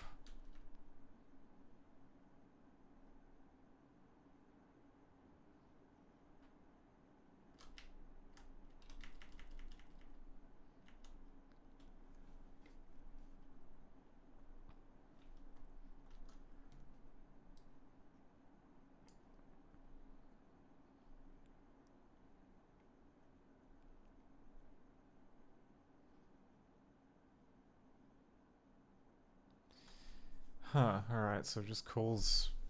We call a subroutine of like 4472.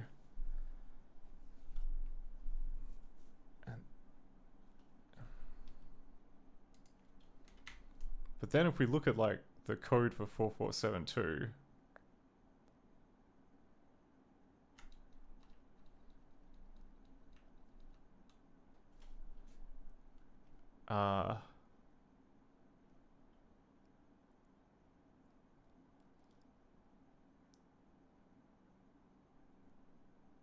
there appears to be like, already in progress with something. This could be a case of, because BASIC does allow you to write,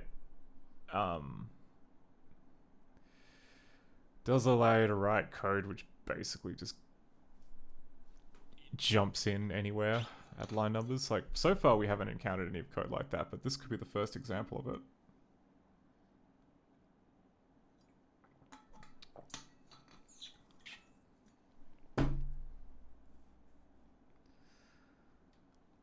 Alternatively, 4462 could just be a stub which is never used.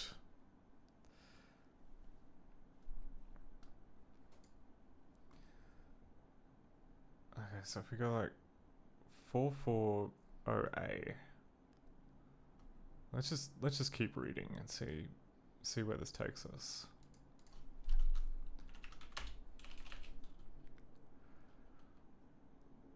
So if this var I1670 to 48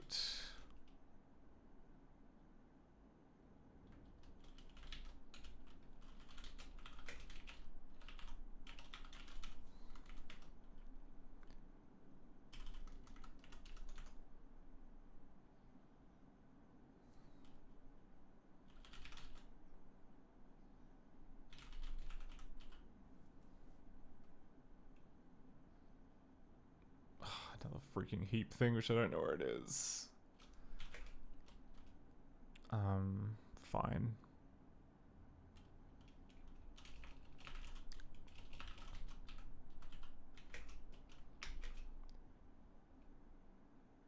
Equals 63.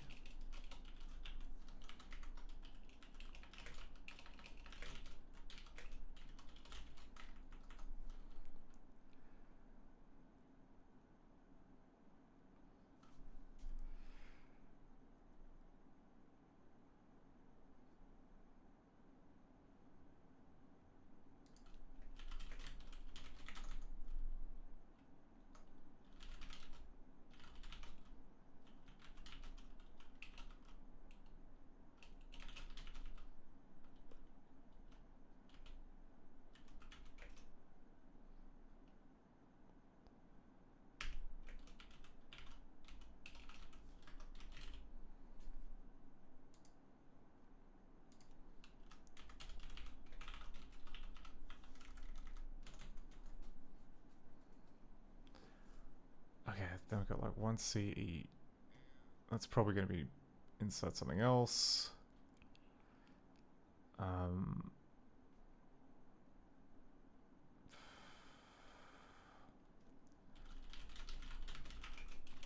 4758 0 equals 0. This I16 4758 1 equals 47.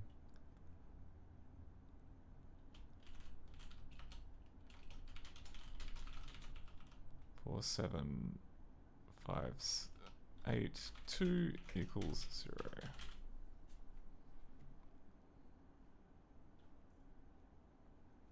Okay, and then that joins on with that. So that's all fine.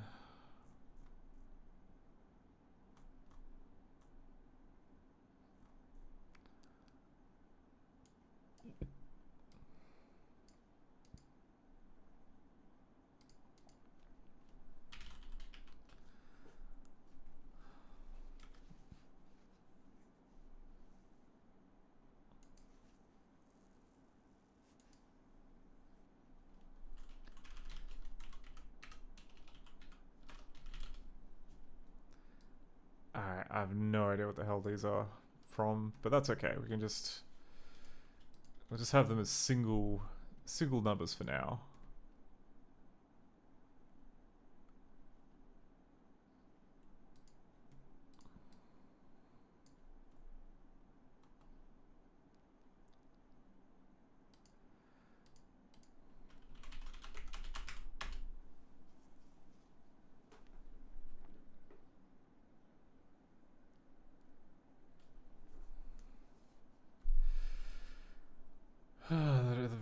At the very least, that should, I don't know, bridge the rails.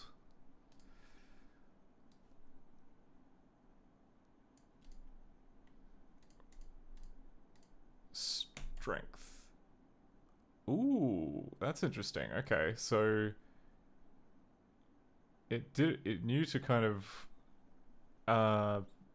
erase over the background, which is kind of neat. Did it...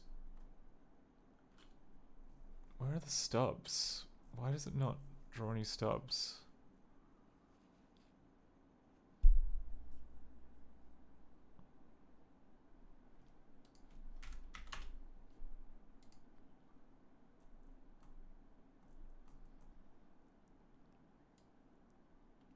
Okay, there's like monkeying around with like the checkboxes.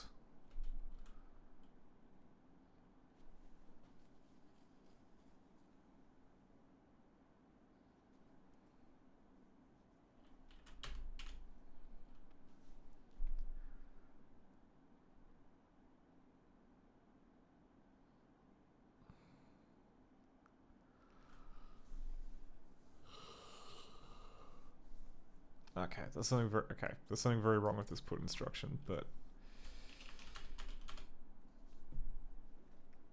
okay, maybe I should put in a breakpoint for the giant switch statement just to kind of stick a finger in the air and see where we are. Sub 138. So the big switch statement is in... oh no, there's two switch statements. Sorry, sub 137 here. It's this guy.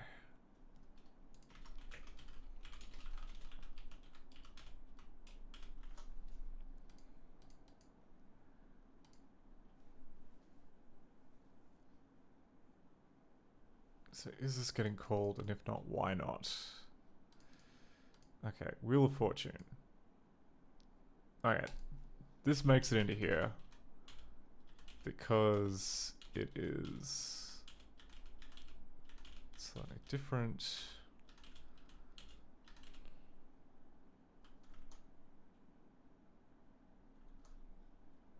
Oh, okay. We're just living our life in 6.1 EC.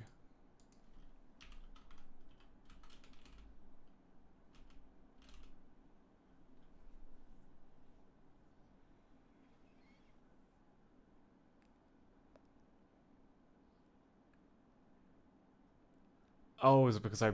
It's because I broke. I put a breakpoint with.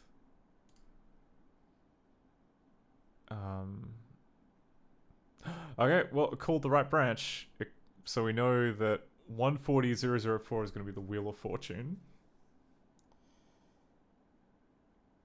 So that's good news.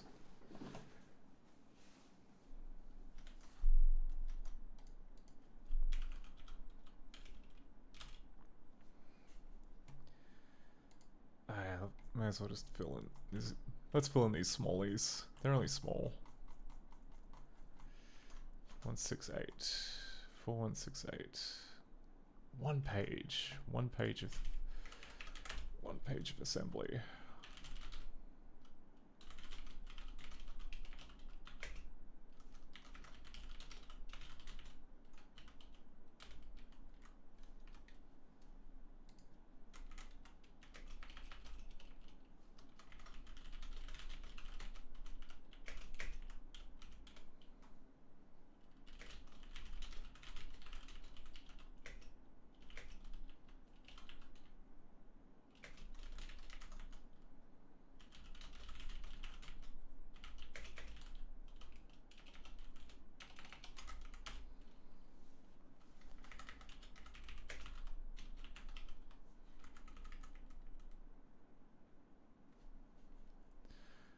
Oh, okay. We've got like another case of it being a function that runs on.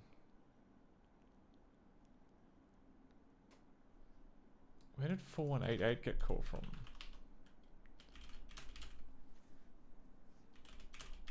Alright. Apparently nowhere.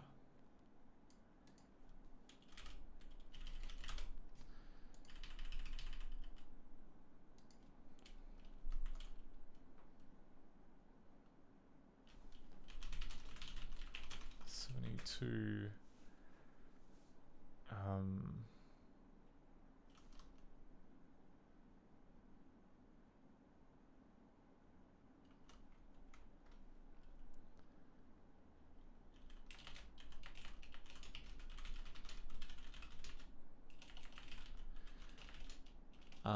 interesting. Okay, so this application has multiple. So like the index function is quite an interesting thing about ZBasic. Most of the time you have to like do fixed allocations of memory. You can't allocate on the fly pretty much. With the exception of index, which is a kind of infinite string store. Yeah. Index is a special ZBasic string array with some powerful and unique capabilities. Yeah, you can basically just you know, it's just like an infinite kind of integer to string hash map. And there's also an undocumented feature which is you can actually you can have multiple indexes. So I don't know, I didn't see it anywhere in the docs here, but if you basically like put a second number in front of it, like so like x comma y, then x is like the number of the table, so you can have multiple tables. And it looks like our friend Cliff figured this out too, because this uses table number 2, of which I didn't think that anything was using. I'd only seen table 0. Okay, so that's this var stir co6 equals this.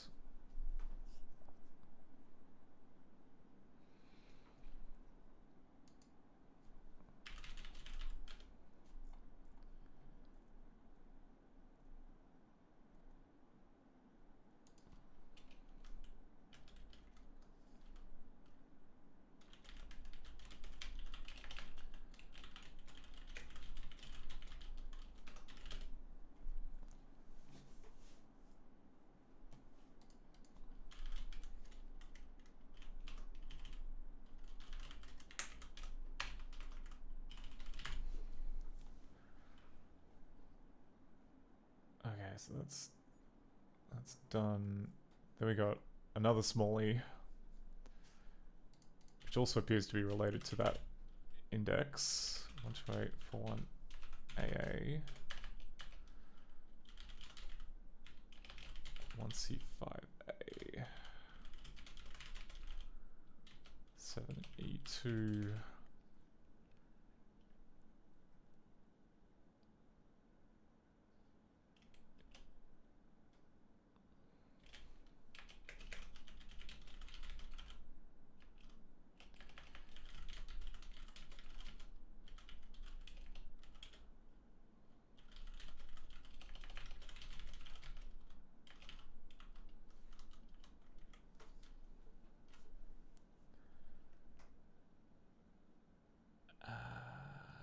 Yeah, okay, so push that, then we push 2.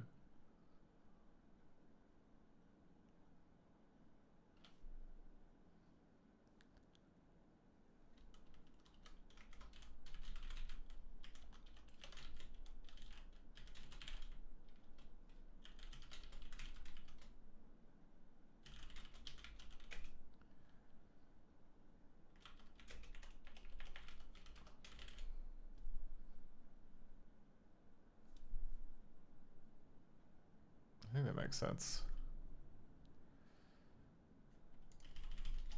Okay, that's all. That's done.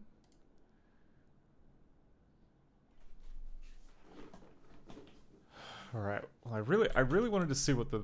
Okay, start that again. I wanted to see which code was responsible for like the jigsaw type of puzzle.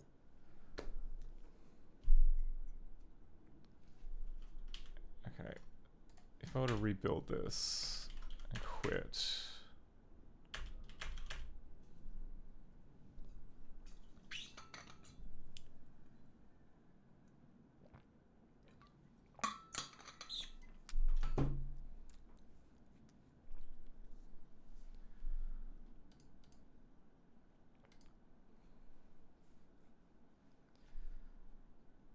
Okay, and then so we're going to strength, and we click the button. Okay, so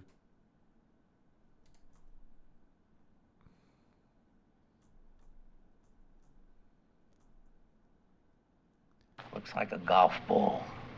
That's how it types, sir. The ball types the letters. wish the ball types the letters. Okay.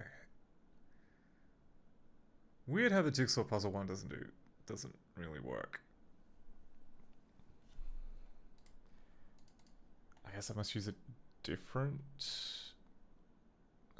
pathway, perhaps?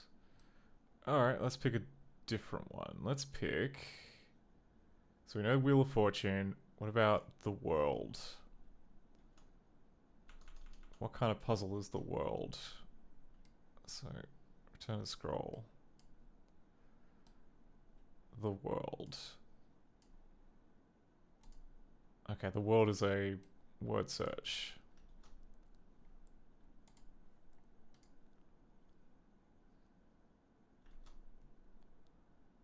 Huh, alright, it just doesn't...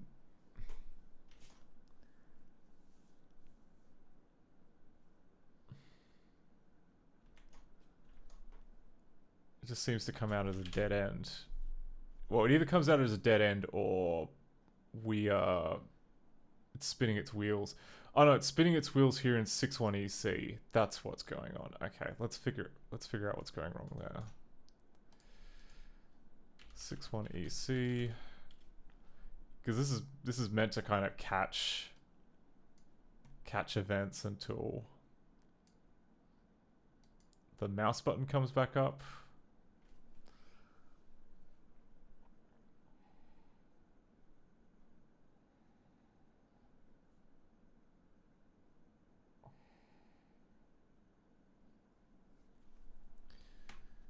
Um, 61EC 39A0. Yeah, okay.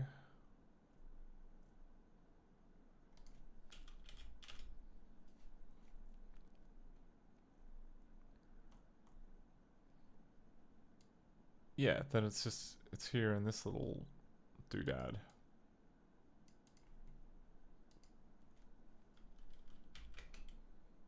Up 24.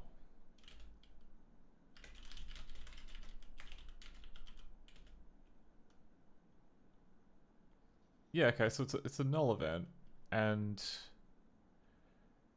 we got.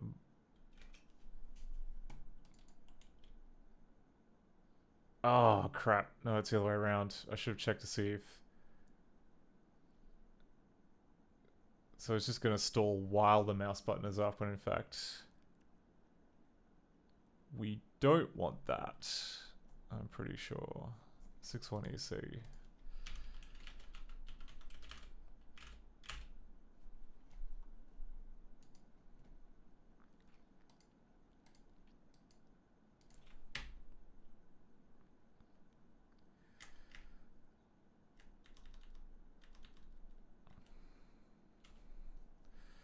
Okay, let's rake over this with a fine-tooth comb. At the very end, we've got our loopback event, 128, 61 EC. So we call get next event. We check the event type. At the very end, we set 7CO to nothing.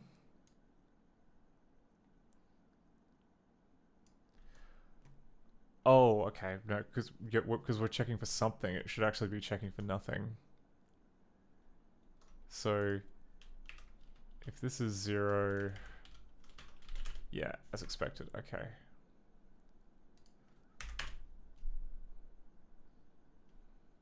Sometimes it's very easy to miss the double negatives, of which there are a lot, because this is bytecode from a basic interpreter that doesn't really optimize anything. Okay, but that should be more what we're after. Okay.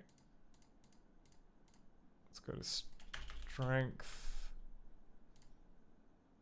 Okay, and then we get an arithmetic exception. We get an arithmetic exception, but that happens after we learn. Okay, so code module 133, that's going to be the jigsaw puzzle engine. How long is the code? I don't think we're going to get very far in it tonight, but I'm just curious. So 133, that's actually that's not very big at all. That's quite austere. That's only 1500 bytes, or hex 1500 bytes. So maybe we could do it tonight. Maybe we could cram that in the last hour. We could at the very least. Okay, let's just commit what we got.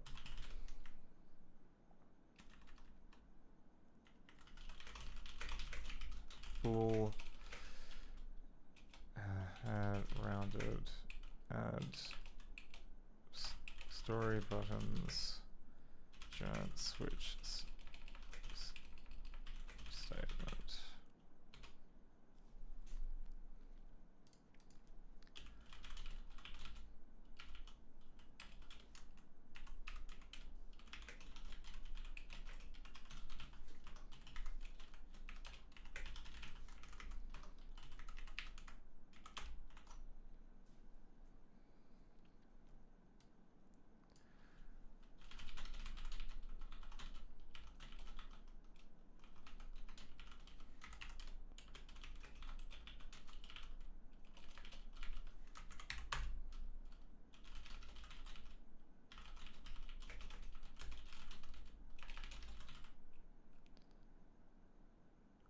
Okay, so we've got a loop straight off the bat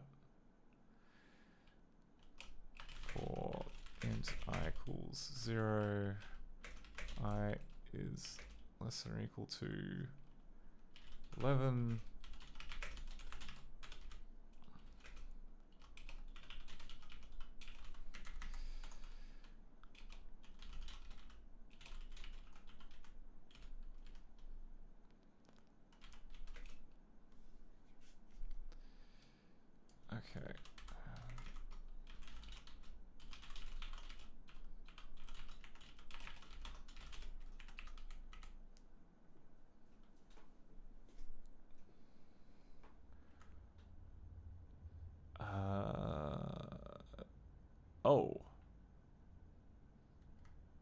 Okay, hang on. No, so this is being set to the output.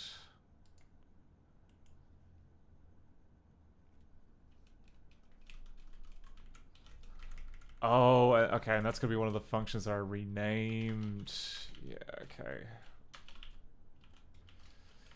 It's gonna be like get puzzle word or something like that.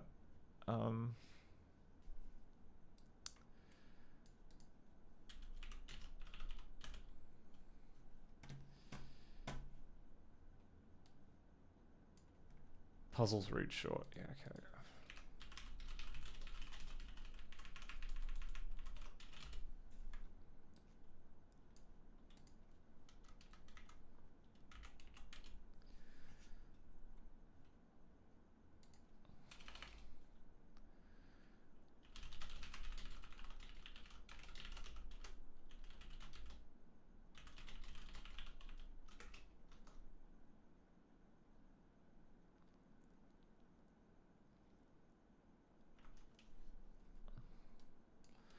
Oh, yep, and that's going to be puzzles read string.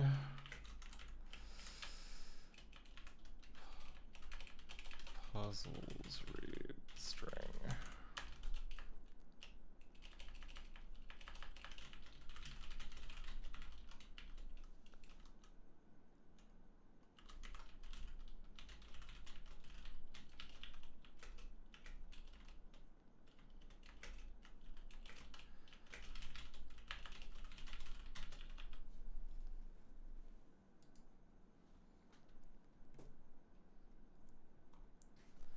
The completed puzzle will reveal something.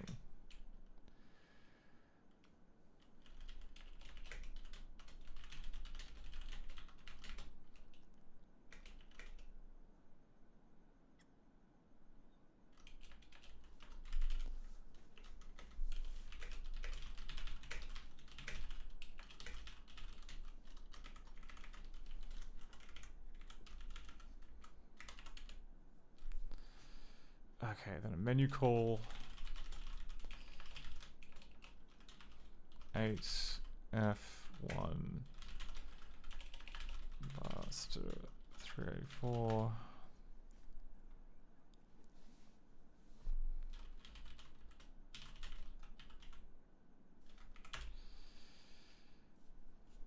Okay, then we've got like a rectangle thing.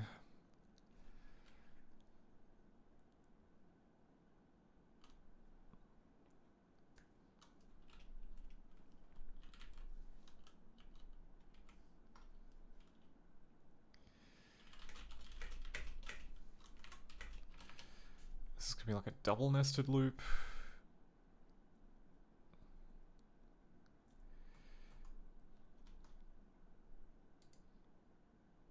Okay, let's not preempt it. Let's just write this down.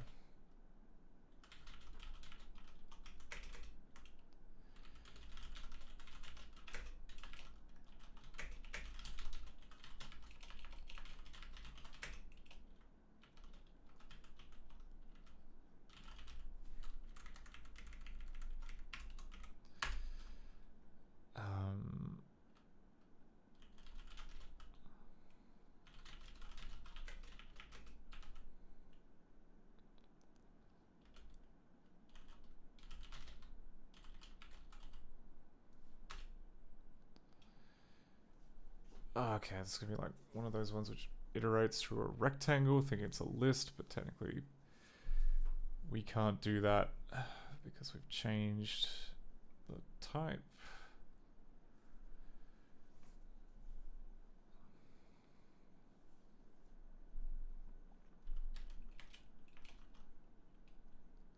Oh no, it's a list of rects. Okay.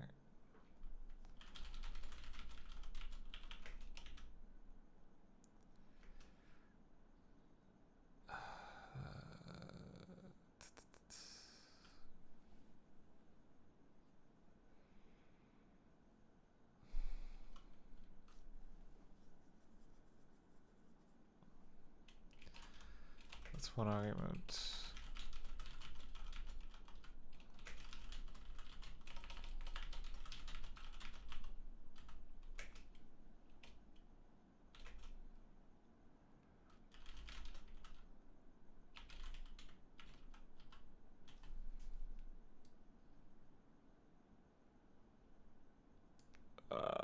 hell's this?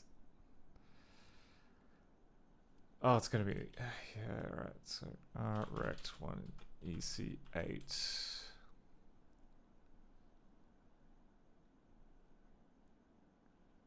Okay, so we've got 8A.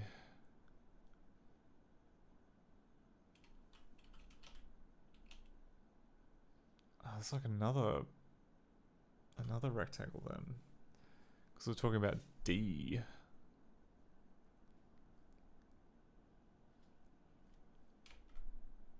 Oh my god, whatever.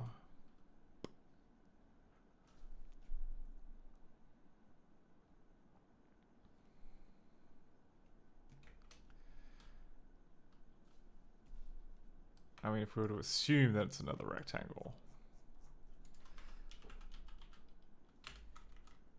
Oh no, it's a point. Okay, we've already got it listed as a point. I don't know how I missed that. One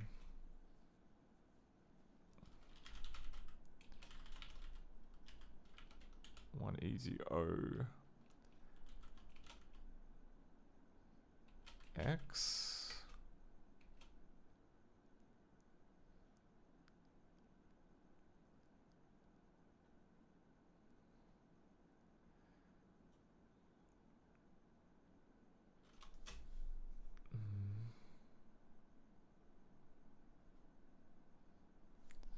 Okay, so then we take that, we then add this to that. We push this result.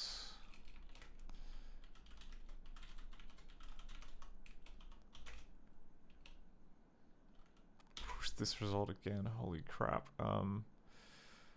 This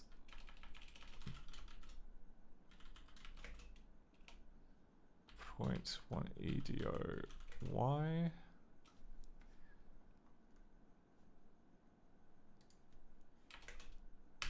We add this again. Wait, was the previous one? Okay, hang on. So we push 182, which was the X coordinate, and then we added that to the previous thing that was pushed, which was A. Okay, so I guess I typoed that.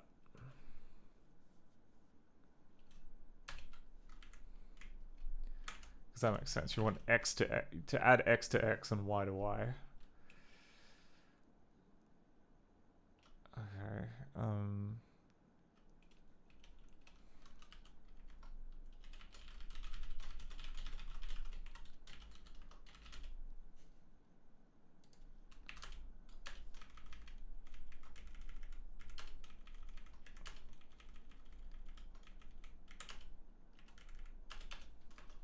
Okay, we're...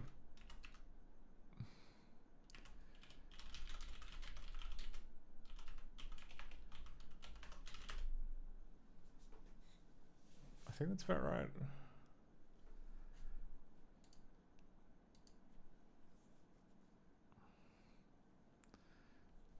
Okay.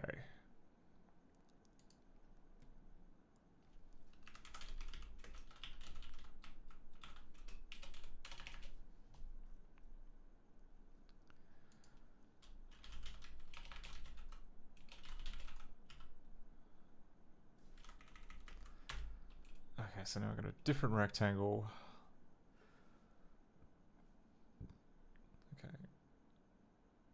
Okay. 8A E.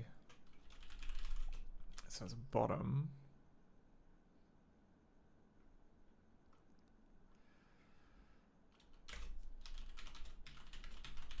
EC0. Top left bottom.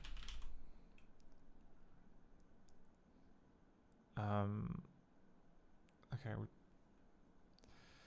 so we've got that, then we pop D1.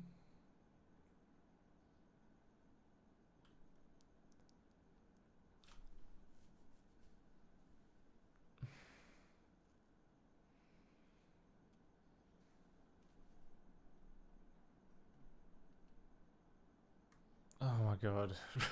I can't remember what Increment check is. Did I...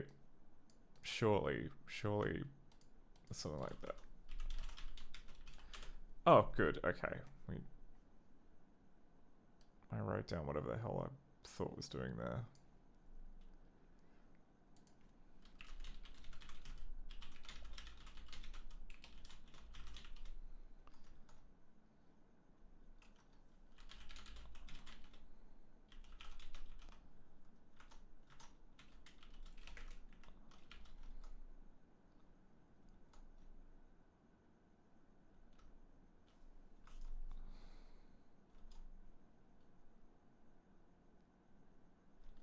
So one is, yeah, one is here goes Dio, yeah, okay. I think that's right.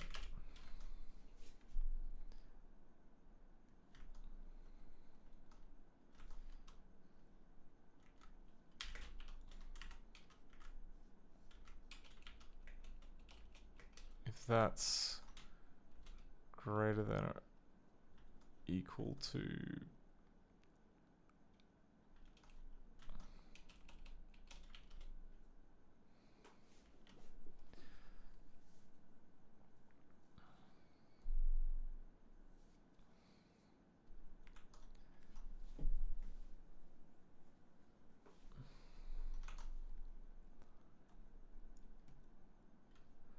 Oh, okay, and then it goes all the way back to 9. Where the hell's 9?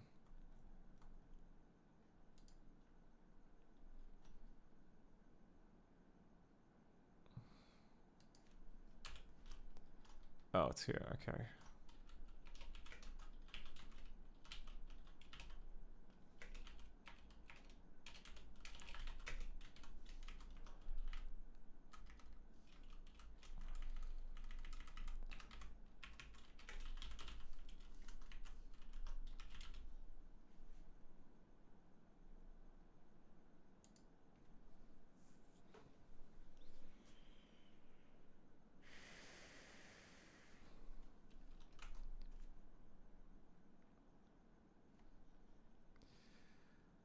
Okay, 1.2.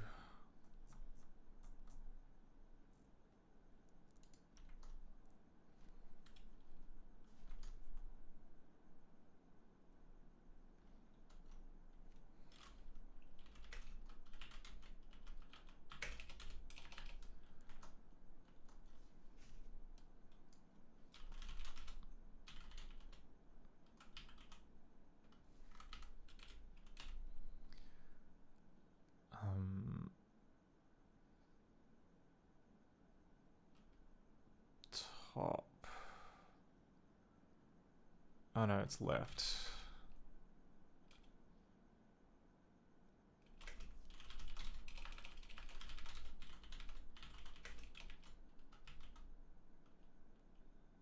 When you see 0, right?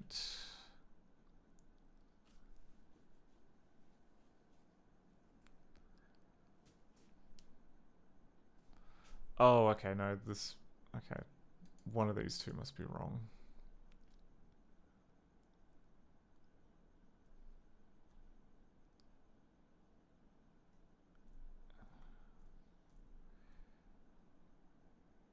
Yeah, okay, I see.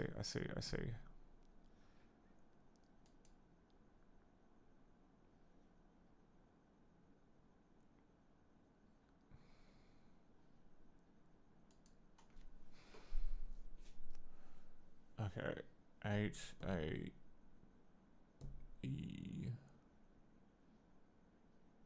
Whereas then this one is going to be 2, 4. Oh no, it's the same.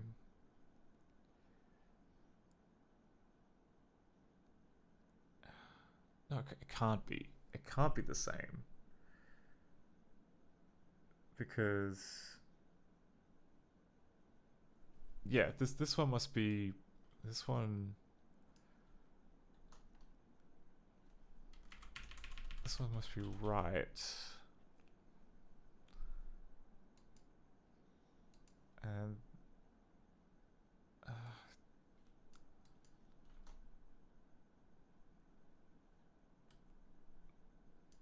I don't get this. I don't get why there'd be two different measures. Like this one here makes more sense. You have left versus yeah, left versus right, I'm pretty sure. And then here we have right versus bottom. Like, why? Why would you do that? Oh, whatever. Just we'll leave it in for now and see what happens.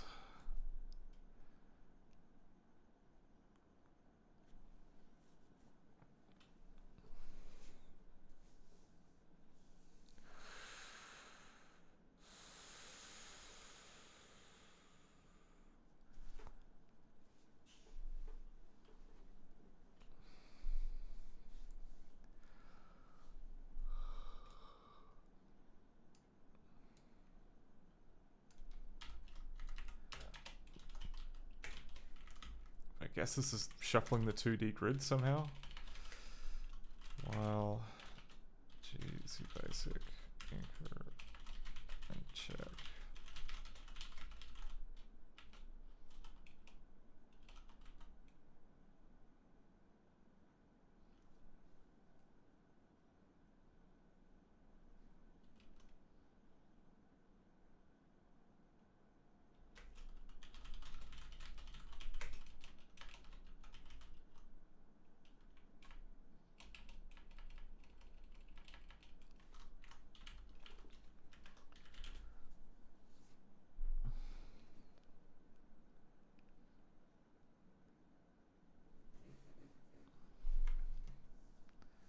Okay, I mean, like, this inner one goes back to B2, which is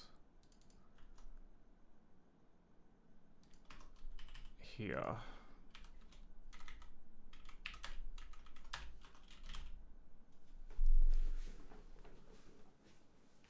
And then the outer one goes back to 9E.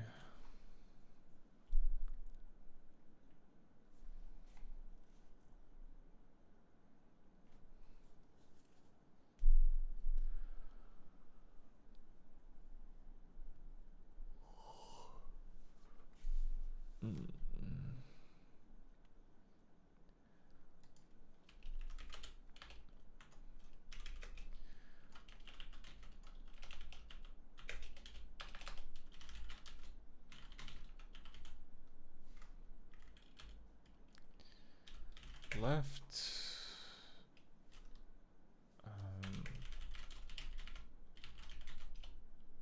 EC 0 right.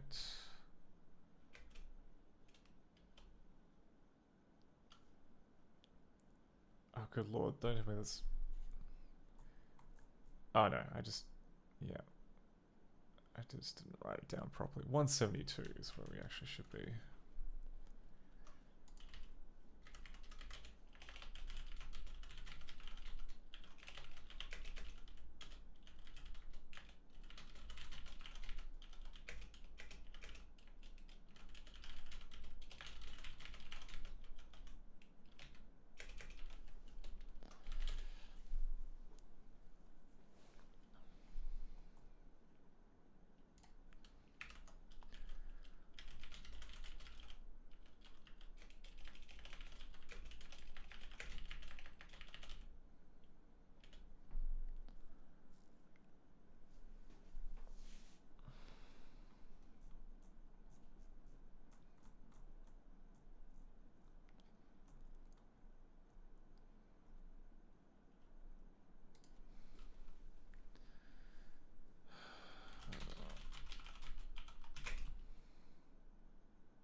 Okay, so what's shift left 5?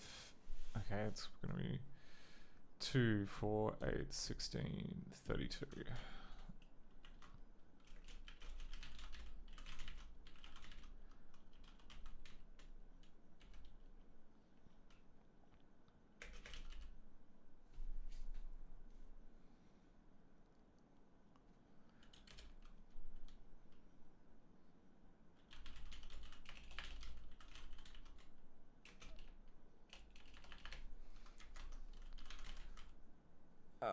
Come on. What are you doing? 3B, 3-8.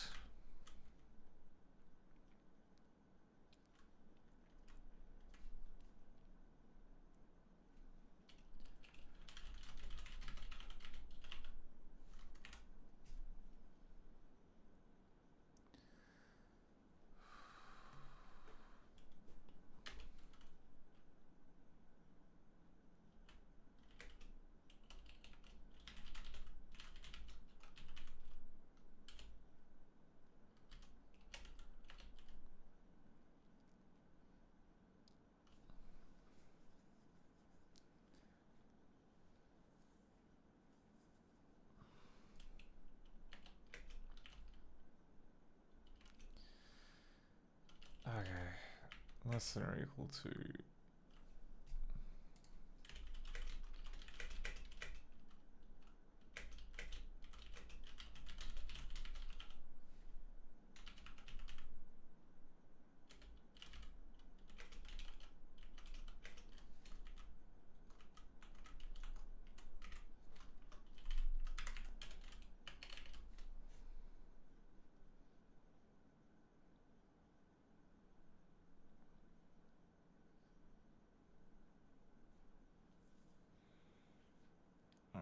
'That's A.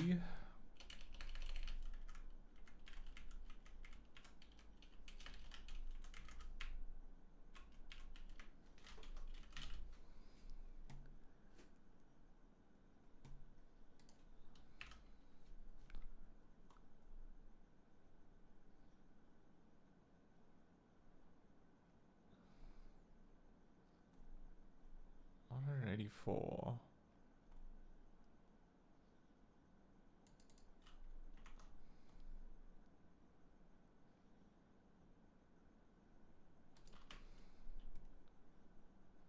Oh, okay. Yeah. That's good. 1330184.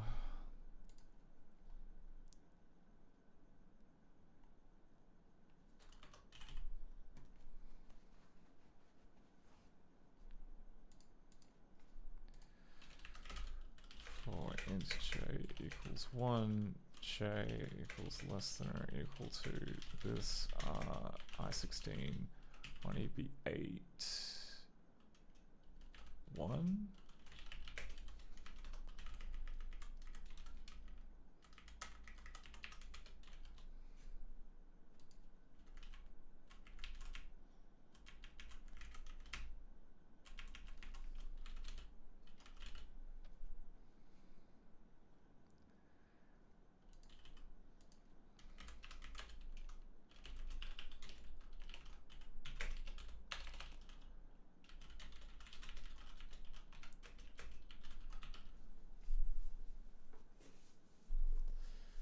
Okay, more loops.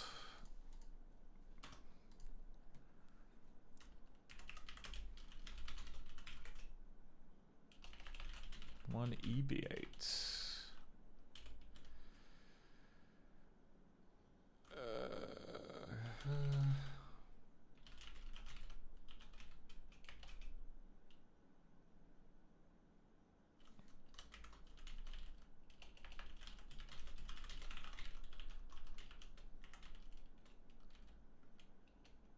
Oh crap! No.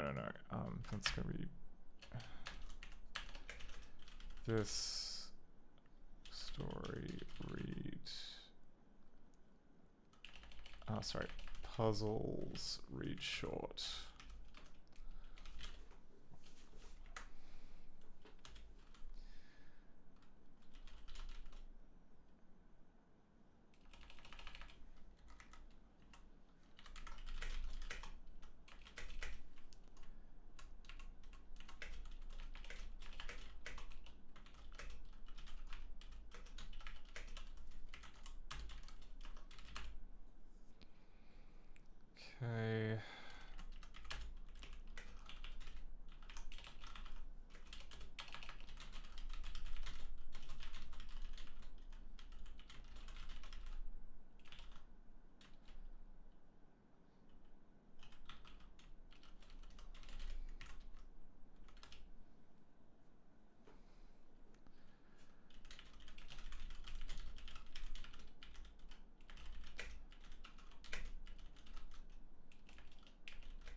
just want to double check.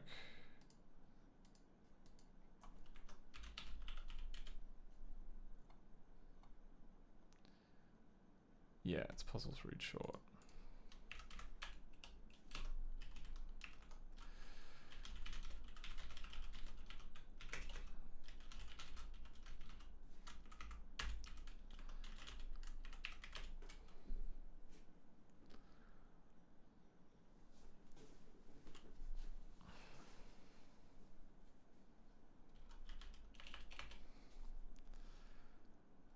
Okay. Yep, got another loop.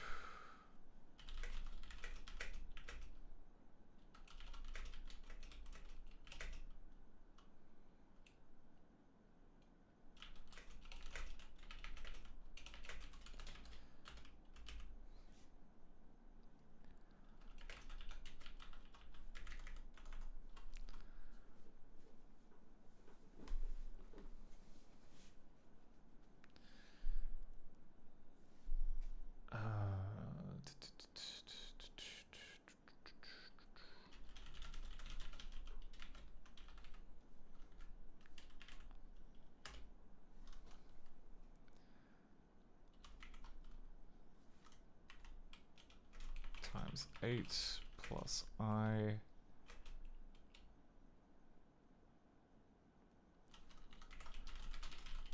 Four seven D8. Okay. So that's not really a thing that we have yet. I16 47 D8 equals this puzzles read short.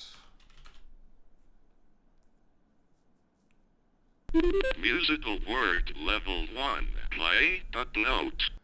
Ah, thank you very much for the follow. Brave7 Rave Wanna.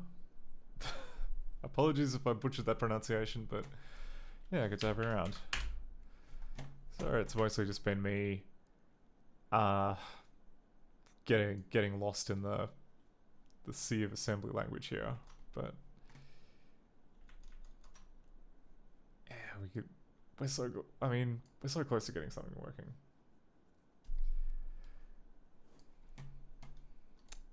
Let's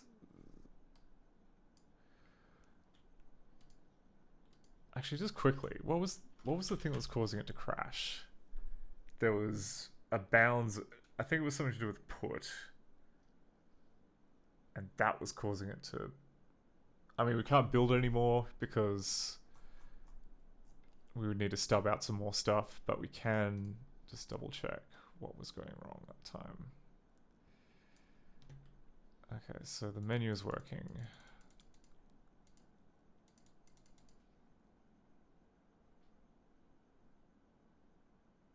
Oh, it's a character from Mr. Robot. Oh man, it's been ages since I've watched Mr. Robot. I should probably revisit it. Okay, so if I click the world, yeah, okay. So we've implemented the menu. We obviously haven't implemented all the sub puzzles in the game. We've got enough, so it goes into the big switch statement. It tries to run whatever main loop or whatever setup dealio is going on, and obviously there's nothing there, just a stub, and then it comes back. It comes back to sub 128082, whatever the hell that is.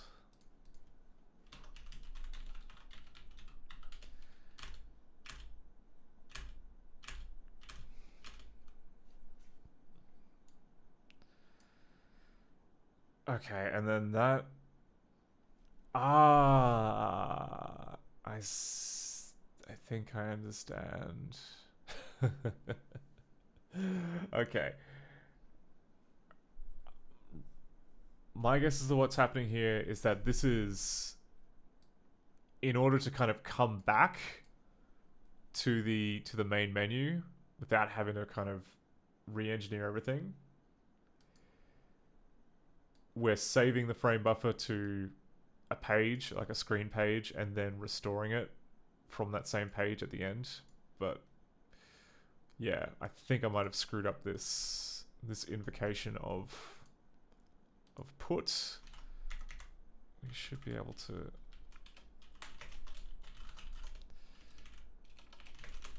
Z basic full to the code 128. So that is all the way up the top. 082. Got like really up the top. Like one of the literal first things. Okay, so there's this code here, which then, so we're getting from 0 to 0, and then we have, yeah, okay, then we just immediately push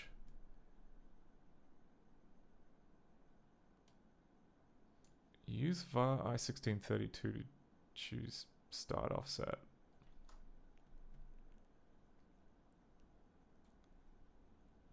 Oh, because it's in 5 dBc. Oh, I see. Okay.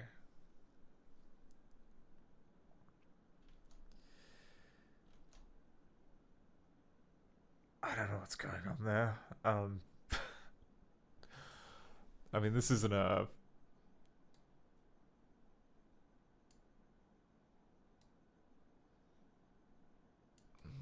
As far as I'm aware, this isn't a array, or rather like an array of bitmap handles. It's just one bitmap handle.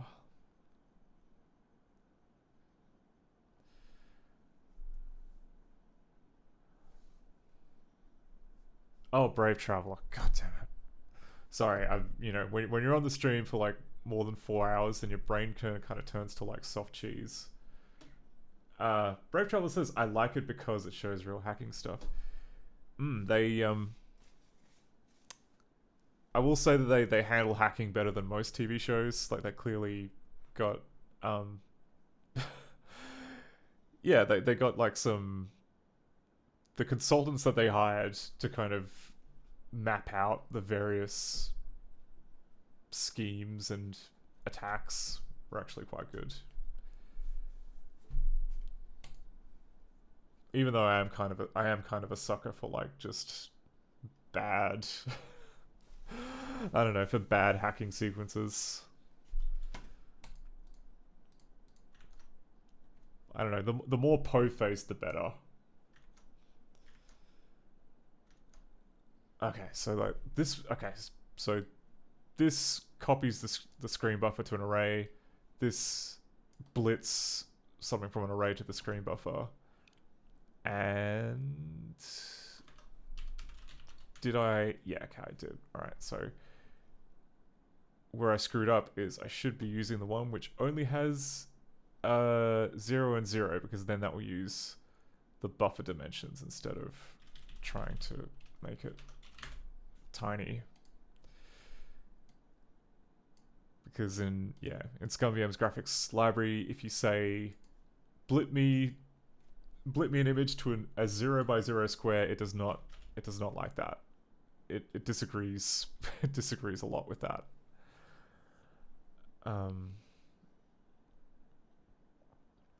Okay. Okay, let's see if we can get this sorted out. Source mode.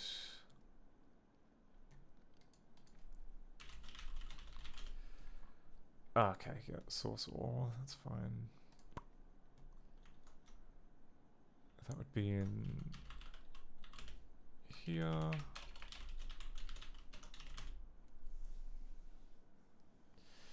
Oh, Brave Traveler says, I study computer networking and watch some guy David Mumbai on YouTube. He has a series with OTW about Mr. Robot hacking stuff. Oh, neat. Oh.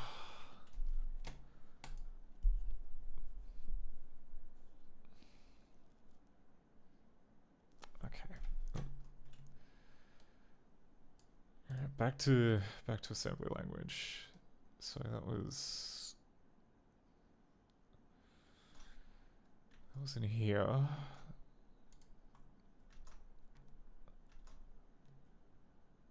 So we call puzzles read short. We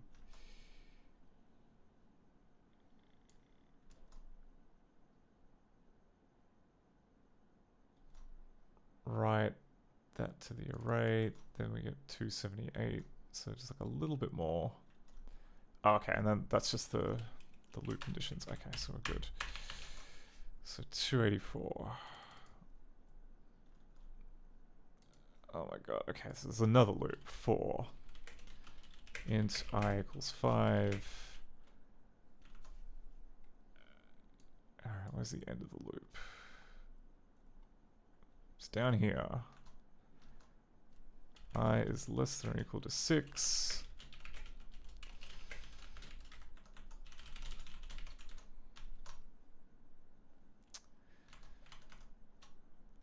Um, 284.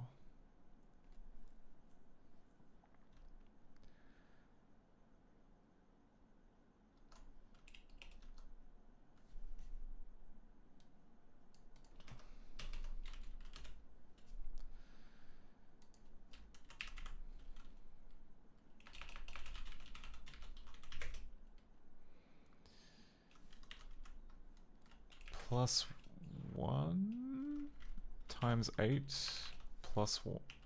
Oh, sorry, times 8 plus I. This R47D8.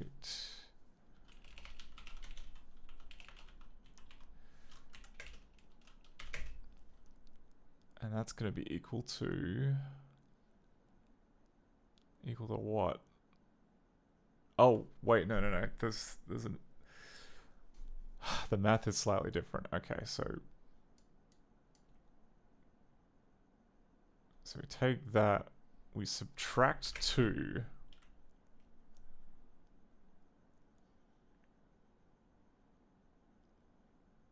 Okay, no, let's work this out. So 7cc, shift left by 3, so multiply by 8. Then we add 68i, which is going to be our loop counter. Then we subtract 2. Then we add that. Then we then we shift left 1 because it's 16-bit. Then we get into this array. Then we dereference the value.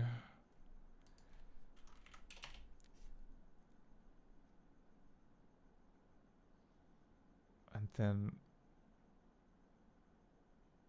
and then like there's something at the very beginning that we popped or pushed. Okay.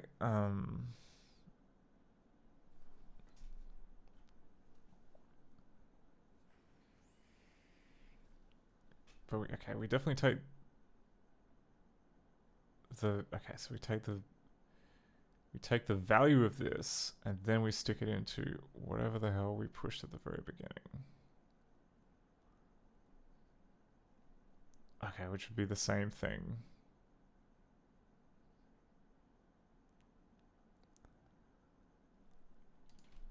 This I16 478 8 times I.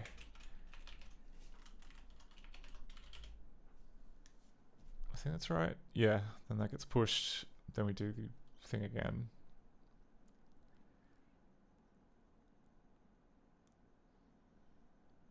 Wait, is it 8 times I? No, it's 7. God damn it. Alright, it's this thing. Plus I.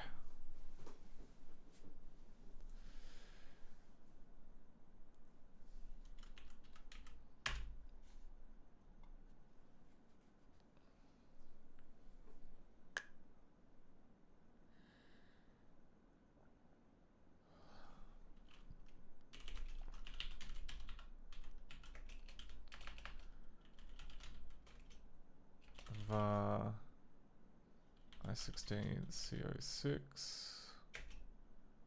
Oh, this is new. Oh no, it's faster CO6.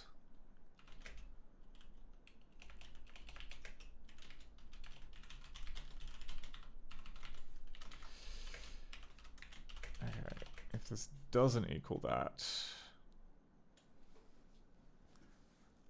then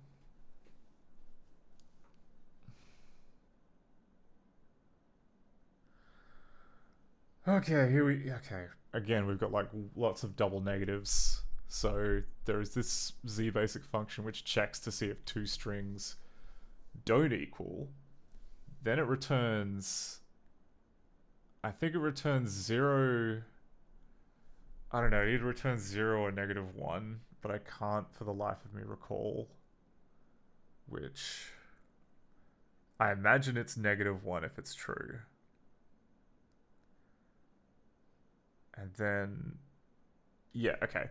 And then we do branch negative not equal, which basically means if it's not equal to 0. So that would be correct, I think. And then 1, 3, 3, 3, 5, 3, 5, 6. Okay, and then we have this. Okay, that makes more sense. I'm slowly getting better at reading 68K assembler the more of this I port over. Okay, so if this equals 1, or yeah, if this doesn't equal 1,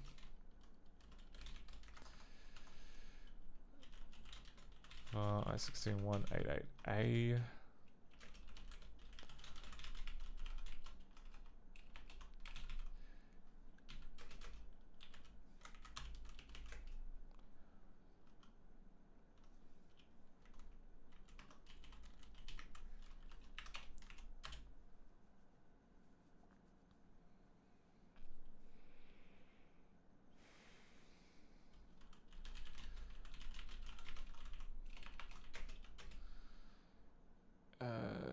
Okay, that gets shifted left 3 times, so 8. Plus this I16 1AA.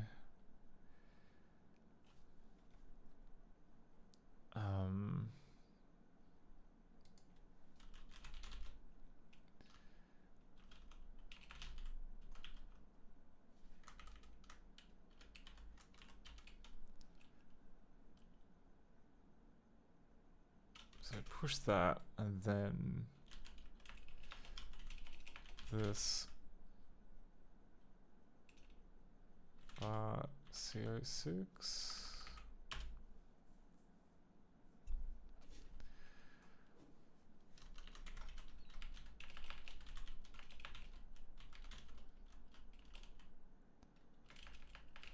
Okay, I haven't implemented mid yet. Okay, well. Okay, then we run into like another kind of z basic question mark function which I've not reversed yet. Do I have it on my list? No, it's a brand new one. God, all right. I mean, I have most of them now, but there are some stragglers, especially when it comes to string handling, because there's just so many different ways you can invoke string checks, and that one kind of looks important. So I think we might have to put a pin in it for now. Yeah, I'm definitely flagging a little bit, but so cool that we're getting this working.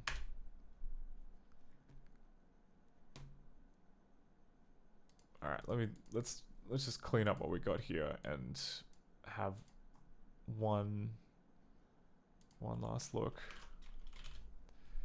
I think all we need to do is add 47D8 to the variables list.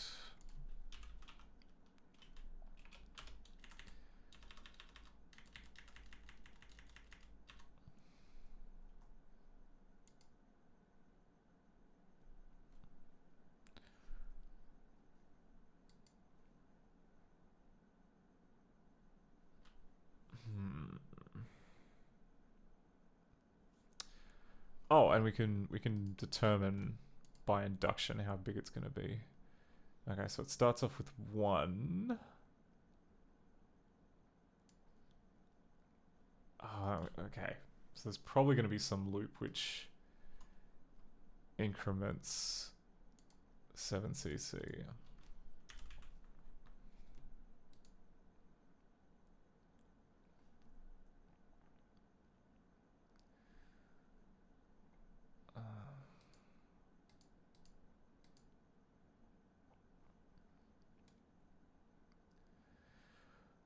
Yep, okay. There's a big old loop.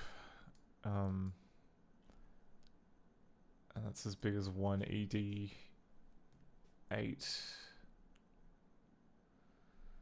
Oh, it's just gonna be like a rectangle parameter. I don't care.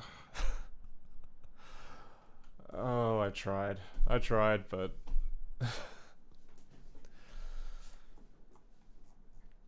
I think we've got to call it there. But it's getting there. We might be able to get like 1 puzzle. And honestly, like, if all of the puzzles are roughly this size, like, only being like on the order of like couple, I don't know, 16,000 bytes or whatever, that's good news. So like, what's a different one? Like 132. Yeah, okay, that's a similar size. 140. Oh, 140 is bigger. Let's not think about 140 for now. 136. Oh, 136 is also big. Let's not think about 136 for now. How about 141? Yeah, 141 is nice and tiny. Tiny puzzles are the way to go. How about 142? It's also kind of. Oh, okay, but this looks like it's going to be the end game puzzle, so we don't need to sort that out now. Anyway, I'm gonna go to sleep. But thanks for tuning in. I'll probably be streaming again Thursday, doing director stuff as usual for Scum PM. Okay. The real question is, if I open up the RAID control panel in Twitch, will it actually do anything? Because the last couple of times I've been caught short, I'm pretty sure. But not this time. Okay.